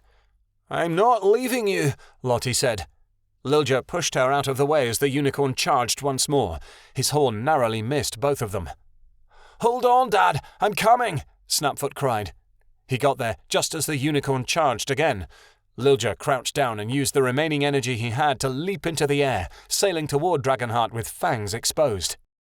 In that moment, Snapfoot thought it looked like his father was flying. As Lilja was about to latch onto his neck, Dragonheart swung around and dealt Lilja a swift kick to the chest. Lilja gave a grunt at the same time the stallion's hooves connected. There was an awful sound of cracking bone, and suddenly, Lilja wasn't Lilja anymore. "No, father!" Snapfoot screamed, but it was no use. Lilja's old, withered body fell off of his soul, the fight over. Before Lilja's corpse hit the ground, Snapfoot knew his father was running with the ancestors. Lottie stood still for an instant, staring at Lilja's shell, as if she couldn't believe what had happened. Then the sweet, tender Lottie fell away, as she became a monstrosity, teeth bared as she whirled upon Dragonheart. "You useless creature!" Lottie bellowed. "I'll kill you!"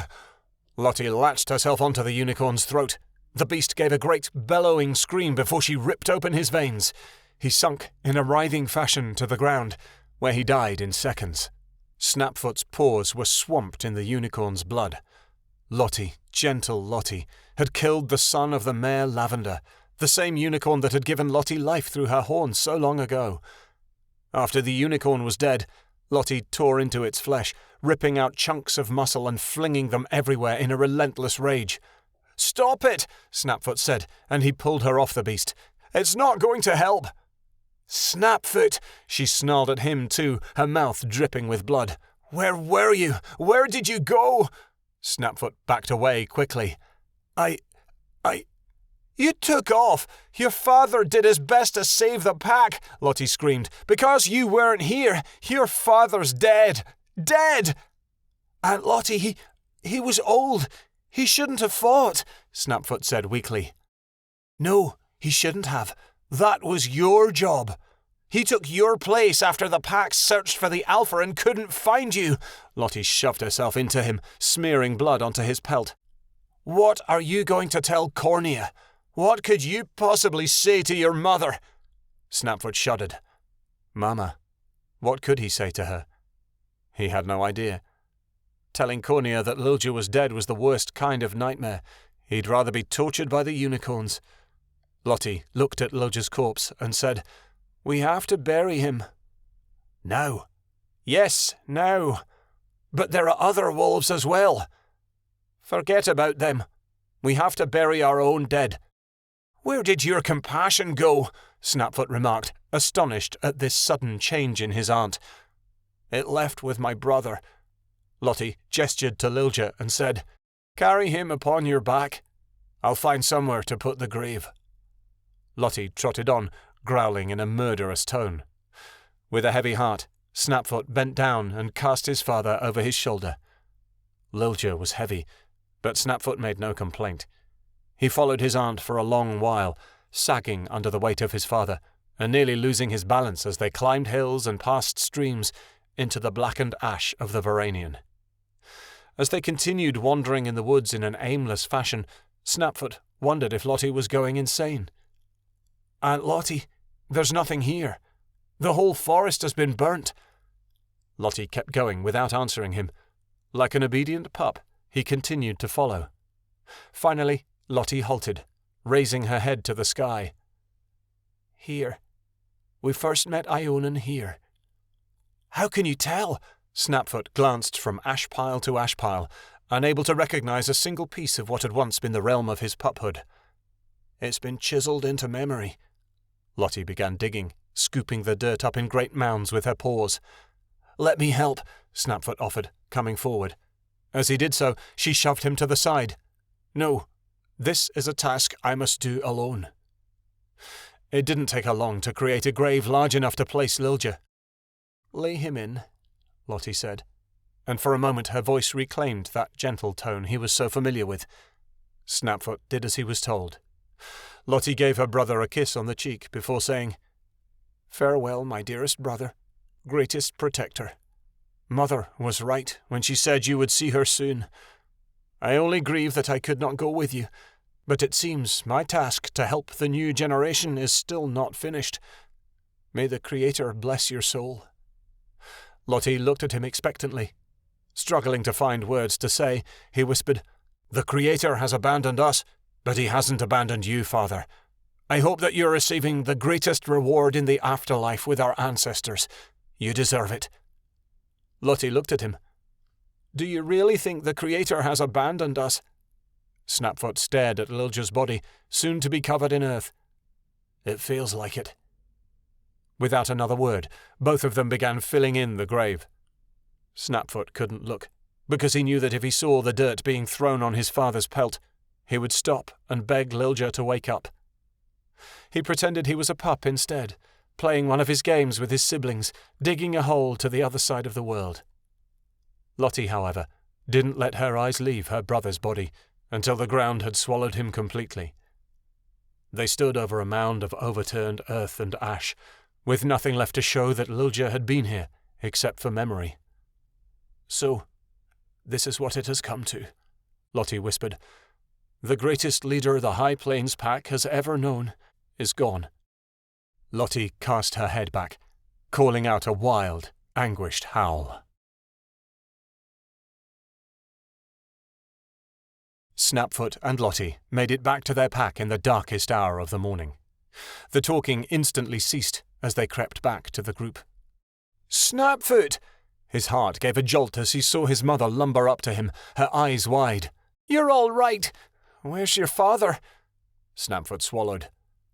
"Mama, I don't know how to tell you this, but he's gone. A unicorn killed him, and we had to bury him. I'm sorry." Whispers instantly scattered throughout the pack. Lilja, dead? How could he be dead? Cornia looked at him with a dull expression, as if she couldn't comprehend what her son had said. "What?" "I'm sorry, Mama." Snapfoot wept. All he could think to do was apologize. Cornia backed up, shaking her head.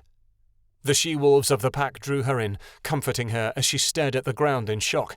Snapfoot, feeling like a coward, had to turn away. Nearby, he saw Echo looking meekly at the ground.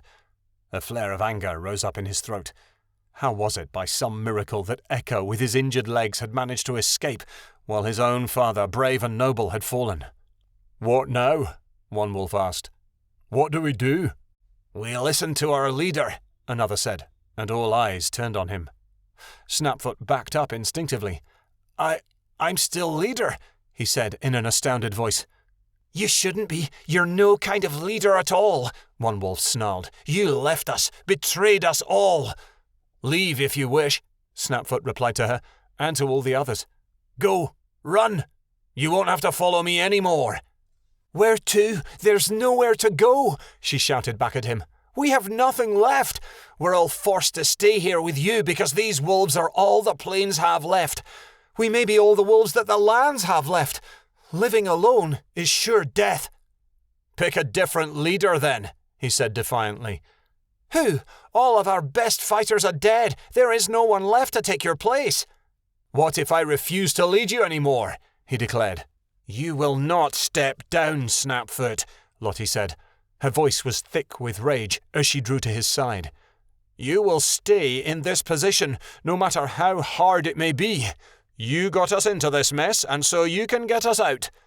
Snapfoot recoiled as his aunt shouted at him. The air turned into water, suffocating his lungs. He choked on his words, saying, "I need some time to think. All of you, get some rest. We're going to need it." "What about the rest of the pack?" somebody questioned. "We need to bury our dead." "We can't go back," Snapfoot said.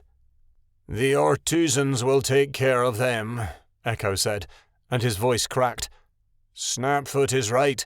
It's going to be a feeding frenzy soon. We can't take the risk of being in the area." "Of course you don't care if our dead get eaten by those bastards. You have nobody you care for out there," a wolf screamed. "We could be the last wolves," Snapfoot said. "It does no good to kill ourselves in honor of them. Those bodies left behind, those aren't the wolves you loved. They wouldn't want us to make any more sacrifices. Now please, everyone, get some sleep." Every wolf in the clearing glared at him, but they were either too tired or too upset to protest. Many wolves fell to the ground right on the spot. Snapfoot turned, heading for where Kaliska was hidden. He wanted to be alone, but yet, at the same time, he didn't. He helped her hobble to the clearing, telling her all that had happened. He placed her by some bushes where she wouldn't be found by the pack until morning. As he crawled next to her, she gave him a sympathetic glance. "Don't take Lottie's words to heart. She's just upset over Lilja." "I know she is," Snapfoot said. "But you can't excuse her words for grief. Everything she said was true." She didn't answer. All she did was kiss the fur between his shoulders before going to sleep. The next morning, the pack wasn't much better than they were the night before. Snapfoot knew they couldn't travel very far in this state, but he had to try. The only one not yet to awaken was Cornia. Snapfoot had left her alone, not wanting to disturb her, but he could wait no longer. "Mama," he said gently, and he nudged her shoulder with his paw. "It's time to go. We can't stay." Cornia was as still as a stone. "Come now, Mama," Snapfoot said. "Get up, Mama." It was only when Snapfoot nudged her a second time that he felt how cold she was. "Mother!" Snapfoot cried. The pack glanced at him from the darkness of the trees, his voice crossing from gentleness to hysteria. "Mother! We have to leave! Mother!" She didn't wake. There were still hours to go until dawn, and Midnightstar hadn't slept. She hadn't moved from her position, her tail still over her face, making it hard to breathe. "You haven't even tried to rest," Zaya complained, raising his head off the ground. He was still wrapped around her, his long body tightly pressed against hers. "Go back to sleep, Zaya." Her voice was a muffled moan underneath her tail, tired and weary. "No, not while you're still awake." He gave a stubborn yawn and looked at her with those sharp eyes. "Leave me be." "Part of your trouble is that you keep everything to yourself. If you opened up every now and then, you wouldn't be in such difficult circumstances. We can't be helped all the time." "No, we can't. But you can tell me what's on your mind right now." "You're too young to understand."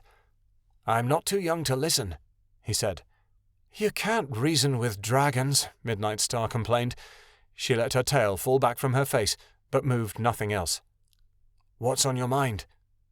"Many thoughts." "About the assembly?" "No, about life." "How so?" "I've been wondering about it all night. I've been thinking, what's the use of having a comfortable life if other creatures out there still suffer?" Midnightstar looked down at the ground. "It's all very good and well to be in a pack, to always be well fed, to fall in love, to raise pups and grow old. Very fine indeed. But what does it all mean?" she persisted. "It seems all anybody ever wants is to be comfortable. The assembly proved that. They didn't want to change anything. They just wanted everything to stay the same. If I'm not going to change the world for the better, what am I here for?" "You've kept this to yourself all this time." "I've thought this way for many years." "And you've still found no answers?" "Only more questions." "You are restless, Midnightstar." "I once was. I once craved adventure. I wanted something exciting to happen, to break the endless pattern of boredom," Midnightstar said in frustration. "Life in my pack was so dull. The only thing that varied was what we had to eat that night. It's only because of the second despondent that our routine has been altered." "But now you want things to go back as they were?" "No, not really. But here's the thing, Zaya. I'm also tired of danger, of running, of never knowing if my pelt is still going to be on me the next morning, or if an Ortuzan will be wearing it the next day. I don't like all this endless pain and suffering. It's like my life is split into two halves. One half is utterly predictable and the other is utterly unpredictable. I don't like either." "What do you want, Midnightstar?" "I don't know." "Why are you always so torn?" Zaya asked quietly. "Do you think I know the answer?" Midnightstar let out a frustrated sigh. "You place the entire world upon your shoulders. Just breathe," Zaya told her. "I can't. There's no air left to breathe." Midnightstar leaned onto Zaya's shoulders. He shifted his weight so he could support her better. "It feels like I'm trying to hold up the world all by myself, but I can't. I just let it fall every time." "I can't hold the world for you, Midnightstar, but I may be able to hold you," Zaya said, his tail flicking.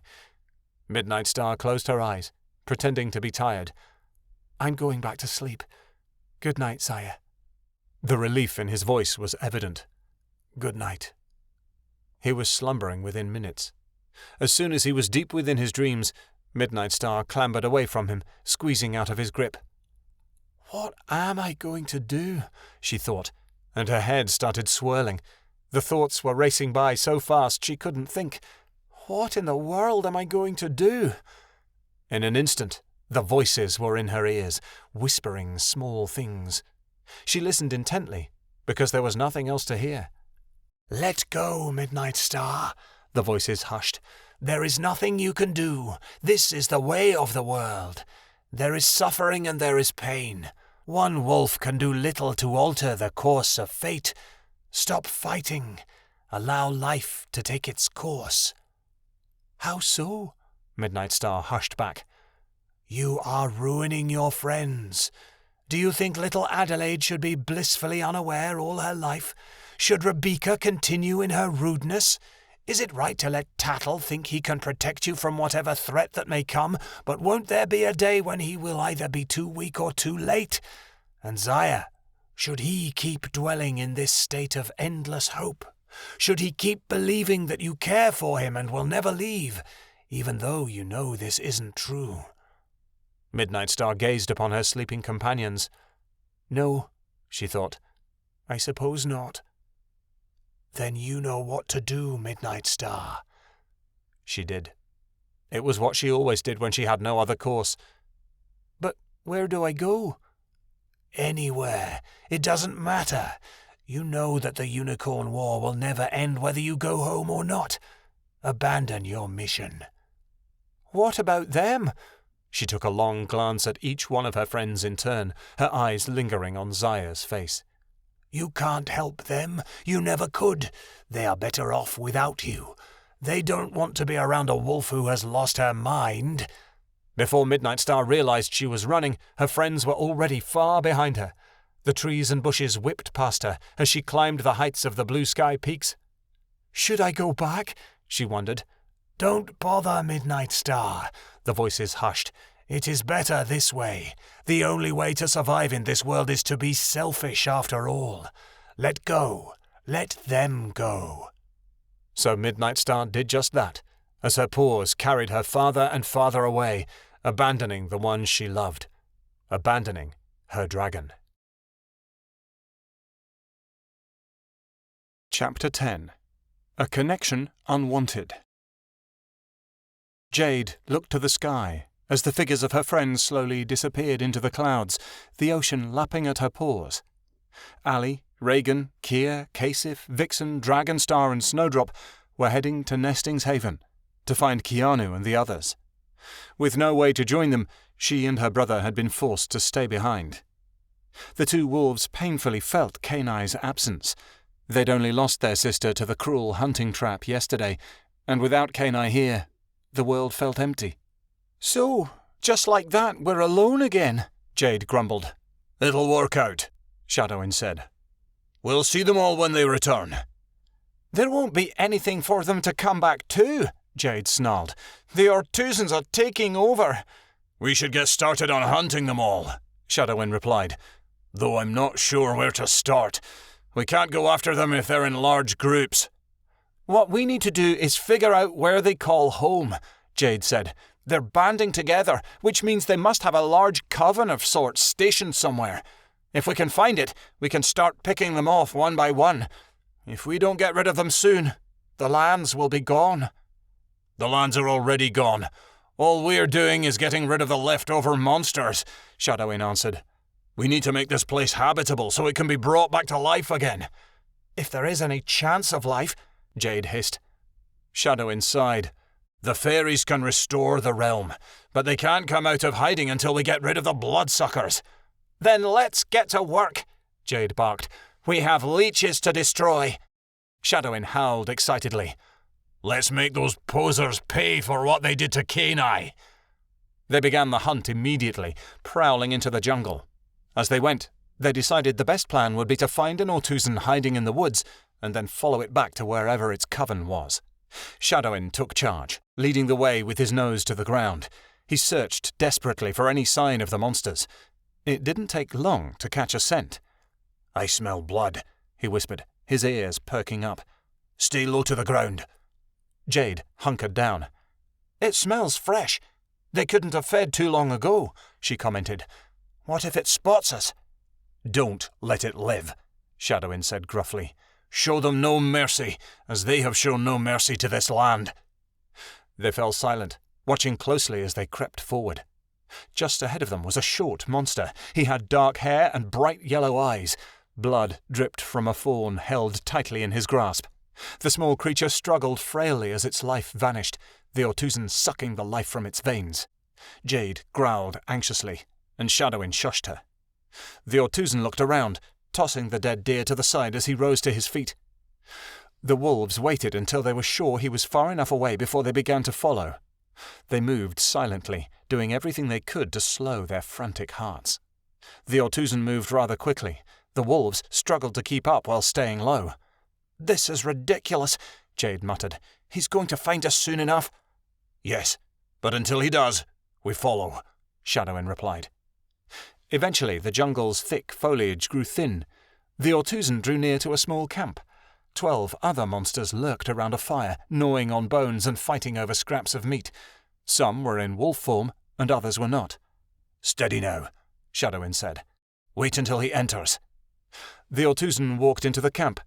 Just then, Shadowin and Jade sprung out from the cover of the jungle, sinking their teeth into their own separate Ortuzans. The entire camp screamed as the two wolves flung their first kills aside and went for others, the only goal being sinking their fangs into anything that moved. Along with being ill-prepared, these Ortuzans weren't very well trained, and they fell easily against Jade and Shadowin's attack. When they'd eliminated all but one, Shadowin bared his teeth and leapt. But as he did so, a leg kicked out at him from nowhere, and he went flying in the opposite direction. The wolves backed up as 20 more Ortuzans emerged from the woods, bloody teeth bared, faces filled with rage. They were all heavily muscled, sleek and fast. Getting a bite on them would be near impossible. Jade knew when to fight, and she knew when to run. "Retreat!" she called, turning away and lunging into the forest. "No way!" Shadowin growled, and he lunged at the leader of the hunting party. "We can still take them!" He charged toward the group. Jade shouted out a protest, but as he took various swipes at the Ortuzans, they all batted him away. Shadowin tried to latch onto them, but never managed to get a good hold. "Come get me, you cowards!" Shadowin shouted boldly. He continued further and further into the darkened jungle, and the Ortuzan coven followed. "Shadowin!" Jade cried. "Shadowin, come back!" He didn't hear her.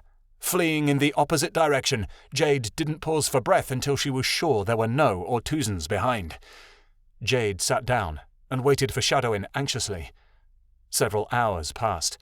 Jade scanned the woods for any sign of her brother, but she didn't have a clue where he'd gone. She'd killed a few Ortuzans on her search, but it was obvious that the majority of them had followed her brother somewhere deep into the jungle. "Shadowin," Jade moaned. "Where are you?" Adelaide awoke as the first rays of the sun kissed her face. She looked about groggily as she rose to her feet. Tattle and Rebecca slept a few feet away, but Zaya and Midnightstar were nowhere to be found. "Mids?" Adelaide called softly. "Where are you, Mids?" "What's all this yelling about?" Rebecca grumped, stretching lazily. "Midnightstar and Zaya are gone," Adelaide whined. "They'll turn up," Tattle said, stirring slowly and rising to his feet. "They couldn't have gone far." "But what if they left us alone?" Adelaide whimpered. "What if they just went away and they don't come back, ever?" "Zaya wouldn't let that happen," Rebecca said simply. "That dragon wouldn't let Midnightstar go anywhere." At that moment, Zaya appeared, sailing over the mountain. He landed quickly upon the ground, the expression on his face one of deep hurt. "She's gone." "What do you mean?" Tattle asked blankly. "Midnightstar's gone," Zaya replied. "She was gone when I woke up, so I went looking for her. But she's nowhere nearby. She left us." "But why did she leave?" Adelaide questioned quietly. "What did we do wrong?"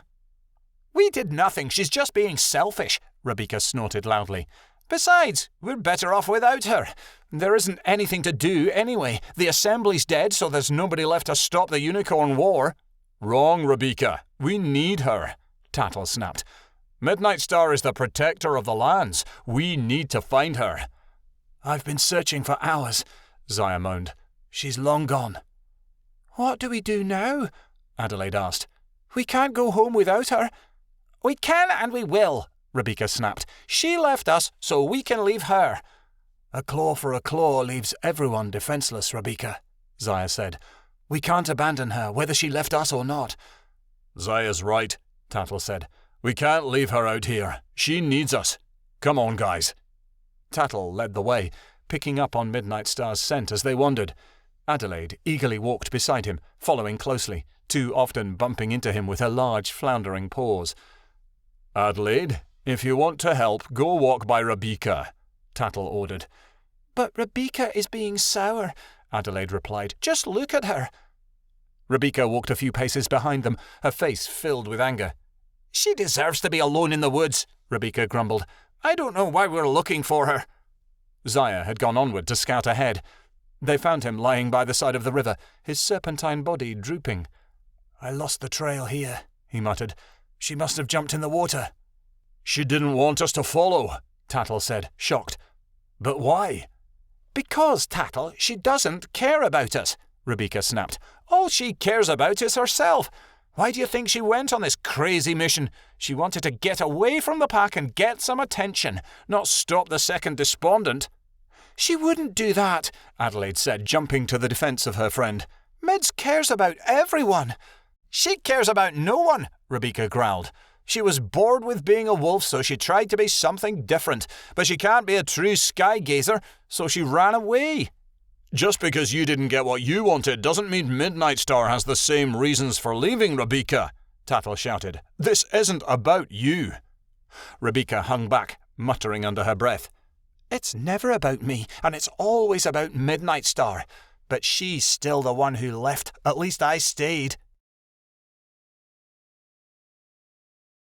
Snapfoot watched over the few remaining members of the pack as they tried to regroup. Most of them were wounded, and Snapfoot was sure the unicorns were trailing them in an attempt to finish the pack off. Hurt or not, he needed to get these wolves moving if they were going to survive.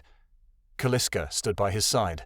Her ankle still wasn't healed, but she was able to walk on it now, so long as she didn't bear down all of her weight. "What are we to do?" she asked softly, looking at Snapfoot. "I don't know anymore," Snapfoot replied, hanging his head. "We've been torn apart. There's nothing left for us to do." "The pack is small, but it still stands," Kaliska told him in an encouraging voice. "The Snapfoot I know wouldn't have given up. What happened to him?" "That wasn't him. That was a pup, trying to live in the image of his father," Snapfoot said bluntly. "Lilja left a coward in his place." "You're not a coward," Kaliska said. "You're strong." "No, I'm useless," Snapfoot retorted. "I should have stayed with my pack, but instead I wasted my time on you, and my father paid for my mistake." "Is that all I am?" Kaliska snapped. "A waste of time?" "That's all you'll ever be, Kaliska," Snapfoot said harshly. "Now that you're here, I feel the need to protect you, but keeping you safe is costing the pack, and your pups will be that much more of a nuisance." "I thought you were better than that," Kaliska said. "I thought you cared." "Maybe I did once, but there's nothing left to care for. Soon the High Plains pack will be gone, and it will always be known that Snapfoot, son of Lilja, caused it to happen." Snapfoot turned and walked away, leaving Kaliska behind him. "What has this war done to you?" Kaliska muttered to herself, hanging her head low. She knew Snapfoot didn't mean what he said, but that didn't stop his words from wounding her gravely all the same. Snapfoot climbed a large hill to watch over his pack from above. On closer observance, he saw that Kaliska was nowhere to be found. She must have run off, but the notion didn't bother him. He'd been harsh to her, but she'd survive. She'd grown too close to him as of late, and Snapfoot now realized the creatures he loved often met rotten fates. It was better if Kaliska hated him. She'd be safe then.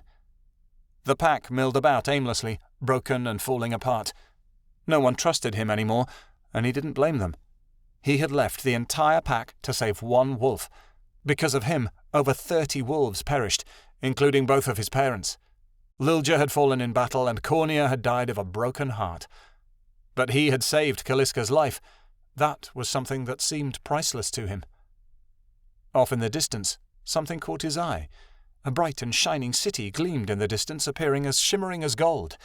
It was grandly constructed, but only halfway done. The skeletons of buildings sat next to towering castles, and small dots moved among them, growing the new metropolis. "Who could be building anything new in this rotting place?" Snapfoot mumbled, squinting to get a better view. The city looked grand even from this distance. He supposed it must be a capital of some kind. But why would anyone build such a thing here, in the lands? All the fairies were in hiding, and animals certainly didn't need buildings to live in. He stared for a moment, wondering about the great city, before it finally hit him. Ortuzans! Midnightstar ran as fast and as far as her legs could carry her. The forest around her was dense, thick with foliage, and she had no idea which direction was which. The sun streamed through the canopy in thin beams, and everything the light touched seemed to glow with an ethereal magic. She stopped beneath one band of golden sun and allowed it to spill across her back, warming her fur. "You are free now, Midnightstar," the voices breathed. "You don't have to worry about keeping the others safe anymore." "I feel like I should go back," Midnightstar mumbled, turning her head to glance behind. "They were my friends." "They weren't your true friends, Midnightstar," the voices replied. "You have no real friends in this world that means nothing. Why grow attached to them when none of this is real?" "What do you mean this isn't real?" Midnightstar questioned. "This world is fake. It's just an illusion, created to give false hope," the voices hummed. "But you are better than the falsities, Midnightstar. You do not fall for such lies." "This whole life is a lie." Midnightstar looked up at the sky, but it was blotted out by green leaves. "Everything I've ever been, ever wanted to be, is just a lie." "Yes, Midnightstar, just like the moon and the stars," the voices cooed at her. "Nothing but smoke turned into pretty shapes." "Then I can't go back to my friends," she murmured. "If I go back, I'm falling for the illusion. If I go back, I give in to the lies." Midnightstar looked down. She screamed as she saw she was surrounded by bugs of all kinds and all sizes, crawling along the ground. There were hundreds of them, and they followed her until they had her cornered against a collection of trees. She yelped for someone to come help her, but no one came. "Get away from me!" she shouted. "Leave me alone!" The bugs moved closer, creeping toward her on their strange long legs. Midnightstar lashed out, stomping on the bugs one by one, but the more she killed, the more came. "Don't try to fight it, Midnightstar. Give in to the fear," the voices taunted. "Just let them take you away. Let them win." "No, I'm not ready to go yet," Midnightstar cried. "I can't go until I make this right." "What is there to make right, Midnightstar? You already left all of those that cared about you. You have nothing left," the voices hissed. "I have to fix this," Midnightstar yelled as the creatures around her slithered up her legs, nestling in her fur. "Get off of me!" The bugs overwhelmed her, crawling into her mouth so she couldn't breathe. She choked and coughed, struggling to get air into her lungs. As everything went black, Midnightstar found herself on the ground, without any bugs in sight or in memory. Midnightstar coughed and spat. A large beetle sat on the dirt, wiggling uselessly and covered in saliva. "How did you get into my throat?" Midnightstar questioned. On the wind was the sound of the voices laughing. As she watched the beetle squirm, Midnightstar felt her stomach twist in fear. "By the Creator," she whispered, "what's happening to me?" The next thing she did, she felt she had no control over. Midnightstar began rolling in the muck, squashing the beetle underneath her and covering her fur in thick, filthy mud. "I'm not worth beauty," she mumbled. "I need to be nasty like the bugs and all the other crawly creatures." She rose to her feet, waddling down the forest path to look at her reflection in a nearby puddle. Leaves stuck to the mud on her back, and her eyes had lost their strange, swirling knowledge. "I am like a spider now," she growled at herself. "I am so nasty and grand." She cackled lowly and walked on, going nowhere in particular, weaving from side to side as she went. The sky was a swirl of orange and green above her, the grass a pale shade of pink. She could hear her heart beating uncontrollably in her chest, and the sound grew louder with every step she took. "Stop that racket!" she yelled, tossing her head to the side in an odd manner. "You're giving me a headache!" Her heart kept beating louder and louder, and Midnightstar screamed at the noise. "I'm tired of this," she yelped. "If you don't knock it off right now—" She stopped and stared straight ahead, the sound of her heartbeat forgotten. It was one of the blue sky peaks, caked in delicious white snow. A memory of running from a giant snowball during her puphood struck her, and she became determined to copy the event, barreling toward the mountain in a maniac frenzy. "I'm coming, Snowball!" she cried, a look of bewilderment sprawled across her face as she ran toward the mountain. If her friends had found her now, they wouldn't have recognized Midnightstar. She'd been replaced by a wolf who had lost her mind. Chapter 11. Advice from a mindless creature. This is so stupid, Rebecca complained as she followed her siblings through the blue sky peaks. We've passed this same tree 10 times over. She's not in her right mind, Rebecca. She could be going in circles, which means we have to keep backtracking as well. Tattle said this calmly, but one could tell by the look on his face he thought that the search for Midnightstar was useless too. Why don't you ask the dragon? Rebecca said. She gritted her teeth at Zaya, who was currently sniffing the air for Midnightstar's scent. After all, I don't know why he's so caught up in this. I love her, Zaya said. He turned on Rebecca, tail lashing. Rebecca let out a haughty laugh. How can you love her? You barely know her. She's been pushing you away ever since you joined us. She's my skygazer. I have to care. I want to, Zaya said, and there was a high tone in his voice that betrayed him. Even though he'd done and seen terrible things in the past, he was still hardly of age. Why did you join us anyway? Tattle asked, stepping forward. Zaya didn't turn to look at him. Where else was there for me to go? I wanted to be a part of something big, something that would put an end to the second despondent. I saw Midnightstar for the first time, and when I did, I felt like wherever she was, I needed to be. Rebecca coughed, and Tattle just stared. There doesn't always have to be a reason for everything, Adelaide said, and she came close to Zaya. Sometimes you do things because you think it feels right. I understand why you joined us and why you care so much, Zaya. I miss Midnightstar too. Zaya nudged her playfully. Thank you, Adelaide. You have such a gentle heart. I'm not gentle, I'm just me. The bow on her head seemed to hop as she said it. Zaya smiled. Rebecca rolled her eyes and said, Okay, do we have any idea where we want to look next? Zaya looked back towards the mountains, his eyes narrowing. Midnightstar can see through my eyes. Maybe I can see through hers. Zaya concentrated. A thought broke into his mind, sudden and rude. The only thing he got from it was a giant snowball. He shook his head. She's still at the peaks. I believe it's the highest one because there's still snow on it, even though it's summer. Figure she would pick the largest one to climb, Rebecca grumbled as the group, once again, headed back the way they came. Midnightstar collapsed with maniacal laughter on the mountainside, rolling around in madness as she tried scooping up the snow with her paws, putting it into a lopsided pile.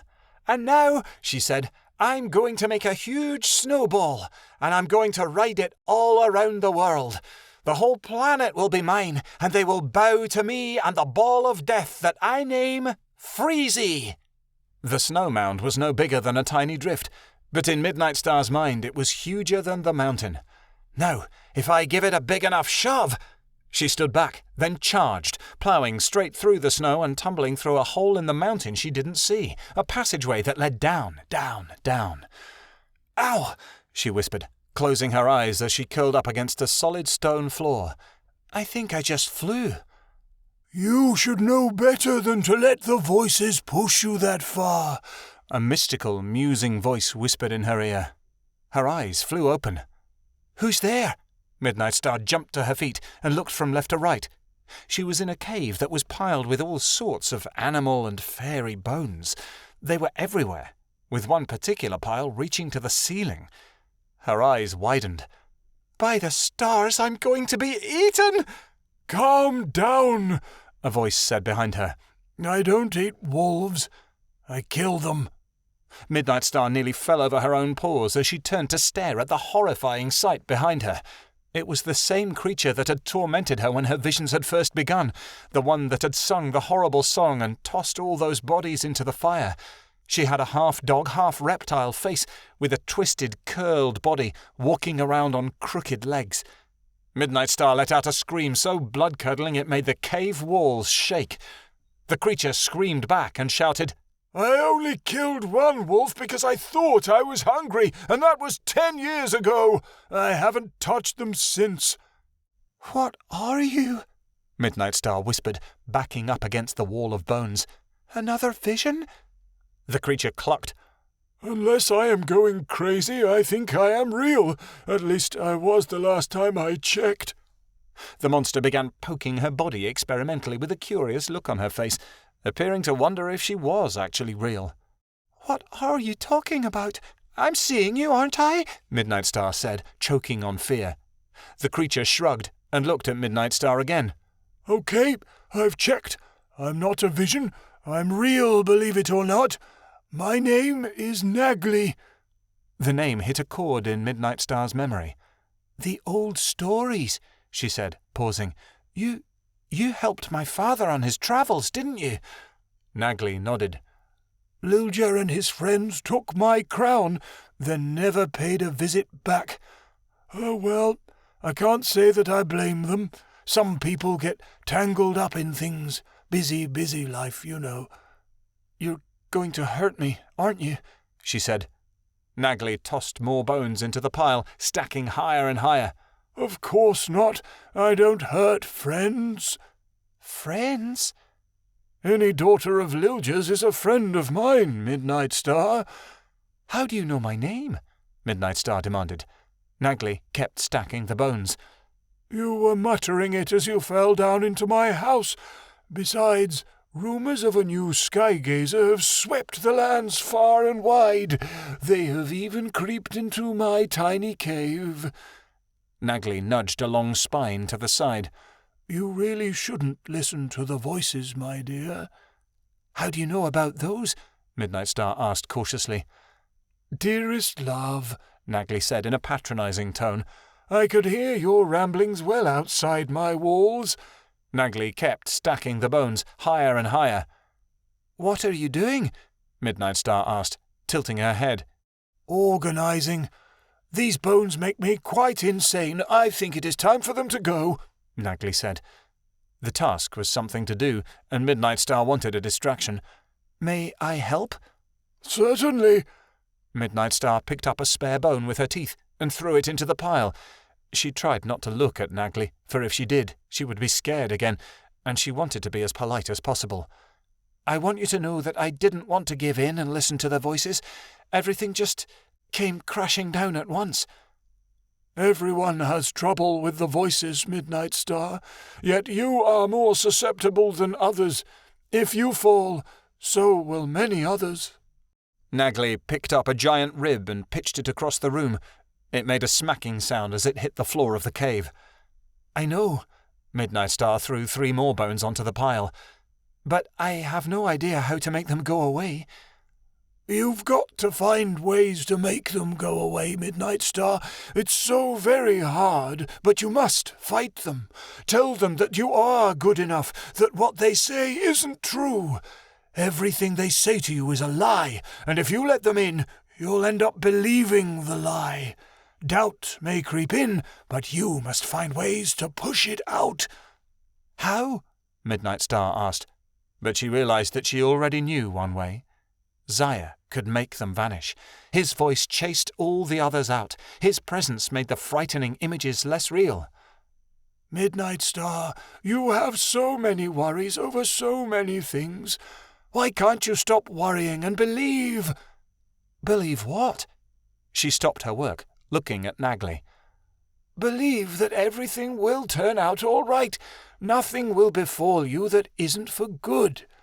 "All this death, this dying, is for good," Midnightstar spat, and she stopped stacking bones completely. "Everything that has happened to me lately has caused nothing but suffering." "This world is imperfect. None of us have all the answers," Nagli said. "Be patient, Midnightstar. The time for you to save the lands will come, and soon." Midnightstar pouted. It didn't feel like it would be fixed soon. All solutions seemed impossible, out of reach. "Nagli, you don't understand. It only gets worse.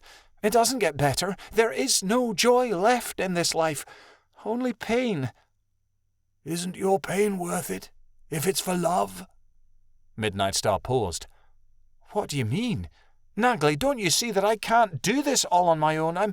I'm tired. I expect myself to be able to fix it, but I just can't." "And there is your problem." Nagli threw yet another bone into the pile. "You don't ask for help. You must rely on the help of others." "I can't rely on anyone," Midnightstar said sadly. But didn't you just say that you couldn't do it by yourself? Yes, but you're not listening to me. I am listening intently. No, you act like you know what's going on in my head. You act like you have all the answers. You act like you know what it's like to be me. Midnightstar collapsed, and she put her paws over her eyes. Nagley put a paw on Midnightstar's shoulder.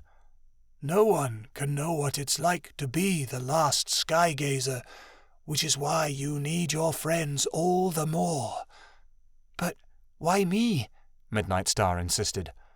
We all have a purpose in this life. Everyone has their task, great being small, small being great. You are the only one who can accomplish the task set before you. Doubt surged through her body. She stood up warily, glancing at Nagley. Now what? What must I do if this is my destiny? Nagley threw the last bone on the pile and looked up at it in satisfaction. You know how the tale ends. You must bring the second despondent to a halt by stopping the Unicorn War and the Ortuzans, and you understand that only you can do it. Go in peace, Midnightstar, the last skygazer. You finally understand. Journey down the mountain now and leave me be. Someone is waiting for you, and I think they will be able to help you with your impossible task. Midnightstar nodded. Thank you, Nagley. I won't forget how you helped me. She turned, trotting out of the cave and leaving Nagley to snicker behind her. Midnightstar looked down the mountain. There was a sandy unicorn standing at the bottom, waiting for the black she-wolf to join her. Chapter 12. Wolves in Bloodluster's Clothing. Jade walked slowly through the jungle, keeping an eye out for her brother. The area was riddled with death, and bodies of creatures drained of blood were scattered frequently throughout her path, but she ignored them and kept going. As she caught a scent, she shoved her nose to the ground and growled. Shadowin was here, she whispered to herself, and there were Ortuzans with him. Why her brother would be travelling with Ortuzans, she had no idea. A motion in the jungle made her freeze. Ortuzans in wolf form emerged from the brush, blood dripping from their muzzles. Well, well, well, what do we have here? A female drawled, licking her chops as she spotted Jade hiding in the bushes. I'd say it looks like dessert, a male replied, salivating. Where's Shadowin? Jade demanded, holding her ground. You've done something to him. I don't know who you're talking about, the female cooed softly. Do you know who that is, Baldur? Never heard of him, Lynette, Baldur responded. How about you, Tomkin? Tomlin? Baldur looked to the other two wolves, who were brown in colour and obviously twins. I don't know, one twin began. We might have eaten him, the other said. They laughed in unison, and Jade shivered at the sound. He better be alive, Jade snapped, or all four of you are going to pay. Lynette chuckled. And how do you plan to make us pay exactly? There is only one of you, Tompkin said. And 4 of us, Tomlin added. The Ortuzans crept closer, readying themselves for the kill. Jade glanced over their heads. Her eyes widened in shock as she saw Shadowin hiding in the bushes behind them, nodding for her to make the first move. That won't stop me! Jade leapt into the air and landed squarely on Lynette's back. The two of them went tumbling, both of them trying to sink their teeth in the other. Baldur and the twins watched the spectacle with interest, but didn't try to help their friend. The second Jade got a bite in Lynette, she whipped around and sunk her teeth into Baldur before he could react. Both Ortuzans crumpled to the earth, dead. The twins circled around Jade, anger in their matching orange eyes. You can take 1, Tomlin began. But can you take 2 at once? Tompkin asked, finishing the question. I can take you both easy, Jade lashed out, snapping her jaws down on thin air as Tompkin flew backward. As the twin lunged away, Tomlin jumped toward Jade. She spun out of the way before Tomlin managed to get his claws in her. So, do you two do everything together? Like a couple in love? Jade teased, laughing loudly. We're brothers if, Tomlin growled. You didn't notice, Tompkin completed. Oh, I noticed, But you finish each other's sentences and everything, Jade said, tormenting the twins. Surely there has to be something going on between you. Shut up, you flea-bitten mutt! Jade knew she'd hit a nerve as both brothers bolted at her. She latched onto Tomlin's front leg, sending the Ortuzan into a fit of screams. Shadowin finally made his move and leapt out from the bushes, cornering Tomkin. "Say goodbye to your darling love," Jade said, before striking, delivering a poisonous blow. Tomkin didn't put up a fight, as he slunk to the ground on top of his brother's already still body. "That was a good fight. Wish I could see it again." Jade turned as her brother trotted next to her, his tail wagging, tongue lolling out of his mouth cheerfully. "Shadowin!"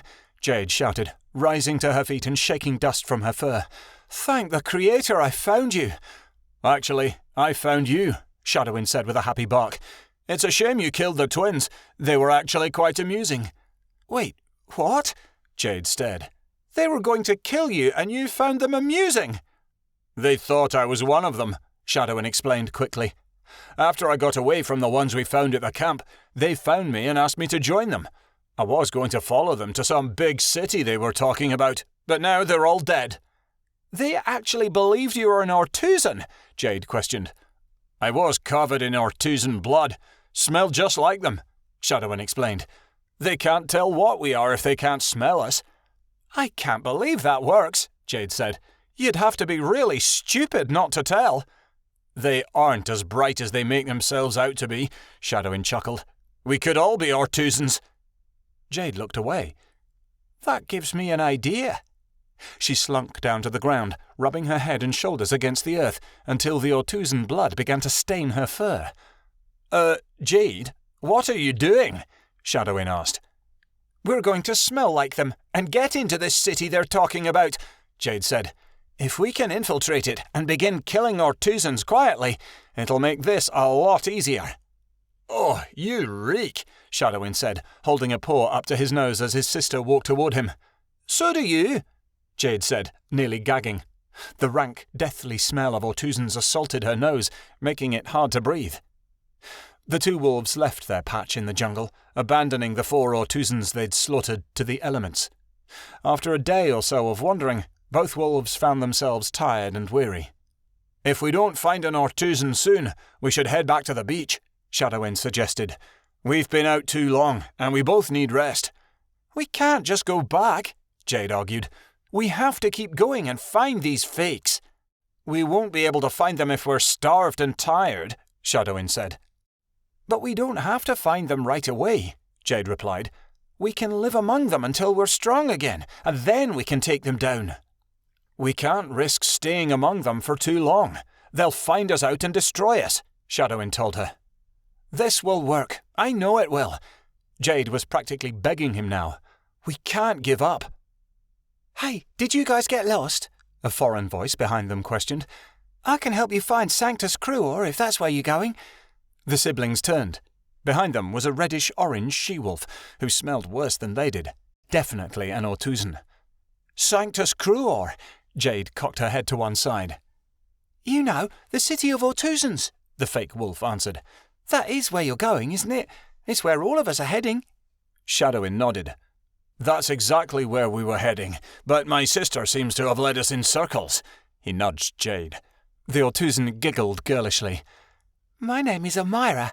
I can be your guide. I hate travelling alone. It's so much more fun with others." "Wonderful. I'm Shadowin and this is Jade." Shadowin introduced them as they began to follow Amira. They tried to keep a respectful distance, but it was hard resisting the urge to bite when they had an Ortuzan right next to them. "I've never seen you around before," Amira commented. "Are you new to our world?" "Just new to the area," Jade said. "We were fairies running from the humans before we were turned into Ortuzans. Now they run from us." "Humans?" Amira gaped. "I've heard they taste better than anything we've got out here. Is that true?" "Not really. They have a very odd taste about them," Shadowin replied offhandedly. "How far are we away from Sanctus Cruor?" "Not too far. It's out of the jungle," Amira said. She sniffed the air, made a face, and added, "You guys smell like wolves." "Oh, breakfast was wolves," Shadowin said quickly. "We love them. Can't get enough of them." Really? Amira cocked her head.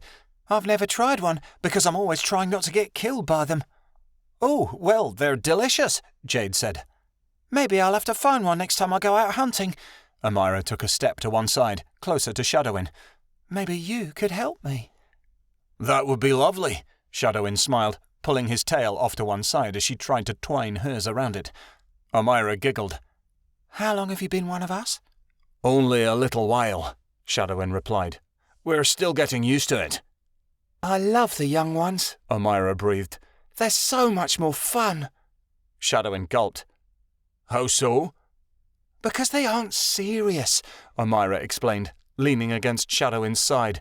They know how to let loose and have fun every once in a while. You and I would have a lot of fun together, I can tell you.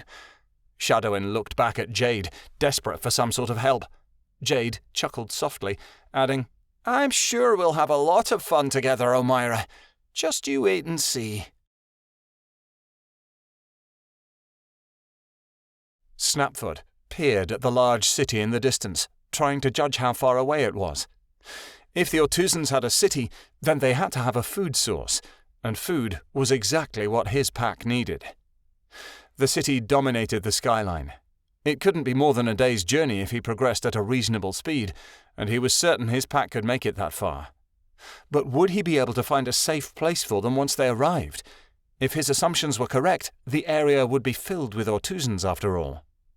He made the decision to scout the area first, alone. He ran back down the hill, searching for Lottie. He found her lying alone a short ways off, hiding herself within the long grasses of the plains.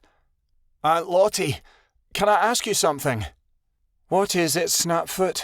She asked tiredly. She didn't lift her head nor look at him. Lottie seemed to be stuck in a permanent depression, in which nothing could catch her interest or spur her attention. Snapfoot was worried about her. I think I may have found a place with food, he told her, but I'm not sure if it's safe. I want to check it out first, and the pack seems to listen to you more than me. Can you keep them safe? Good hunting grounds. Where? She questioned. She raised her head. Not far, but it's somewhere we've never been before, Snapfoot replied. Please, watch over them. Lottie sighed. You'd better return within a few days, Snapfoot. Thank you, Aunt Lottie, Snapfoot nodded to her. I won't let you down. Snapfoot slunk carefully away from the pack before bolting in the direction of the large city. After quite some time, Snapfoot finally stopped to rest, as he'd been running for hours. He sat a moment, panting, before beginning to walk, refusing to take even a small break on his journey to the city. Snapfoot wanted to keep moving, as the sun was already halfway across the sky. At this rate, he would be to the outskirts of the city well before dark. Not much farther now, he said, trying to encourage himself. I just need to keep moving. Moving to where, little Alpha? A distinctively male voice questioned. Where is a little morsel such as yourself off to? Snapfoot whipped around, expecting an Autuzan. Instead, he saw the filthiest, deadliest creature he could have ever imagined. Its teeth were long and sharp, more threatening than any dagger, and its black eyes were lifeless, like that of a cold, immobile doll. The hair upon its head was long and flowed well past its shoulders in ebony waves. It was taller and larger than any company or fairy he had ever laid eyes on. There was rotting flesh underneath its fingernails, and permanent stains of red around its mouth. Snapfoot could see the thin veins protruding from underneath the monster's pale white skin. It smelled far different from any Autuzan. This, Snapfoot knew, had to be a bloodluster. His bite would do no good against the monster. He was certainly dead. Snapfoot gulped and started backing away from it slowly. I'm trying to find somewhere safe for my pack. There are Autuzans out here, the bloodluster breathed, creeping towards Snapfoot like a jerking, crushed insect. It will not be safe for them here. I know, but I have to look around anyway, Snapfoot replied. Please, spare me so I may keep my pack alive. Now, why would I do that, when you seem so strong and delicious? The bloodluster seethed. Your pack will make it without you. My pack won't make it more than a few days without a leader, Snapfoot begged. I need to get back to them alive. It doesn't matter. If I don't eat your heart now, The Ortuzans will only get you later. I can handle a few posers, Snapfoot growled. Can you? The bloodluster cocked his head to one side. The movement was so sharp it appeared the creature was breaking its own neck. Yes, I can, Snapfoot replied harshly. They would be simple to handle. Then perhaps we can strike a deal. The bloodluster sat backward, folding its long limbs upon itself as it recoiled to the forest floor. What? Snapfoot said, shocked from the sudden change of heart. You need food for your pack, and my bloodlusters need to be rid of the Ortuzans, the monster told him. Perhaps you can take care of them for us. Why would you want to get rid of the Ortuzans? They're like you, Snapfoot questioned skeptically. They destroy this lovely land far too fast, the bloodluster replied. If this keeps up, there will be nothing left to consume, and we will all die. But you're a bloodluster. Why would you need my help to kill them? Snapfoot asked. We bloodlusters are strong, but few. If we were to attack, we could kill them in the hundreds, but it would only be so long before the Ortuzans would take us down. They outnumber us greatly. The bloodluster made a long, rattling noise in its throat. The life of a wolf is nothing to us. It is more reasonable for me to agree to hunt for you than to risk the lives of my people against so many enemies. So, if I get rid of the Ortuzans, you'll feed my pack? Snapfoot asked. Precisely. What if I can't kill all the Ortuzans? Snapfoot asked. I am willing to keep my promise if you continue to uphold yours. We will continue to hunt for you so long as you continue to hunt Ortuzans. We? How many of you are there? There are 17 of us, all living happily underground. We've been there for centuries and haven't been bothered, but now these filthy Ortuzans have come to our land and think they can build a giant city to draw attention to the location. It's ridiculous. Then I think we can make a deal. Snapfoot nodded slowly. Wonderful. The bloodluster tapped a long finger on its chin. What is your name again? Snapfoot. I am Valdus, leader of the bloodluster colony. He bowed slightly. We are the only bloodlusters in the land, save for the despicable Aravoni and Carmelia. Aravoni and Carmelia? Who are they? Please don't ask. I would prefer not to speak of them. Valdus shook his head. Come, I know of a perfect clearing for your pack to thrive. How will hunting work? Snapfoot asked, following behind Valdus warily. You tell me when and where you plan to hunt, and I'll have one or two of my colony chase some game into the area, Valdus explained. It will be my pleasure to keep you alive and well, so long as you keep your end of the bargain. They walked into a large clearing, and as they did so, Snapfoot gazed around in wonder. Healthy trees and flowers bloomed all around the clearing, untouched by the second despondent. He couldn't believe his eyes. Wow, he breathed. I thought everything was destroyed. This is the last lovely place that I know of. Valdus placed his hand gently upon a tree. Our colony is directly beneath here, so we keep it nice to curb any suspicion. No one wants to believe that evil creatures would live beneath a flower patch. Wait, if you're beneath it, then my pack will see you come and go, Snapfoot said. Once they see you, they will run. The entrance is quite a distance that way, Valdus explained, pointing in the opposite direction. Once you enter, it splits off into 3 paths. Your pack will never see us coming or going. They would love this place, Snapfoot breathed. I can't wait to show Kaliska. As her name slipped from his mouth, he stopped. He hadn't seen the she-wolf in days. He doubted she would forgive him. I should head back. If you have trouble finding this place once more, just howl and I will find you. Valdus smiled sinisterly, displaying his large fangs. But keep in mind, young Alpha, that you have a promise to keep. If you do not rid the lands of the Ortuzans, we will eat out the hearts of every single wolf in your pack. You have my word. Snapfoot gulped. Thank you for helping me. He looked around one more time before turning away. I will kill the Ortuzans that are bothering you, I promise. Snapfoot started heading back the way he had come. His pack would eat well from now on. But could he really hold up his bargain to kill the Ortuzans? He didn't have a choice. It was either chase out the Ortuzans or become the meal. Dust! Midnightstar bolted down the mountain, ridiculously happy to see her. For the first time in a long, long while, her head felt clear, and the voices were silent. She could think again. She reached the unicorn with vigor, barely winded. You came back! Dust looked back at Midnightstar with those great swirling eyes. It seems we are more alike than we know. I heard what happened to the assembly, Midnightstar. It appears I owe you a favor. Midnightstar cringed. That was an accident. Zaya didn't mean to kill them. We just needed to escape. They enslaved me for years until I was strong enough to break free. Whether you meant to kill them or not makes no difference to me. She looked up at the unicorn. So, you've come back to help? More than that. I've come to finish your training. And when you know everything I can teach you, we shall go to the plains, and I will speak to the unicorns. We will show them that wolves and unicorns can be friends. I don't think we have that much time, Midnightstar said. The second despondent is getting worse every day. Then I will teach you everything I can in the time we do have, Dust said. Now, where are the rest of them? Midnightstar's stomach dropped. I ran away, Dust. I have no idea where they are. Do you want to find them?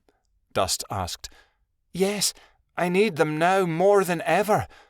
Then concentrate, Dust said. I've never had a portal, but I know how to contact one. The reason why you slip into his mind by accident is because when you're upset or frightened, the mind of a skygazer often goes into her portals for an escape. That makes sense, Midnightstar said, thinking back to previous experiences. Every time I felt bad, I always reached out to Zaya. If you concentrate on controlling your thoughts, you won't fall into his sight by accident, preventing an invasion of privacy. Yet, you already know that by calling out to Zaya, you can enter his mind. I don't think Zaya will hear me from this far away, Midnightstar said sadly. The ability of a portal to hear their skygazer is much stronger than even the call of an accompany to his changer. You could be on the opposite side of the world, and he would still hear you. So I just have to reach out to Zaya and he'll hear, presumably. Midnightstar expanded her mind, searching for her portal. She cast her thoughts outward until her vision changed and she was flying above Rebecca, Tattle, and Adelaide, who were hurtling full speed toward the mountain. Zaya, it's me, Midnightstar shouted. The dragon gasped, plummeting toward the ground. She fell with him as he slammed into the grass, tumbling scales over tail in a state of shock. "Dragon down!" Tattle shouted, and all of them screeched to a halt. Zaya coughed up dirt. Midnightstar, where have you been? I've been all over the place looking. I'm sorry, Zaya. I wasn't in my right mind. But I'm all right now, and I've found Dust. She's come back to help us. I'm at the base of the peaks. You're going in the right direction. Stay there. I'm coming to get you. How long will you be? Sundown at least. He was mad at her, she could tell. But there was another emotion raging through the dragon that dominated over his anger. Relief. Midnightstar left his mind and re-entered her own. He cares about me more than I know, she told Dust, waving her tail slowly. Dust nodded. Yes, he's just unsure of how to show it. Dust shook her neck, rustling her mane. Let's try returning to the palace you were talking about earlier. See if you can find a changer that's around the area and see what's going on. But how? She asked. It seems so uncontrollable. Changers originally came from the lands. Their connection to skygazers is strong. It is the same concept as talking with Zaya. Try looking for a certain creature. You will find that you can shuffle through memories and thoughts to get what you need, unless they are blocked. Try it now. Midnightstar knew what she wanted to find out. She wanted to see if Keanu was all right and if Ali was with him. Find Ali, she whispered to herself. Her mind began tumbling over and over in space again, possessed by the dark canvas that was the in-between, as her eyes began to glow. This wasn't right. It was the same giant palace that she had seen before, except the beautiful gardens were gone. Everything was covered in water, and many bodies lay strewn about the gardens. Ali and Keanu were flying above it all. Midnightstar looked out of the eyes of a white griffin, watching as Winter's vast army retreated. The cords that connected the memory were thick, white, and strong. "What did you see?" Dust asked, and Midnightstar heard her from far away. She pulled out of the white griffin's body as her heart leapt for joy. Ali and Keanu were alive, and what was more, they were safe. Winter's plan had failed. "There's been a horrible flood and a large battle," Midnightstar said, "but Winter didn't win." "Are you seeing from the eyes of a changer you know?" Midnightstar shook her head. "No, it's somebody else, a white griffin. But she was with my friends and they were flying back to the palace. They're hiding there, and by the strings connecting the memory, this was recently." "That's excellent news for our brothers and sisters in the south," Dust nickered happily. "Yes," Midnightstar said. Despair crushed the little hope she had as she remembered the task ahead. "But how are we ever going to stop the war here? The unicorns and the wolves will never listen to us." "There is one way we can stop them if they won't listen to reason," Dust said. "And since you are a new skygazer, you should have plenty of energy for it. Though I say we should only use your magic as a last resort. It will take all your power to do what I'm about to tell you." "What is it?" Dust looked from side to side as if looking for any creature who dared to eavesdrop on the conversation. She then bent her neck down and whispered something private in Midnightstar's ear. When she was done, Midnightstar nearly toppled over in surprise. Dust brought her head back and said, "Remember, your powers are similar to the Great One's, Midnightstar. To use them foolishly would put the entire lands in danger." "I can do that?" she asked in amazement. "In theory." "How?" "It is inside you. It's not something that can be taught, only felt. You have to discover it on your own." "Dust, I need to know how to do it now. We don't have time," Midnightstar protested. "You can't rush what is meant to be." "You're so patient," Midnightstar complained. "Nothing ever gets in your way." "I live life from moment to moment. Each second is different from the rest, changing from one form into another, as a changer does. For me, it is hard to live any other way. I value each moment I receive on this precious earth." "But everything in this life fades away." "That much is true. Everything you've ever known will soon be no more than dust in the ground, and everything you've ever done will be forgotten. But does that make your life useless? No. You are forgetting that this is all temporary, Midnightstar. What we do in this short time will be erased, but you have the power to alter someone's perception of life, therefore altering their reality." "This isn't what you told me before. You said life was meaningless." "I did a lot of thinking while I was away," Dust said. "You've caused me to see things I never could have imagined before." "If you think this way, Dust, then why have you isolated yourself?" The unicorn's eyes became sad. "I am afraid of attachment, Midnightstar. It is my poison. When the assembly found me, I had been separated from my parents. Many times in my life, I've had to leave everything behind." "I was the same way not so long ago," Midnightstar admitted. "The assembly is nearly as horrible as Winter, forcing you to work for them all those years." "The assembly wasn't all bad. Some of them were very wise. In fact, the old ones I miss." Dust wistfully looked back at the mountain, to where she knew the mass grave of her caretakers lay. A question popped up in Midnightstar's head. "Dust, where did you come from?" "My parents came with Dragonstar and Vixen from Nesting's Haven a long time ago, to help settle the unicorn herd there. They lived in the Iceborns for many years." "What happened to them?" "They died when I was too young to remember them, killed in a terrible fire within the Iceborns that was started by the company you know as Winter. Then, once my family was gone, the assembly stole me away." "Has Winter taken everything?" Midnightstar asked in frustration. "There is no family in the lands nor Nesting's Haven that hasn't been touched by his destruction," Dust said simply. Couldn't you seek out other changers and be with your own kind?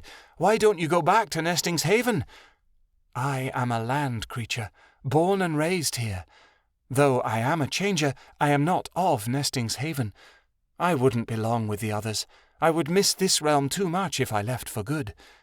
Home has a way of getting to you like that, Midnightstar admitted, watching as Zaya came swooping down from the sky.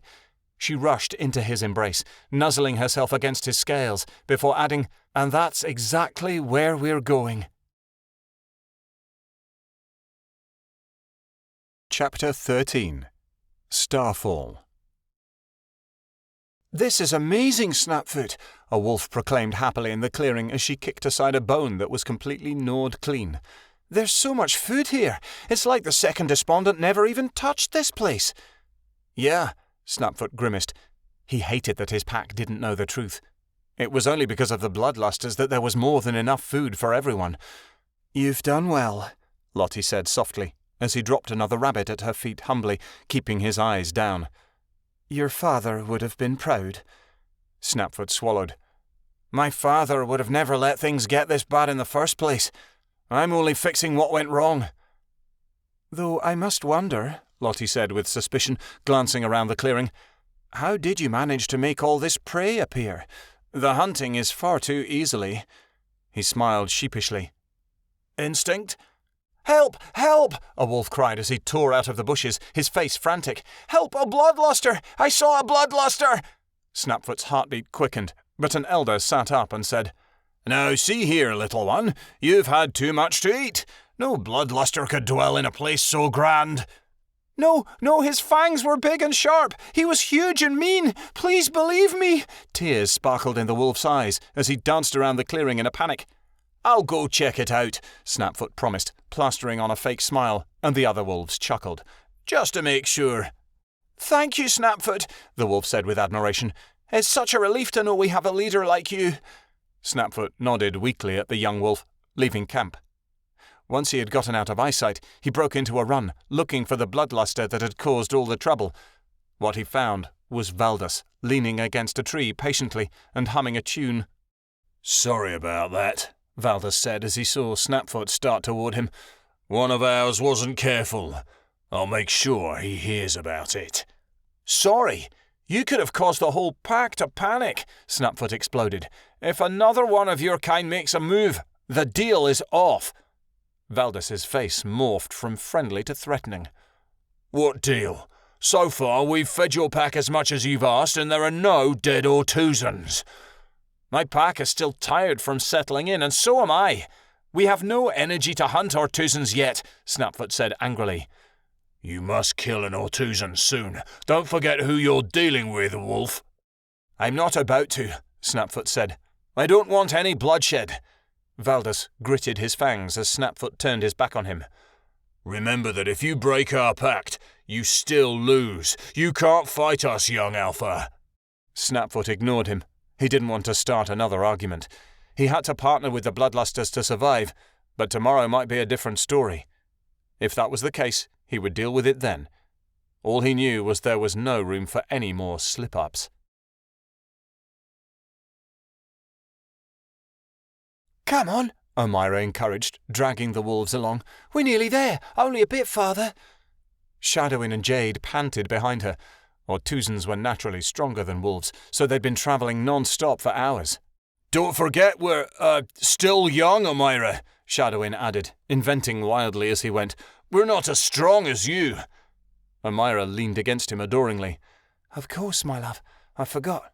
But don't fret, we're so close. You can relax all you want once you get to the city, after we buy a house. Jade can live right next to us. It'll be grand." Along the way, Omira had taken it upon herself to establish Shadowin as her unofficial mate. She hadn't done anything, not when Jade was around, but Shadowin knew the instant that Omira got him alone she would strike. And it wouldn't be to eat him either. "How much farther?" Jade asked, her eyes drooping. "Right around the bend."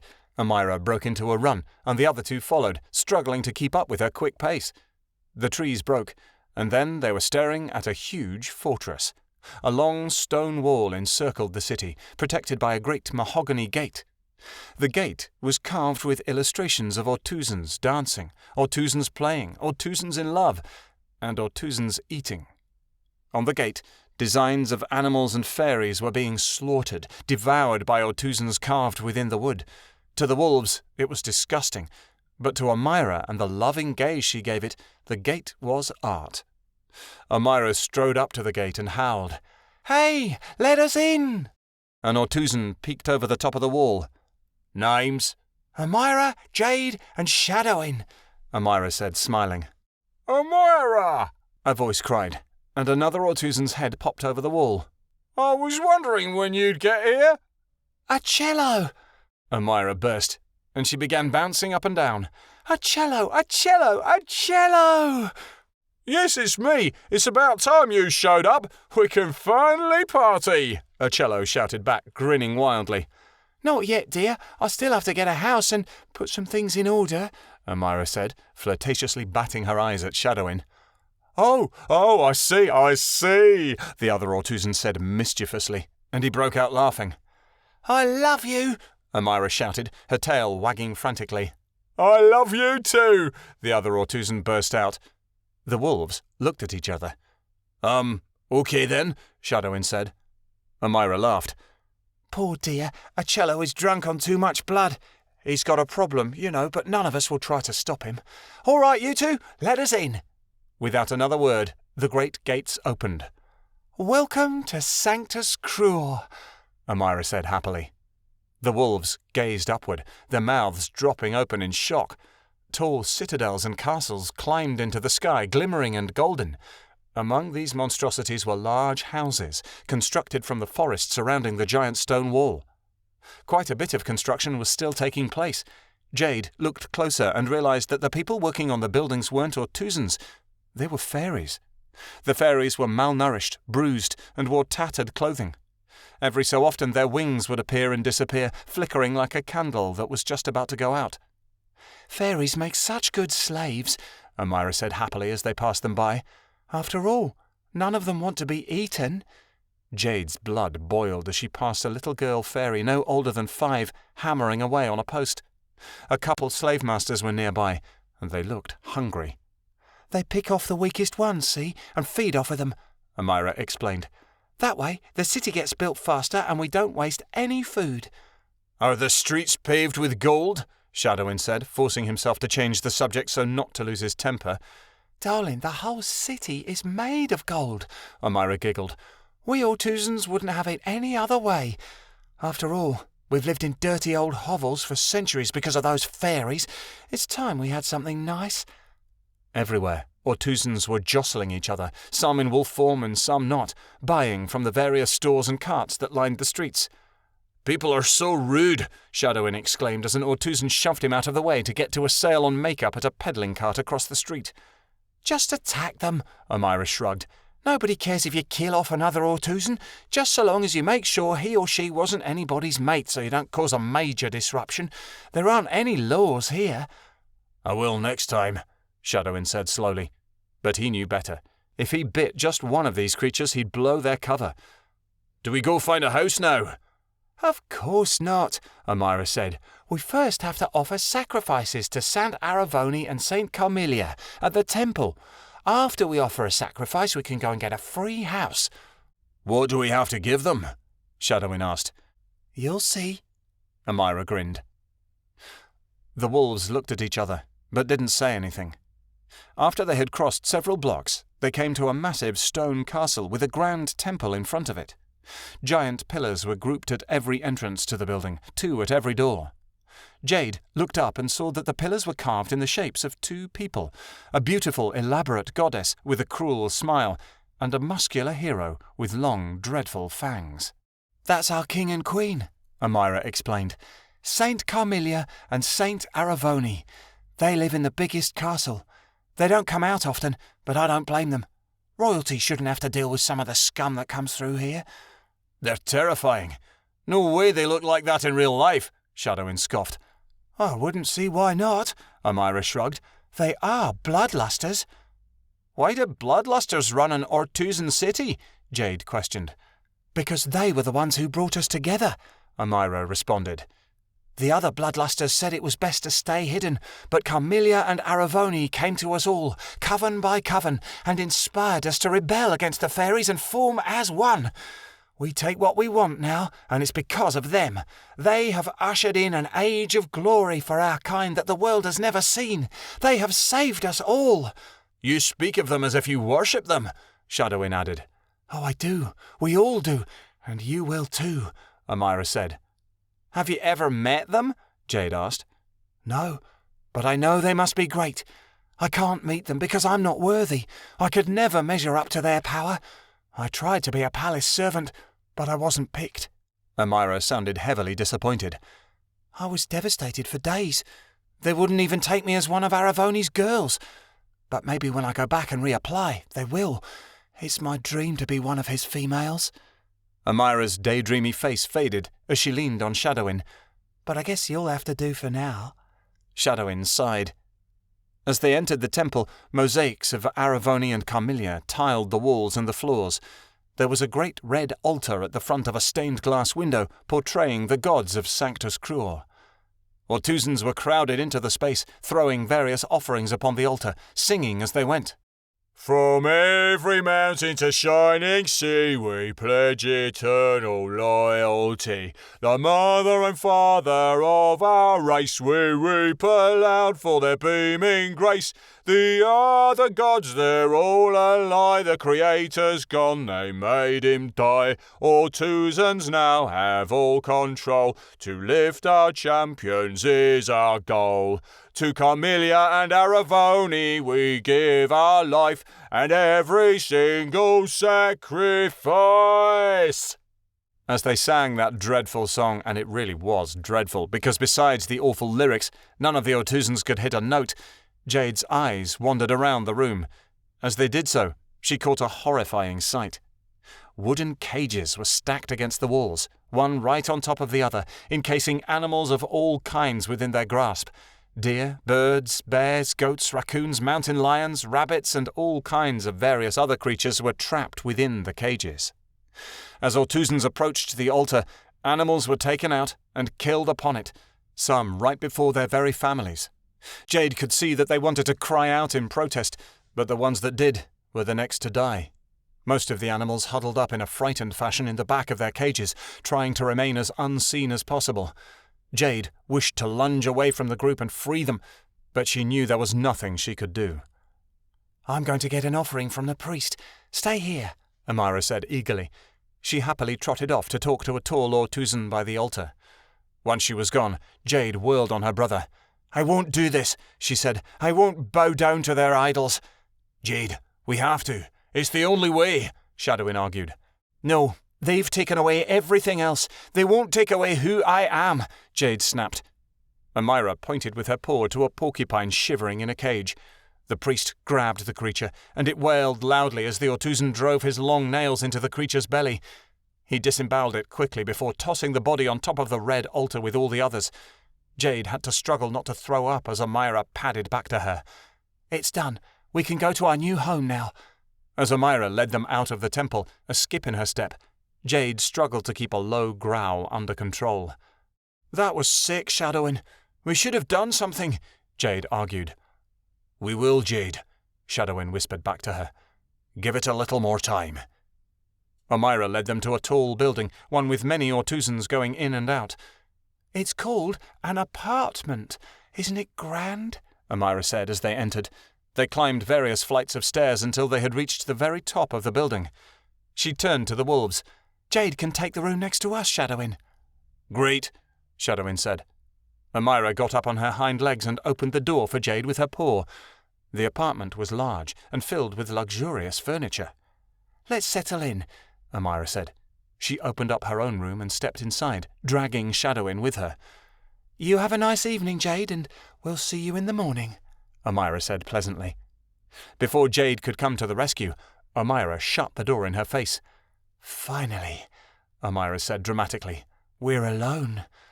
Without a second's hesitation, Amira changed into a tall, naked woman. Her orange eyes sparkled as she smiled mischievously, fangs glistening in the sunset. Amira made no move to reach for a dress. "Come to bed with me, Shadowin," Amira said, her long red hair flowing down to her bare hips. "We can make love until morning, you and I." Shadowin shook his head. "No, Amira, not now. Oh, the shy type. I like them like that. So much easier to handle." Amira gave a lusty, low chuckle. Shadowin's breathing quickened. "Don't come near me," he said, backing away. "Why? Are you afraid? You should be. Change, darling. Change so I can get a good look at you." "No." "Change." Amira grabbed onto him with her nails, digging into his sides, and he let out a yelp. Though he wriggled, he couldn't break free from her grasp. Amira held him in the air, suspended for a minute, before she recognized the truth and dropped him to the floor. "A wolf!" she cried. She went from playful to angry, hissing her displeasure and displaying her fangs. "Time for you to go," Shadowin said, and he crouched low. But before Shadowin could get a bite in her, Amira opened her big mouth and shouted, "Wolves! Wolves!" Shadowin made a run for it. He slammed the door open and found Jade waiting outside. "Our welcome has worn out," he said quickly. They headed for the exit, trailing down the winding stairs and into the city streets, where they still heard Amira screaming, "Wolves! Wolves!" The Ortuzans instantly went into hunting mode. The monsters in the city streets started jostling each other, accusing one another of being wolves and springing into an attack. In all the confusion, nobody noticed Shadowin. There were still many Ortuzans in wolf form, and no one quite knew who was who. Shadowin's eyes were dark and nearly matched the deep blood colour of the rest of the Ortuzans, so he was safe. But Jade's bright green eyes were all too easily spotted. "I've got one! Let's rip her to shreds!" a strong Ortuzan shouted, lifting Jade into the air by the scruff of her neck. "No, take her to Aravoni and Carmelia," a female said loudly, and the others cheered. "They'll know what to do with her." Above the voices, Jade screamed, "Run, brother! Go without me!" "No, Jade," Shadowin whined, hiding within the masses of the crowd. "Run! They'll kill you! Run!" Jade yelled again. Her voice fell silent as they slipped a muzzle over her mouth. Before Shadowin could make another move, Jade had vanished in the crowd. "Jade!" Shadowin shouted, but the crowd was becoming even more dangerous. Shadowin turned and ran toward the gate, pounding his paws upon it frantically. "What in the bleeding hell is going on down there?" one of the Ortuzans yelled. "They've gone crazy! Let me out!" Shadowin said. The gates immediately opened. Shadowin burst forth from the city, fleeing for his life. When he'd tumbled into the safety of the woods, he began to panic. Shadowin paced back and forth, looking at the city's giant wall and wondering what he was going to do to get his sister out of there. The answer came to him quickly. Snapfoot and his pack. They could help. Sanctus Cruor was near the Varanian forest. They couldn't be far. Shadowin headed into the woods, howling for his brother and hoping against hope that somehow the wolf was close by. A week from the Bloodluster sighting, Snapfoot went on a twilight patrol. The days were shortening, and night was coming earlier each day now. The last rays of sunlight had faded the minute he set out, and a cold chill was spiraling through the air and sailing through his fur. It had been nearly 3 months since he had been separated from his siblings, especially Midnightstar, who had been gone since early spring. He missed them all dearly. Why couldn't things be fun, carefree, and simple like they had been before the second despondent started? Why did he have to be separated from his siblings and his friends? He had no one left, not even his parents. The only family that was still around was Aunt Lottie, but she was still angry with him after what had happened with the unicorn raid. He had Callista, until he'd pushed her away. He had never felt so alone. Even though he was a leader to his pack, all he felt like to them was a way to get a meal. A lone howl went up within the woods. Snapfoot paused to listen. Someone in his pack was giving out a cry. He howled back, but the sound wasn't returned.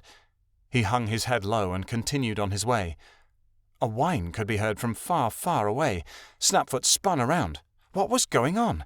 Screams of terror soon joined, and Snapfoot realized they were coming from his pack. "I'm coming!" Snapfoot yelled, and he put forth every bit of energy he had to get back to the group. He dived into the camp, teeth bared. What he got wasn't what he had expected. "Die, you vicious beasts!" a unicorn yelled, stomping her hooves down. A wolf rolled out of the way. 3 of Snapfoot's pack leapt upon the back of the mare, dragging her to the ground. Snapfoot's mind went blank. How had the unicorns found them after they had travelled all this way? Why were they bothering to pursue them after they had left? He knew the answer already. Crying ice. She couldn't let it go. She wouldn't stop until every last wolf in the lands was dead. He looked over his pack with terror. Just like before, there was no guard to defend them.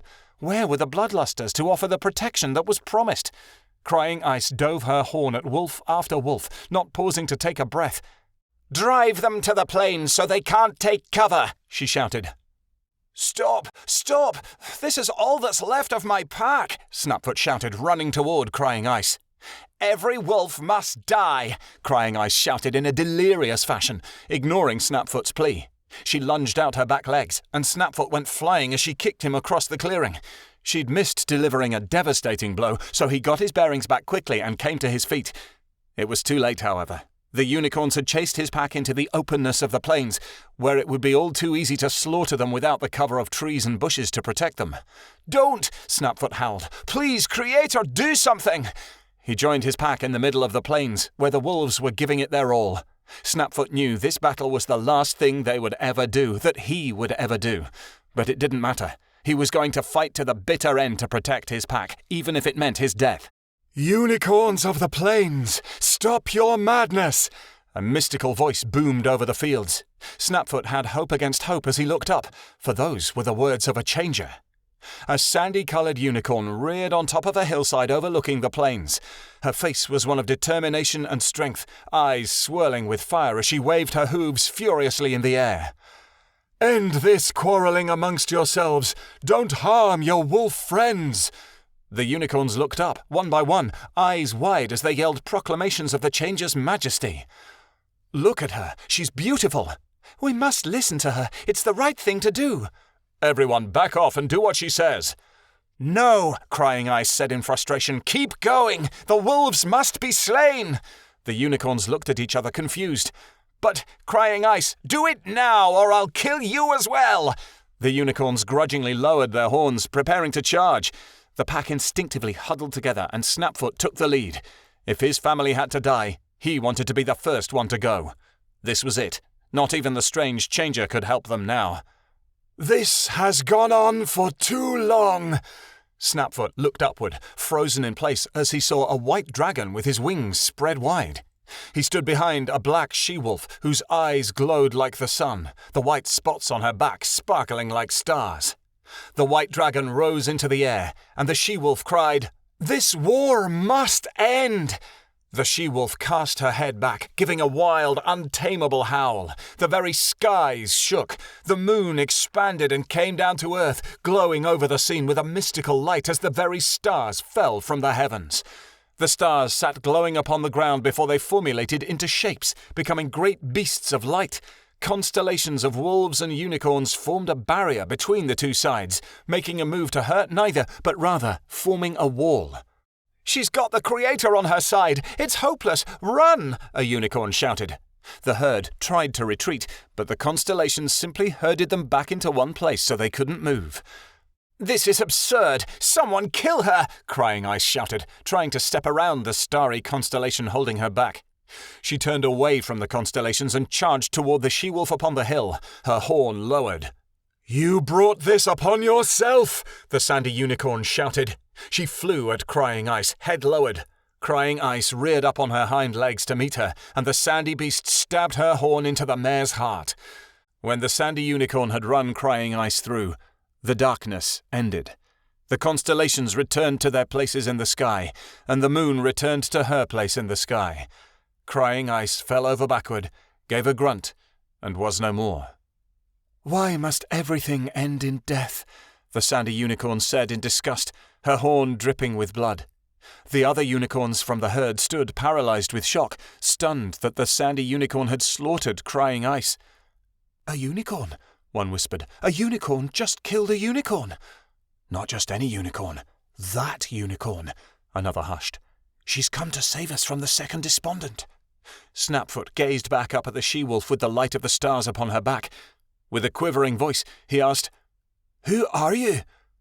The she-wolf of the stars smiled at him. "It is I, brother, Midnightstar." Chapter 14. Making Desperate Plans. Back in Sanctus Cruor, Jade waited under a guard of 12 Ortuzans in one of the palace hallways, her legs hobbled with chains, mouth muzzled with a small cage. It left her enough room to talk, but not enough room to bite.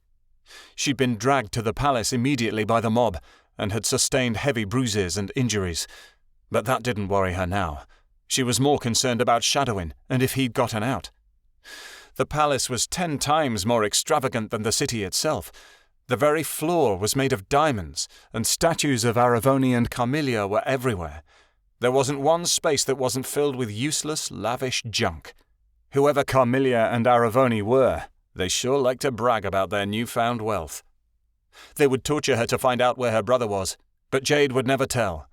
They wouldn't get their hands on Shadowin. Following Omira into the city had been a mistake, but there was nothing she could do about that now. The only thing she could do was sacrifice herself to keep her brother safe. Another Ortuzan entered the room. "They want to see her," he told the group. Jade felt a kick from behind as the guards started to head forward. Because of her hobbles, she crept forward at a turtle's pace, so the long walk down the carpeted hallway took even longer. There were few things in Jade's life that had been as torturous as that long walk. She didn't know what was going to happen to her, her friends, or her home. She could deal with the traumatizing truth, whatever it would come to be, but this unknowing was her hell. The guards halted in front of 2 emerald doors. Jade tried to force herself to be brave. "I am not afraid, not even of bloodlusters," she told herself. Her voice sounded weak and small within her. The great doors opened, and Jade steadied herself to meet the saints of Sanctus Cruor, the bloodlusters, Aravoni and Carmilia themselves. Snapfoot gave a joyful cry, starting toward his sister with glee. "Midnightstar!" he cried. The two tumbled into each other and Snapfoot clumsily fell into her, his excitement causing him to lose his balance. She crashed beside him, laughing. "Watch what you're doing," a dragon by her side said. He looked up in awe, surprised that Midnightstar had a dragon travelling with her all this time. "He's my brother, Zaya. Don't get jealous," Midnightstar said in a playful tone.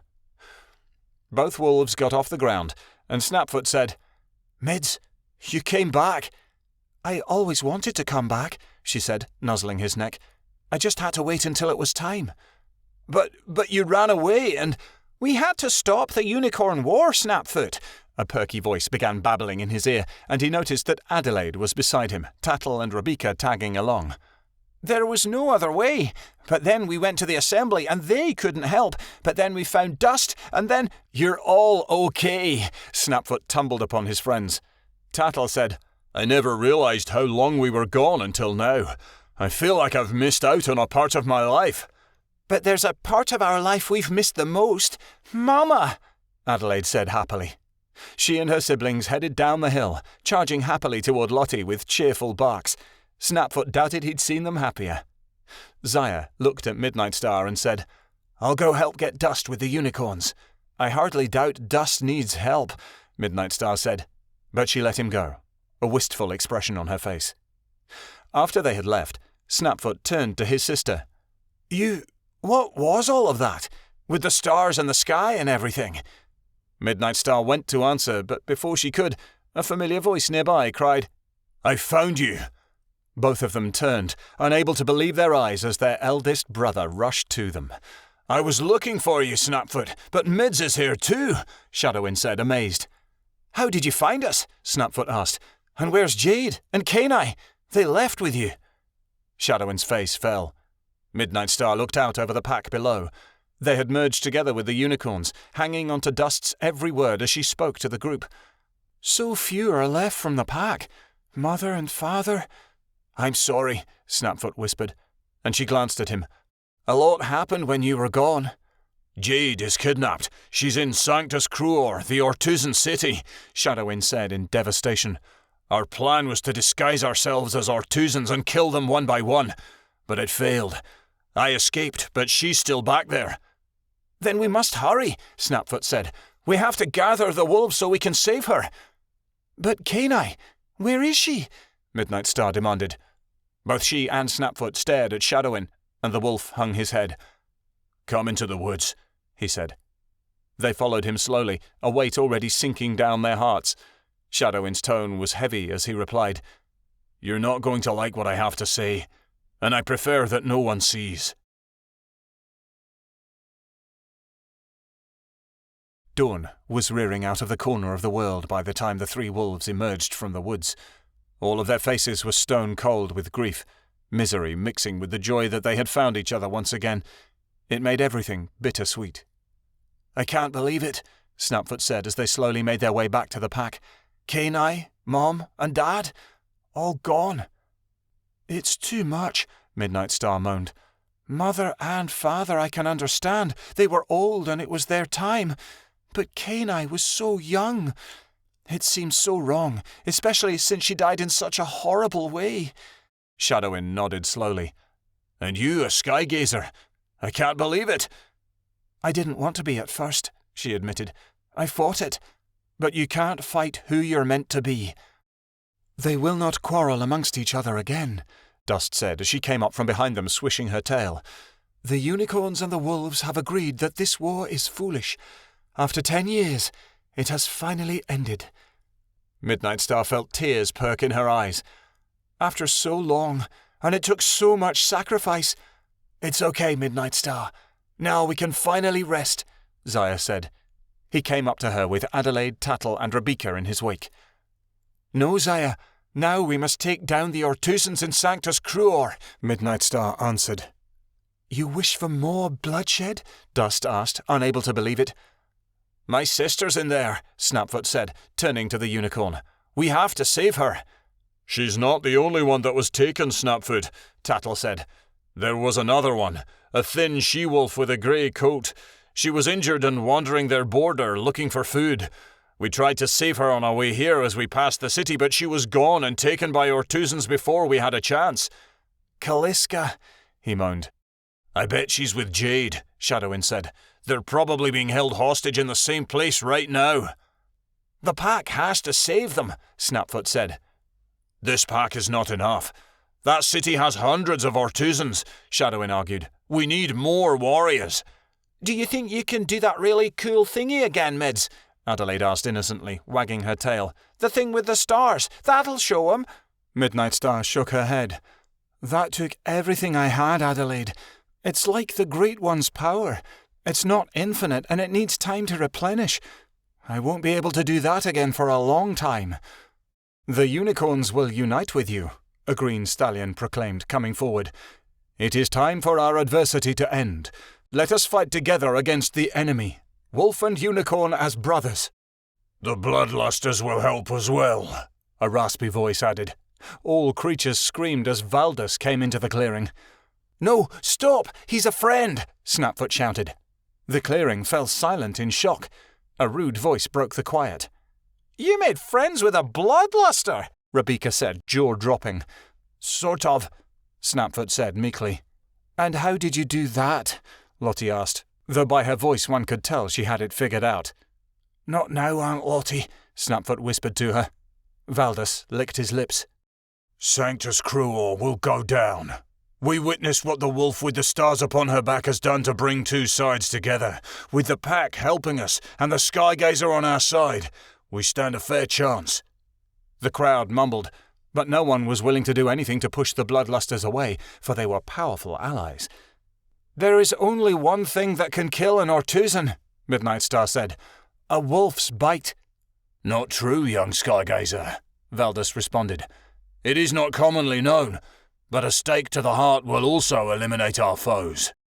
"I believe our horns will do just fine," the stallion said, nodding. "And we bloodlusters shall tear apart any that remain behind," Valdus seethed. "It's settled.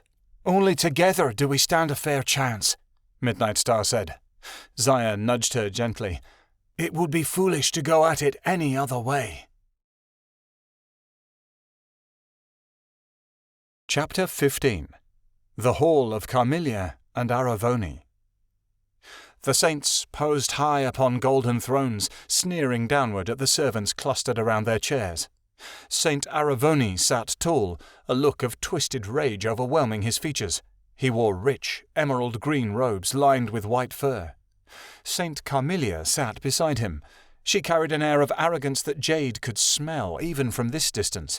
She was adorned with a velvet ruby gown that glittered with diamonds, her shoulder covered in a bear's hide cloak. The dais the rulers sat upon was far up in the air, so high Jade could barely see them. On the floor before them was a thin grey wolf. She was shackled as well, and seemed sick from starvation. "Get up there, you mutt!" An Ortuzan kicked Jade hard in the side, and she tumbled forward. The other wolf glanced at her before lowering her eyes. "What is this one called?" Sanctus Carmilia asked in a bored fashion. She turned her face to stare blankly at a stained-glass window of herself, the corners of her mouth upturned in a sneer. "Jade," the wolf said, without knowing if she was to answer or not. "I thought there were 2 of the flea bags," Aravoni growled. "Where's the other one?" "I will never betray my friends," Jade replied. "You're going to have to kill me first." "Friends? Does that mean there are more than a few?" Carmilia questioned, peering down at the wolf with deep black eyes. They were strange and alien, lifeless and full of a frightening power. Jade sunk down, realizing she had made a mistake by responding. "How many of you are there?" Aravoni snapped. I don't know, Jade answered, the lie hidden behind a growl. "You have to know. They were with you," Aravoni demanded. He turned his attention to the grey wolf crouching against the floor. "What about you? Do you know?" I've told you, I was alone, the grey wolf said. "I never even entered the city until you snatched me up." "That's a load of crap." Aravoni rose to his feet on the dais circling the throne, and Jade looked closer. His features weren't old, but rather young, very young. "You aren't a god," Jade barked, and her expression of terror turned into an obnoxious smirk. "You're just a spoiled teenager." Carmilia clapped a hand over her mouth and laughed loudly, as Aravoni turned bright red. Hissing, the bloodluster pointed at Jade and shouted, "I have more power in one finger than you have in your entire body. If that is not godly, then I don't know what is." Now that he was leaning downward, Jade could recognize him for what he was. "You," she snarled. "You're Keanu's cousin, Aravon. You're the brat who left his family and ran away when I was a pup. You led Ali and Keanu right to Winter last spring." "You'd better shut up," Aravon growled, curling his long fingers. "Just because I was turned into an Ortuzan as a teenager doesn't mean I don't have the mind of a—" "I don't care how old you are, you still act like a whiny kid," Jade shouted triumphantly. "You're not a saint, Aravoni. I bet you made that name up. You're just a child, trying to be something you never could be." "They've summed you up perfectly, darling," Carmilia giggled. "You are just a poor little teenager, even after all these years. You never grew up." "I am all-powerful," Aravon shouted, glaring at his companion. "You should know that." "All-powerful? That's bullshit and you know it," Carmilia shouted back, still laughing just as hard. "I could tear you to bits if I wanted to." "You could not. I killed 20 foxes by myself just to line this robe," he stated. He lifted up his garment and displayed it to her vainly. "Oh, a fox. No big deal. I killed a bear, which is about 1,000,000 times harder to fight," she snapped. "Oh, come on, that bear was tiny," he growled. "No, it was huge." She scowled at him, spreading her arms wide. "I was there," he replied. "It was small and probably sick. It was nothing to kill." "Bullshit, it was sick." Jade watched the fight from below, her head bobbing back and forth. She'd been terrified of Aravoni and Carmilia when she'd come, but now all they were reduced to were a pair of squabbling children. "I bet you couldn't even kill a bear that was already dying," Carmilia teased, crossing her arms, "without using the strength." Jade gasped. The strength, the legendary power of some fairies to control the lands and everyone in it. That must have been how Aravon got the Ortuzans to cooperate with each other. Nobody else ever could until Aravon forced them to. He'd magically forced all the Ortuzans to align together to serve him. Eventually, Sanctus Cruor had grown so big he hadn't needed to use the strength, because Ortuzans had started to come to the city of their own accord. But he'd still created his army against the will of the Ortuzans themselves. He was no leader who'd brought everyone together with a dream, just a bully who by chance had more powerful magic than everyone else. Even so, If he had the strength, he was still dangerous. Very dangerous. I could kill 3 bears at the same time, and you know it, without even hinting at the strength, Aravoni retorted. Prove it, Carmilla hissed. Oh, I will. Aravoni turned to one of the guards, completely forgetting about interrogating Jade. Bring me 3 bears, big bears. Right away, Your Highness. The guard bowed and left immediately, off to fetch the bears. Aravon leapt off his throne, falling down to the floor and landing squarely on his feet. A drop like that should have broken his legs, but the bloodluster brushed it off casually. You won't be able to do it, Carmilla taunted, stepping off her throne as well to fall beside Aravon. Now that the bloodluster was closer, Jade could see the deep caramel streaks that ran through her dark hair. Carmilla, Jade whispered. It was the Ortuzan from her father's stories. It had to be. This was the false wolf turned bloodluster who had lured Kia and her friends to a coven of Ortuzans long ago in an attempt to kill them. How Carmilla had managed to meet Aravon, Jade had no idea, but they had teamed up and managed to control every Ortuzan in the lands. She wasn't a god either. Their ruse was quickly falling apart for Jade. Any power these two had, it was because Aravon had the strength, and nothing more. Yes, I will, Aravon retorted. I'm stronger than you ever were. You're still a child, Carmilla replied. I've lived for hundreds of years and know the true nature of everything. I have the wisdom of age. Funny, you act like some sort of dimwit, Aravon commented. You little pipsqueak! Carmilla dove forward and tackled Aravon, taking his long hair into her hands and yanking it tight. I'll kill you! Aravon screamed and lashed out at her with his claws, digging into her arms. Get off of me, he shouted, picking her up and throwing her across the room. Carmilla was pitched into a table and vase, which both crashed to the floor. None of the guards made a move, or even seemed bothered, as if Aravon and Carmilla physically fighting was something that happened every day. I hate you, Carmilla growled from her place on the floor. Aravon walked to her and reached out a hand to help her up. Surprisingly, she took it.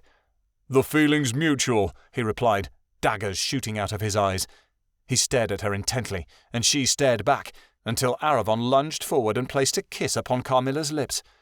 Carmilla jerked away. She slapped him hard across the face, raking his cheek with her claws. How dare you! Aravon didn't say a word, just stared at her silently. She locked eyes with him, practically daring him to blink, but he didn't. Without another moment's hesitation, Carmilla grabbed the front of his shirt, ripped him to her side, and passionately kissed him back. Ugh, what is up with these two? Jade thought in disgust. Aravon and Carmilla were still attached to one another, snogging loudly when the guards returned. They'd brought in 3 bears wearing shackles, collars attached to long chains. We can come back later, one guard muttered, beginning to turn around. Get off me, Aravon yelled, pushing Carmilla to the floor. And you, guard, get back here. Carmilla stood up and brushed herself off, smoothing her gown. I don't think you can do it, she said, her voice taking on the condescending tone it had held earlier. Get ready to be wrong, Aravon replied. Aravon watched the guards carefully as they dragged the 3 bears to the centre of the room. These are large bears. Yes, sir, you asked for 3 of the biggest, remember? A guard answered. Shall we unshackle them? Jade suppressed a snicker as Aravon stared at the creatures. He glanced to Carmilla, who wore a smug smile on her face. Yes, unshackle them. The guards set to work. The bears, realizing they were being freed, began to get antsy. They moved back and forth on their feet, pure rage boiling within. They didn't say anything, but it was clear they wanted revenge. Stop this madness, Carmilla snapped loudly. Just take them out of here. No, I must prove my superiority, Aravon barked back. Impossible. They will be returned to their cells immediately, Carmilla retorted. The guards just stood where they were, unsure of what to do, the bears half-shackled and waiting. What are you waiting for? Set them loose, Aravon ordered. The bears tore out of their chains before the guards could get the last of the shackles off. They ambled toward Aravon as fast as they could, mouths foaming, roaring their rage. As they drew closer and closer, an expression of fear came into Aravon's eyes. The first bear who reached him, he dispatched quickly, using his claws to slice the bear's throat. But as the other 2 drew near, Aravon raised his hand and cried, Halt! The two bears immediately stopped what they were doing and sunk to the ground, as if they'd been caught in quicksand. They appeared angry, but couldn't move, groaning and growling their discomfort. "So it's true," Jade said, dread filling her bones. "He does have the strength. We're all doomed." She wondered why Aravon didn't use the strength to make her tell him where her brother was, but she figured it must not work that way. He could make creatures do what he asked physically, but he couldn't make anyone tell him something they wanted to keep secret. Otherwise he would have done it by now. How inconvenient for him. Aravon turned to the guards. "Take the beasts away. I don't want to look at them any longer." The guards did as told. Only when they had been shackled once more did Aravon set them free from their magical bond. As if it was her fault that he'd cowered from the bears at the last minute, Aravon glared at Carmilla. "Why did you have to spoil the fun like that?" "You were the one who cheated and used the strength." She watched as the guards dragged the dead bear off, leaving a bloody trail on the floor. She licked her lips hungrily. "Because I knew you couldn't handle watching the fight," Aravon bluffed. "There was murder in their eyes," she responded. "We can't die," Aravon retorted. "They wouldn't be able to hurt me no matter how hard they tried." "What if we aren't as invincible as you think?" she questioned. "We may be bloodlusters, but we can still be killed." "What are you talking about?" Aravon shook his head. "We can't be killed no matter how hard anyone tries. You're being ridiculous." Carmilla stared at the pool of blood on the floor. "You're right." She seemed to remember that Jade and the Grey Wolf were still in the room. Waving her hand, she cried, "Take these two to the dungeons until we can devise a way of getting what we need out of them." A guard brutally snatched Jade off the ground. Another guard grabbed the grey she-wolf, and both wolves were dragged back down the same hallway from before, and then another, a darker hallway, carpeted in amethyst. The only light came from small groupings of fireflies that had been trapped in glass globes in various spots on the walls.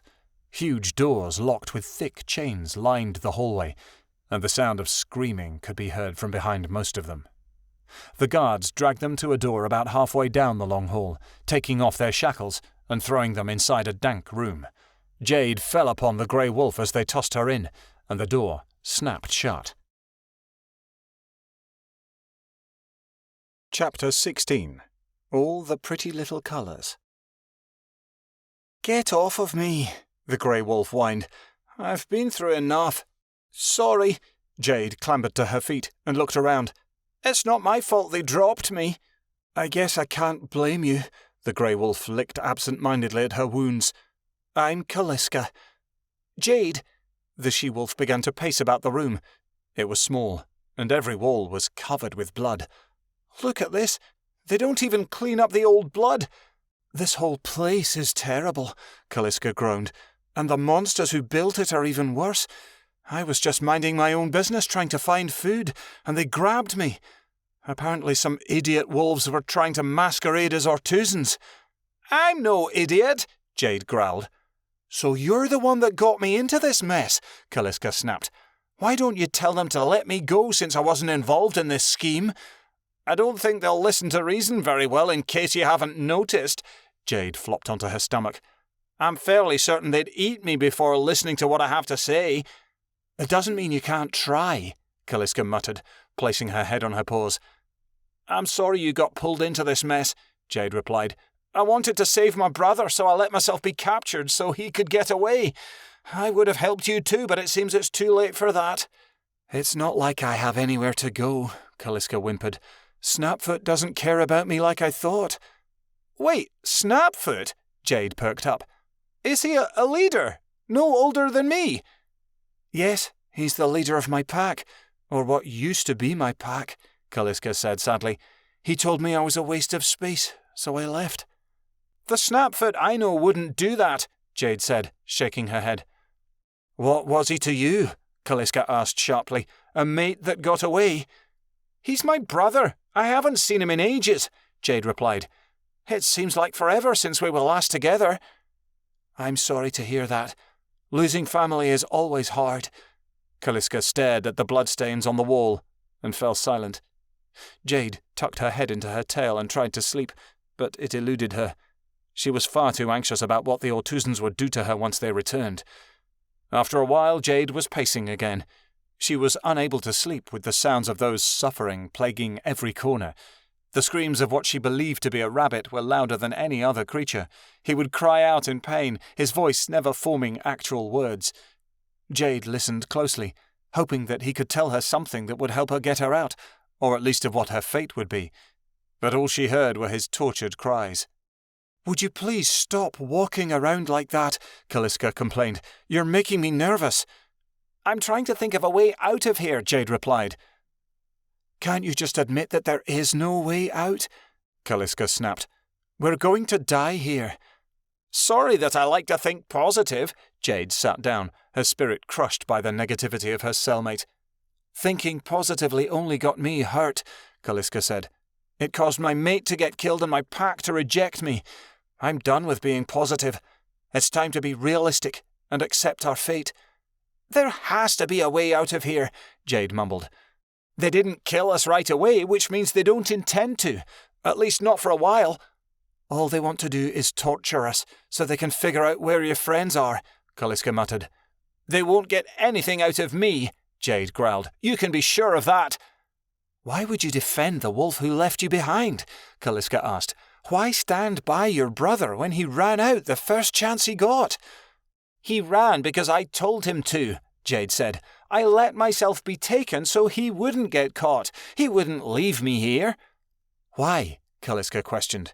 "You had a chance to live and you let it go. Why?" "Because that's what you do for your family," Jade replied.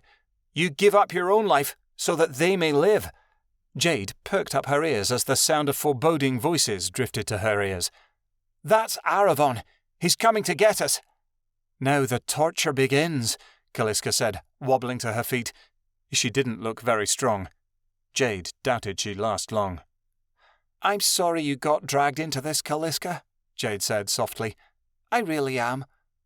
"It's not your fault. I was in the wrong place at the wrong time," Calliska replied. "I don't blame you, considering all you did was give yourself up." Jade went to respond, but the door to the cell opened wide to reveal the grinning, cruel face of Aravon. "So, are you two going to talk, or are we going to have to do this the hard way?" Both wolves sneered at him. "The hard way really is the only way," Jade growled. Aravon's face twisted with rage. He grabbed both of their scruffs and lifted them into the air, his sharp claws digging into their pelts. "You'll talk," Aravon hissed, "and I know just the way." Aravon dragged the she-wolves through the hallway, scaling down 2 flights of stairs to an area deep within the palace. The only light in this part of the palace was a few tiny candles, with barely any wick left to burn. Jade wondered if she'd ever see the light of the sun again. He took them to a large wooden door. Screaming animals were carved rudely into its surface, and wax from the candle above dripped onto their upturned faces. Aravon kicked the door in and threw them inside. Jade went tumbling head over heels and landed on her side, Calliska collapsing beside her. Aravon shut the door. "Odvar, get some light in here." "Right away, master," a raspy, broken voice answered. 6 candles at the back of the room came alive as an odd-looking Ortuzan shuffled into the room. He was missing teeth, and his knees were bent the wrong way, quivering as they struggled to support his hunched, crooked back. "What brings the master to my chamber today? The master is never here," Odvar said. He cocked his head to one side and gave a ghoulish cackle. "I need information from these 2 flea bags," Aravon pointed to the wolves. "I know you can make them talk." "Ah, yes, I can get information for the master," Odvar smiled, showing 3 rotten teeth. "What must you know?" "I can ask the questions, you just do what you do best," Aravon replied with a nasty grin. He latched onto Jade, throwing her at Odvar's feet. "We don't have time to waste. This one first." Odvar bent down to look at her. "You are a pretty one, aren't you?" Odvar asked, cackling as he stroked her head. "Such a pretty coat your fur would make." Jade snapped at him, but he was faster than he looked. Odvar snatched her with one hand and held her muzzle closed with the other. "This one is rather difficult to deal with," Aravon said, raking her with his eyes. "I can break her, master." Oddvar picked Jade up, carrying her to a long stone table. He strapped her onto it with rough strips of leather, pulling a knife from his jacket. Such a shame that I must ruin this perfect pelt. I don't care, as long as it works, Aravon hissed. He glanced at Jade. You know what I want, so if you tell me now, we can stop this. Let him do what he will, Jade growled. You won't make me talk. Oddvar cackled, lowering the knife to her flesh. Jade bit back a scream as Oddvar sawed away at her fur and skin, exposing bloody bits of muscle along her spine. Anything to say now, dearie? Oddvar asked. Not a word, Jade replied through clenched teeth. She looked to Kaliska. The grey wolf was huddled in a corner, her face buried in her paws. Oddvar held a candle above her. Jade screamed as a drop of hot wax fell at the base of her neck, singeing the exposed flesh. What a pretty scream, Oddvar said as he dangled the candle above her. Let's hear it again, shall we? He tipped the candle over and the red wax fell in tiny drops upon her back. She could smell the burning flesh as the wax melted away her wounds, the remnants of the candle mixing with her blood. Jade screamed again, but she uttered no words for him. Oddvar continued his task. He laughed as he poured the wax upon her, putting out the flame of the candle on her skin. Jade dug her claws into the table, yapping and howling like a pup, her body going rigid. "Anything you want to tell me?" Aravon asked. Jade didn't answer. She simply laid there, letting the tears fall from her eyes. "I don't have time for this," Aravon said, losing his patience and stomping out of the room. "Let me know if they say anything useful." He stormed out, leaving Oddvar to his work. It seems I need a new candle, Oddvar said. He threw the remnants of one to the floor, grabbing a candle with purple wax. This is a pretty colour. Jade stared at Kaliska, begging for help. The purple wax fell, and Jade's voice rose up in screams once more. What are you hiding for, darling? Oddvar asked, stroking her face. Tell Oddvar and the pain will go away. Jade whimpered, but said nothing. Unable to take it any more, Kaliska rose to her feet. She won't talk because she doesn't know, the she-wolf shouted, growling at Oddvar. What do you mean? Oddvar turned to face her, a twinkling curiosity in his eyes. She doesn't know where they went. Only I know that, Kaliska replied bravely, taking a few steps toward Oddvar. Are you going to tell me? Oddvar asked, his voice raspy and low as he sunk into a crouch. I don't think I should, Kaliska said. It's supposed to be a secret, you know. Oh yes, I know, Oddvar hissed, grinning lopsidedly.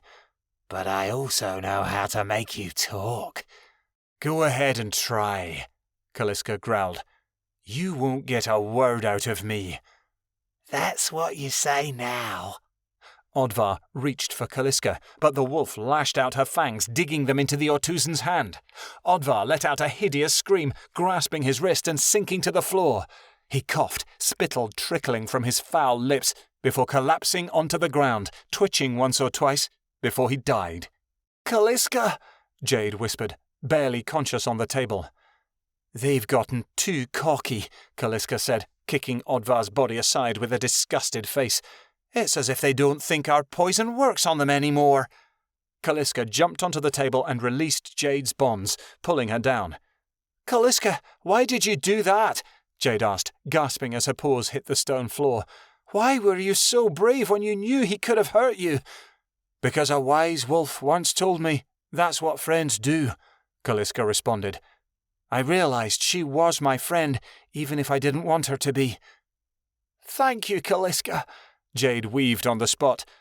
Kaliska helped her to stand, but Jade toppled over again, her knees buckling beneath her.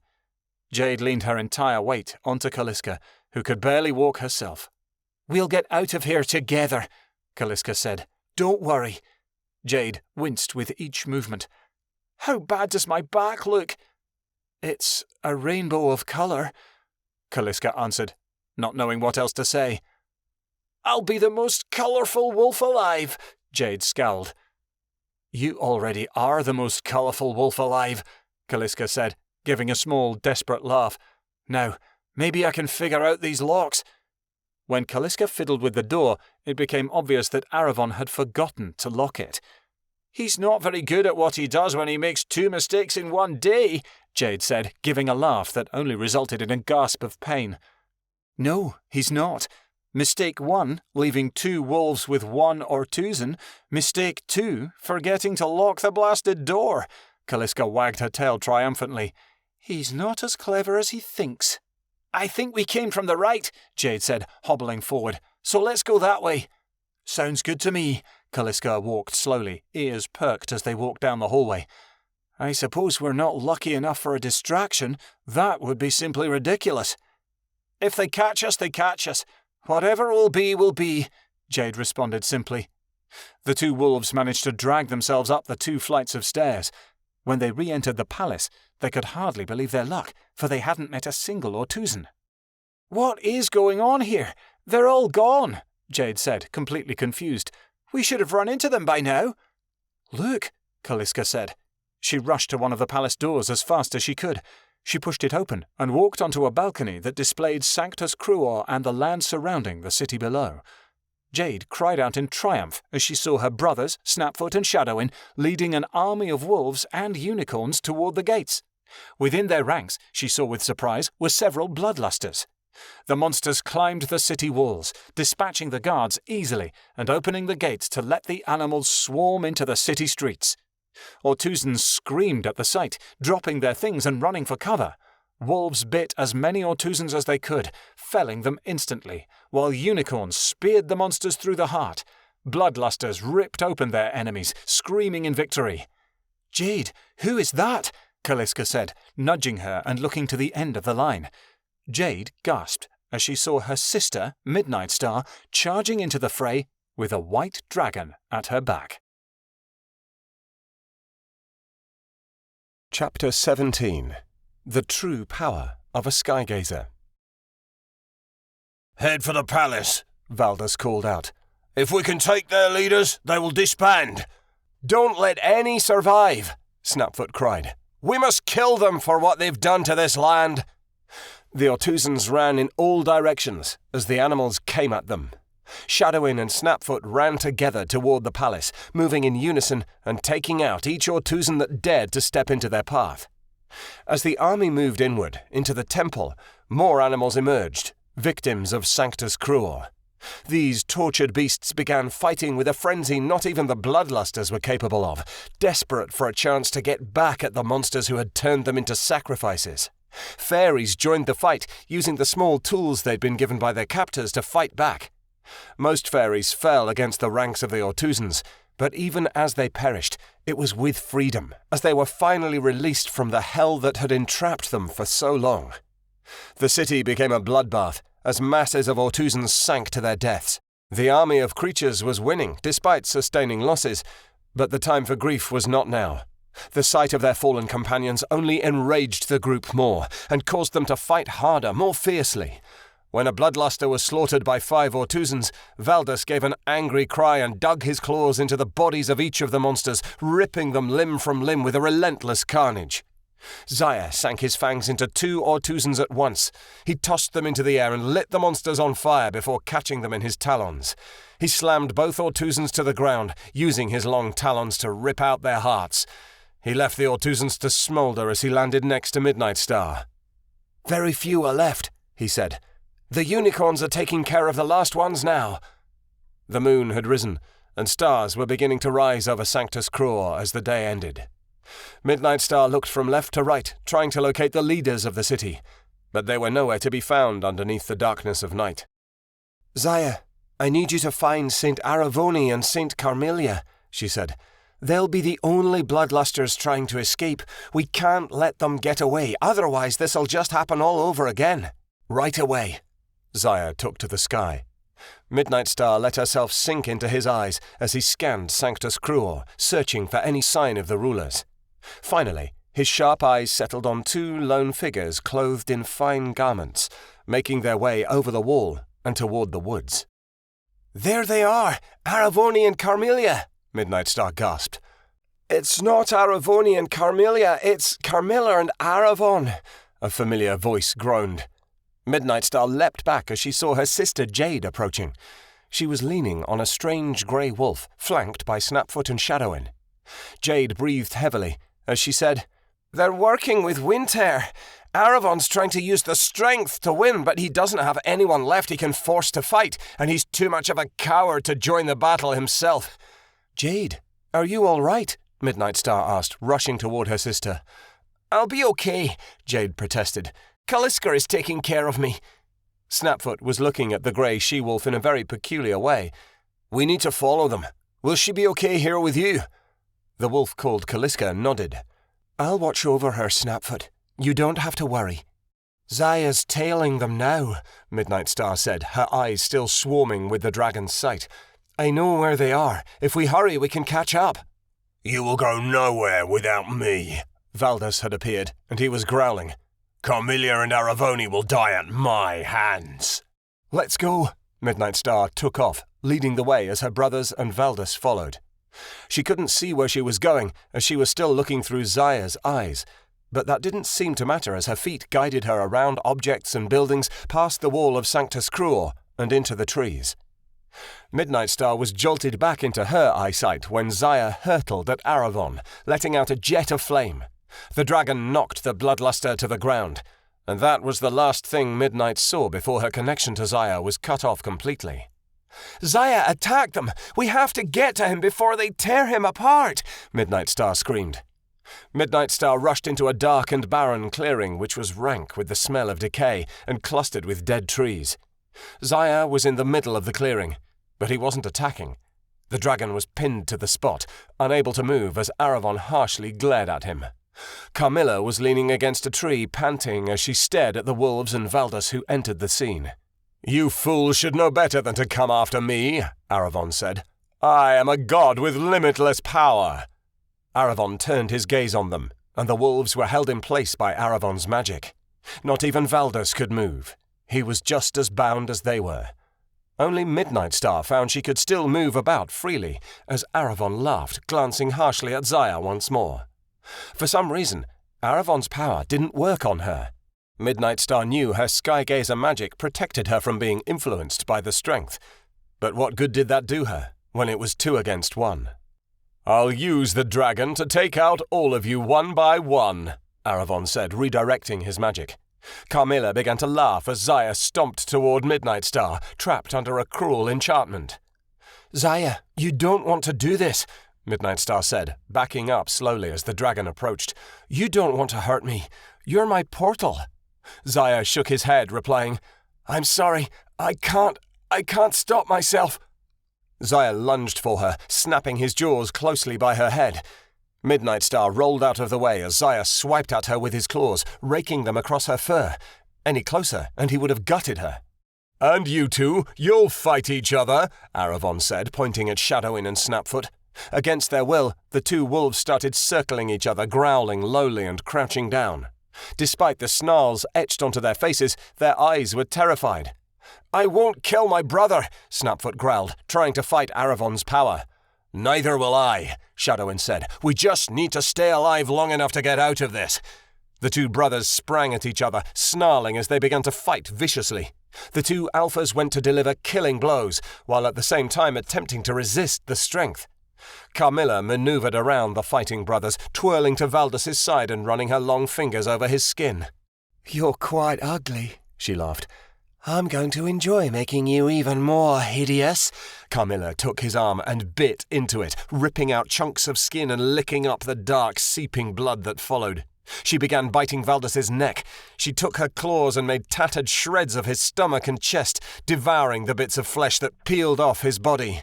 Valdus's face contorted in pain, but he was unable to do anything to stop her. "Dust!" Midnightstar cried out as Zaya ran after her, but the unicorn was nowhere to be found. She ducked as Zaya sent a whirling stream of fire over her head and bounced off a tree at the last second so he'd run into it head first. The dragon collided with the tree, moaning as he weaved from side to side. "I'm sorry," Midnightstar said, looking from left to right. Carmilla was devouring Valdus alive. Shadowin had managed to pin Snapfoot to the ground, his paw tightly pressed to his brother's neck. All the wolf had to do was lean down and rip out his brother's throat. They only had seconds before he did so. There was no one who could help, and no way out. Aravon had them trapped. "Hurry up and kill her," Aravon commanded the dragon, pointing at Midnightstar. "I don't have all day." Xayah snaked around Midnightstar, twirling his body around hers until she was trapped in a tight embrace. The dragon began tightening his hold on her, crushing her insides. "You don't want to hurt me, Xayah," Midnightstar pleaded, discarding her feeble attempts to fight back and resorting to begging instead. "I don't think you can. You never could." "I can hurt you," the dragon gasped. "He's controlling me. I have no choice." "No, Xayah, you have a choice," Midnightstar said. Tears leaked from her eyes as the dragon squeezed her tightly, vanquishing the air from her lungs. "Please, don't do this to me."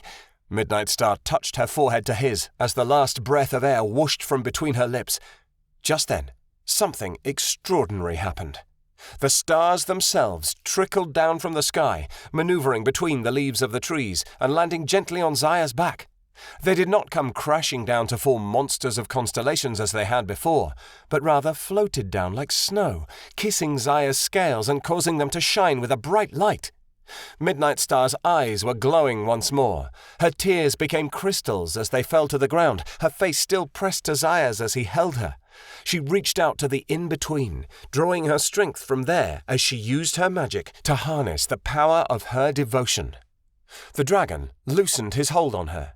He put her down gently as the starlight encompassed them both, creating an otherworldly halo that embodied all the love they had for each other in the world.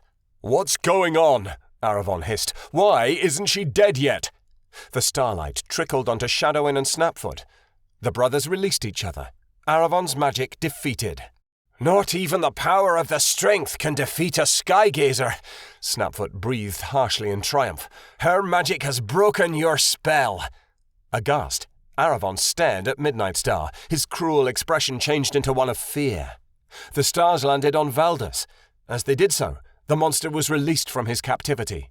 He sprung upon Carmilla, who had been foolishly watching the scene at his side.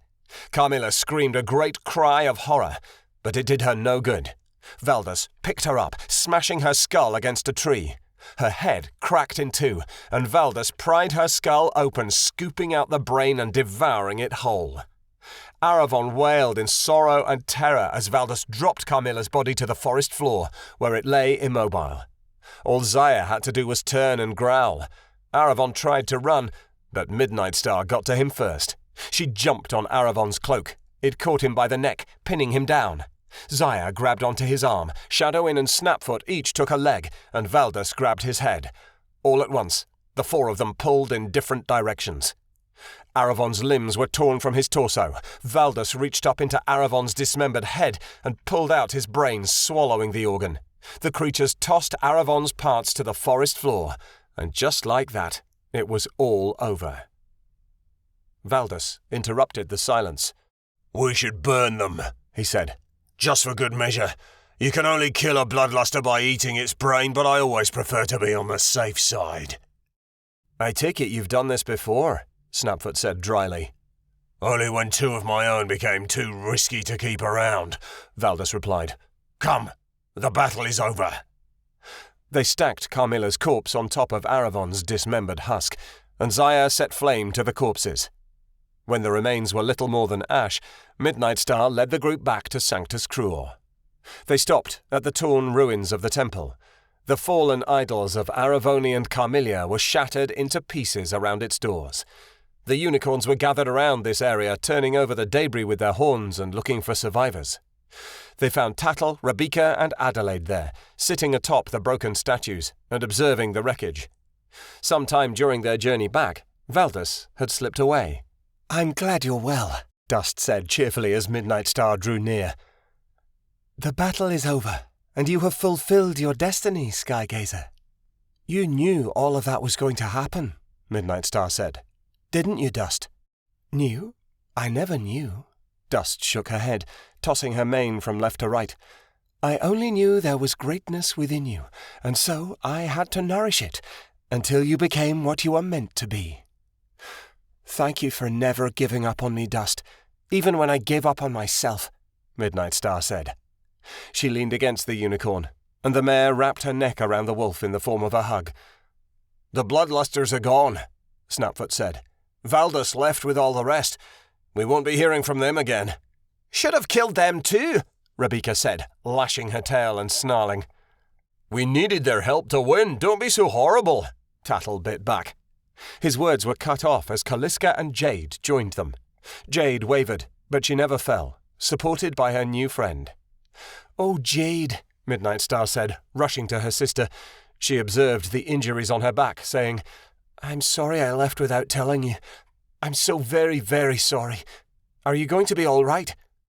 "Don't worry about leaving," Jade said quietly. "You're back, Mids. That's all that matters.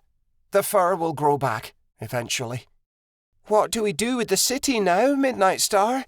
Adelaide asked. All of the animals, including Dust, turned to Midnightstar for further instruction. Midnightstar sighed. Since the events of the past few nights, everyone looked to her to lead them. But she supposed she was the skygazer. It was her duty to lead them now.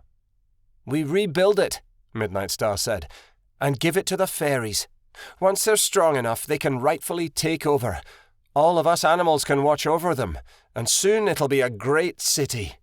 "The unicorns will gladly provide protection for the fairies," Dust added, coming forward. "But I must say that before they do so, they will need a leader to guide the herd." "Is there any other choice?" Midnightstar smiled. "I nominate you, Dust, to be the leader of the unicorn herd. Creator knows you'll be a greater leader than Crying Ice ever was, if the herd agrees." "The herd agrees wholeheartedly," a unicorn cheered, and the entire herd whinnied in approval. Dust's swirling eyes glimmered. "I am honoured. I have never had a herd to call my own, not since I was a foal. I have always been alone." "If you're nothing else, you are my friend," Midnightstar said, "and you will be a blessing to unicorns everywhere now. You have found your purpose. Lead them well." Dust came and bowed her head and touched her nose to the wolf's. "Thank you, Skygazer. You have given me purpose when I had none." "I never could have done it without you, Dust," Midnightstar added. "You know that. This is the least I could do." Dust walked toward the palace, where the fairies that were still alive were gathered. The herd went with her. Midnightstar knew that Dust wanted to say more, but nothing more needed to be said. They both had an understanding of each other. They were different creatures, ones that would never truly fit in, but that were meant to lead besides. She and Dust were the same. After all she'd come to know, Midnightstar realized this truth was greater than the rest. "Seems we've all made up," Kaliska said quietly. "Sadly, there is no one here for me. Jade, you have your family to take care of you. I'll be leaving now." Snapfoot watched the grey wolf go, a horrified expression on his face. He glanced at Midnightstar, and she said, "Don't let her walk away, brother. She needs you." Snapfoot didn't wait any longer. "Kaliska!" The word burst out of his throat, and he rushed forward to catch up with her. "What do you want now? Can't you just let me be?" Kaliska turned to gaze at him, face hardened by resentment and rage. "Don't leave," Snapfoot pleaded. He sunk down, tail tucked between his legs. "Please, I beg you, don't go away." "I thought that's what you wanted. You told me so," Kaliska said with disdain. "I was wrong. I was so very wrong." "I'm sorry, Snapfoot, I'm not staying." She went to leave again, but Snapfoot jumped in front of her. "Listen," he added, "just hear me out." Her face was blank of any emotion. Snapfoot swallowed. "Stay, just for a little while. Maybe you'll change your mind. Stay with me and we can help rebuild this place and rebuild the pack." "Like the pack wants me," Kaliska laughed bitterly. "They do. They need you because I need you," Snapfoot said. "That's not what—" "Forget what I said before. I was grieving at the time, but more than that, I was stupid. I shouldn't have pushed you away." "And what'll we do after we rebuild the city?" Kaliska asked. "Go back to the plains. Now that the Ortuzans are gone, we can all go back home and start life over again. And I don't know about you, but I have no bigger desire than to lead my pack with you by my side. I want your pups to be my pups, even though I'm not their father. I swear to you, from this day on, I will be. Those pups you have in your belly are going to be my own, I promise." "Even after everything you said?" I didn't mean it, Kaliska. You know I didn't. And even if you don't think so, I'll prove it to you, one day at a time. I love you, Kaliska. I want to lead this pack beside you. Kaliska's eyes dropped. Then I'm yours. No, Snapfoot said. He raised her head with his nose, not breaking her gaze, not caring who was watching. I am yours. Adelaide sighed blissfully. Rebecca hacked in repulsion as Snapfoot and Kaliska wandered off together. Please, Rebecca gagged. All this mush is about to make me cough up my dinner. Now, don't be like that. Maybe you'll find someone special one day too, Adelaide said in a bubbly, girlish tone. I hope not, Rebecca grumbled. At that moment, the biggest wolf they had ever seen came out from the ruins. He was 3 times the size of Tattle, with huge rippling muscles and fangs that poked out of his mouth. Hey babe, love your bow, the wolf said, winking at Adelaide. When he stood next to her, he made her appear as if she was a pup. Adelaide beamed up at him, wagging her tail. You're such a tease. You mentioned that last night. Because you're so pretty when you wear it. It makes you unique, the wolf rumbled back at her. Adelaide, Tattle said. Who is this? Huh? Coming out of her dreamy stupor, Adelaide looked at her brother, and then at the giant wolf next to her. Oh, this is Bark. I met him last night. He's not from around here, but he decided to stay. Stay for you, sugar, Bark added, nudging her gently. Adelaide gave a happy squeal, and Bark added, You're so cute. I couldn't possibly leave such an adorable little she-wolf like you all alone in the lands with nobody to protect her. Did you hear that? Adelaide said perkily. He said I'm cute. I heard it all right, Rebecca added with a groan. Are you coming with us to find Mom or not? No, you go. I'll catch up, Adelaide said in a peppy voice. Tattle and Rebecca were left to stand there, mouths wide open, as they watched their little sister skip happily away with Bark at her side. Well, sister, looks like we're the only ones going home solo, he said, tongue dangling out of his mouth as he laughed. Fine with me. I don't need a mate. After you, Wolf King, Rebecca playfully smacked Tattle upside the head with her paw.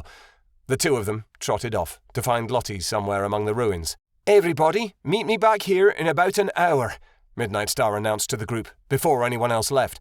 We'll discuss where to go from here. As the rest of the wolves disbanded, Midnightstar turned to the one creature that was still by her side, the white dragon that was her portal. "Does that go for me too?" he asked, but by the look in his eyes she could tell he didn't want to leave. She began walking toward the palace. "No, Zaya. You stay with me. There are things we have to discuss." She didn't start talking, not for a very long while. Instead, she led him up the many steps of the palace to the high chambers of what was once Aravon's room. She headed to the balcony and peered over the city below. She had the feeling of being alone, happily alone, even though Zaya was right next to her. It was a peace she hadn't felt before. Midnightstar understood that in some way she'd always be a lone wolf. The only one she'd never be able to leave, and never want to leave, was her dragon. "Some of the Ortuzans got away," Zaya said, breaking the quiet as he hung his long neck over the side of the railing. "We tried to give chase, but they escaped." "It's okay," Midnightstar said quietly. "They can't cause much damage now that Aravon and Carmilla are gone. I'll organize a search party to go looking for them as soon as I can." "May I be a part of this team? It would give me much pleasure to see them ripped apart," Zaya growled. "No, Zaya. I need you elsewhere." "Ask it, and I will follow your command." It took her a while to say the words. "It's going to be hard, but if you love me, you'll do it." "You know I love you. Whatever you need, I'll do for you." "Even if it means that you have to go away?" There was silence. "What are you saying?" Midnightstar wrenched her gaze away from the city to look at Zaya. "I need to know what's going on in Nestings Haven. The lands are safe, for now, but the ultimate fate of all of us depends on how the war goes with our brothers and sisters in the south. If they lose, everything that's been done here won't last. Winter will find another way to take over this place, and that can't happen." "So, you need me to go to Nestings Haven?" Zaya said. "I would go myself, but I'm needed here, as their skygazer. I have to lead them now." You need me to be your eyes. You're my portal. I can see what's going on in Nesting's Haven through you. What's more, I can use you to speak to our allies. You're the missing link, Zaya. You could determine the entire end of this war by being the communicator between both sides. What if I can't find them? What if I fail? He said. The hatchling that was still in him emerged in his voice, quivering slightly. I wouldn't be sending you away if I didn't think you could do it, Midnightstar said. Zaya, I want to protect you, but I know that keeping you safe isn't going to help you or anyone else. You'll go mad doing nothing here. Who do you need me to look for? Zaya said bluntly. Your mother? Your sister? Anybody who is against Windhair.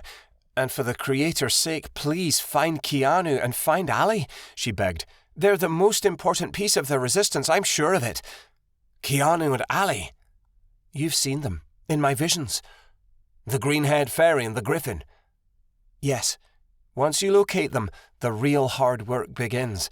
You might think that all of this is over now, but I assure you, it's barely begun. No, Midnightstar, Zaya said. I know that this war is far from over. I'll be here when you come back, Midnightstar promised, pressing up against him. I'm not going anywhere. How do you know that I'll be coming back? Zaya asked. A skygazer is nothing without her portal, Midnightstar responded simply. When he still said nothing, she added, You're a talented dragon, Zaya. You're an amazing fighter and a fierce friend. I couldn't have asked for a better portal, and I'll miss you when you're gone. I'll miss you more. Midnightstar blinked quickly. Do you know the way to Nesting's Haven? Actually, yes. Living in the desert close to the sea gives one knowledge on this sort of thing. I'm afraid sending you alone. With my speed, I won't be alone long. Surely you wolves knew that we only travelled so slow because you couldn't keep up with me. Oh, of course, Midnightstar scoffed. She snuggled even closer to her dragon. Keep yourself safe, Zaya. If anything happened to you, my fault or not, I'd become a shadow. You were a shadow for a very long time, Zaya reminded her as he drew her close to him. And it was a horrible feeling. I felt very alone in this world until you came along. I may not have a mate or a pack, but I have you. As a skygazer, I'm different from the rest of the world. Only you can understand that.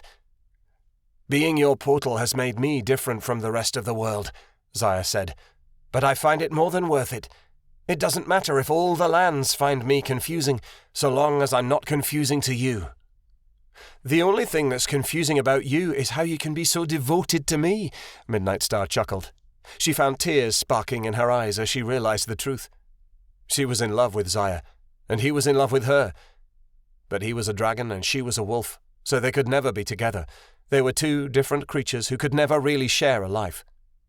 Yet that didn't matter. The connection they had as a portal and his skygazer was deeper than any romantic involvement they could ever have. Their souls were connected now and forever, and for as long as Midnightstar would live, Zaya would be there at her side.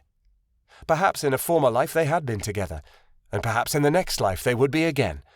But for now, Midnightstar was content to merely have him alive, even if she was sending him far away. She ripped herself away from him, shaking her head. You have to go now, before I stop you. Midnightstar felt her heart leave with Zaya. He stretched out his wings, jumping upward to perch on the balcony. Keep the rest of my friends safe. I've made so many ever since I met you. Zaya leapt off the balcony, soaring into the sky before she could say another word. At that moment, Midnightstar felt like breaking. She hastily pulled herself together, wiping the tears from her eyes with the back of her paw. She was a skygazer, and she would act like it. She would be strong and brave, for the lands needed her. She gazed one last time at the white dragon sailing through the sky. He was hurtling full speed toward danger, all for her sake. Don't worry, Zaya, she whispered. I'll be your eyes. Afterward. The company stumbled into the entrance of the cave, angrily kicking aside the bones that had been cast in huge piles as he got up from his fall. About time I found this place again, he mumbled. I thought for sure I'd never... Who dares to enter Nagli's cave? The company cringed as he witnessed the monster that he hadn't seen in over a decade come creeping out from behind a pile of bones. She walked crookedly on her back legs, her half-formed face tilted and confused. "It's Morok. Surely you remember me," he offered, forcing himself to come closer to the creature. Nagli looked at him blankly. Morok? Why are you here, Morok? Why does that sound familiar? "Morok," he said, pronouncing his name more clearly so she would understand. "My name is Morok." Okay, Morok, why are you here? Nagli sat down, gazing up at him in curiosity. "Why am I—" Morok shook his head. "You know why. The crown. I'm here for the crown." Crown? Nagli shook her head, unable to understand. Morok's eyes widened in panic. Then his face changed, moulding from kindly and gentle into a dark, evil sneer. In seconds he changed from a kindly professor into a monstrous, cruel being. Morok lunged forward, stretching his hands out in an attempt to wrap them around Nagli's neck.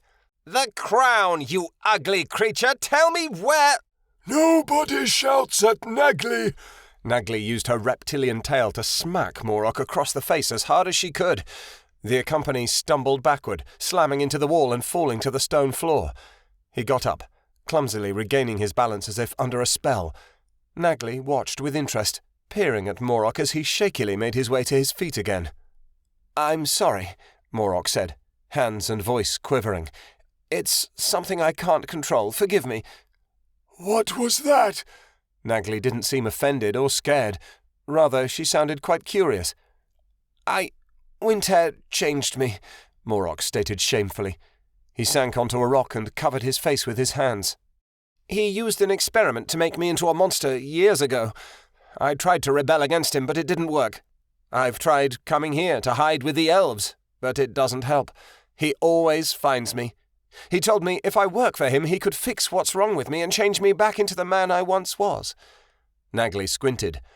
So you are one person who is fighting against Winter, yet you are another person who is working for Winter.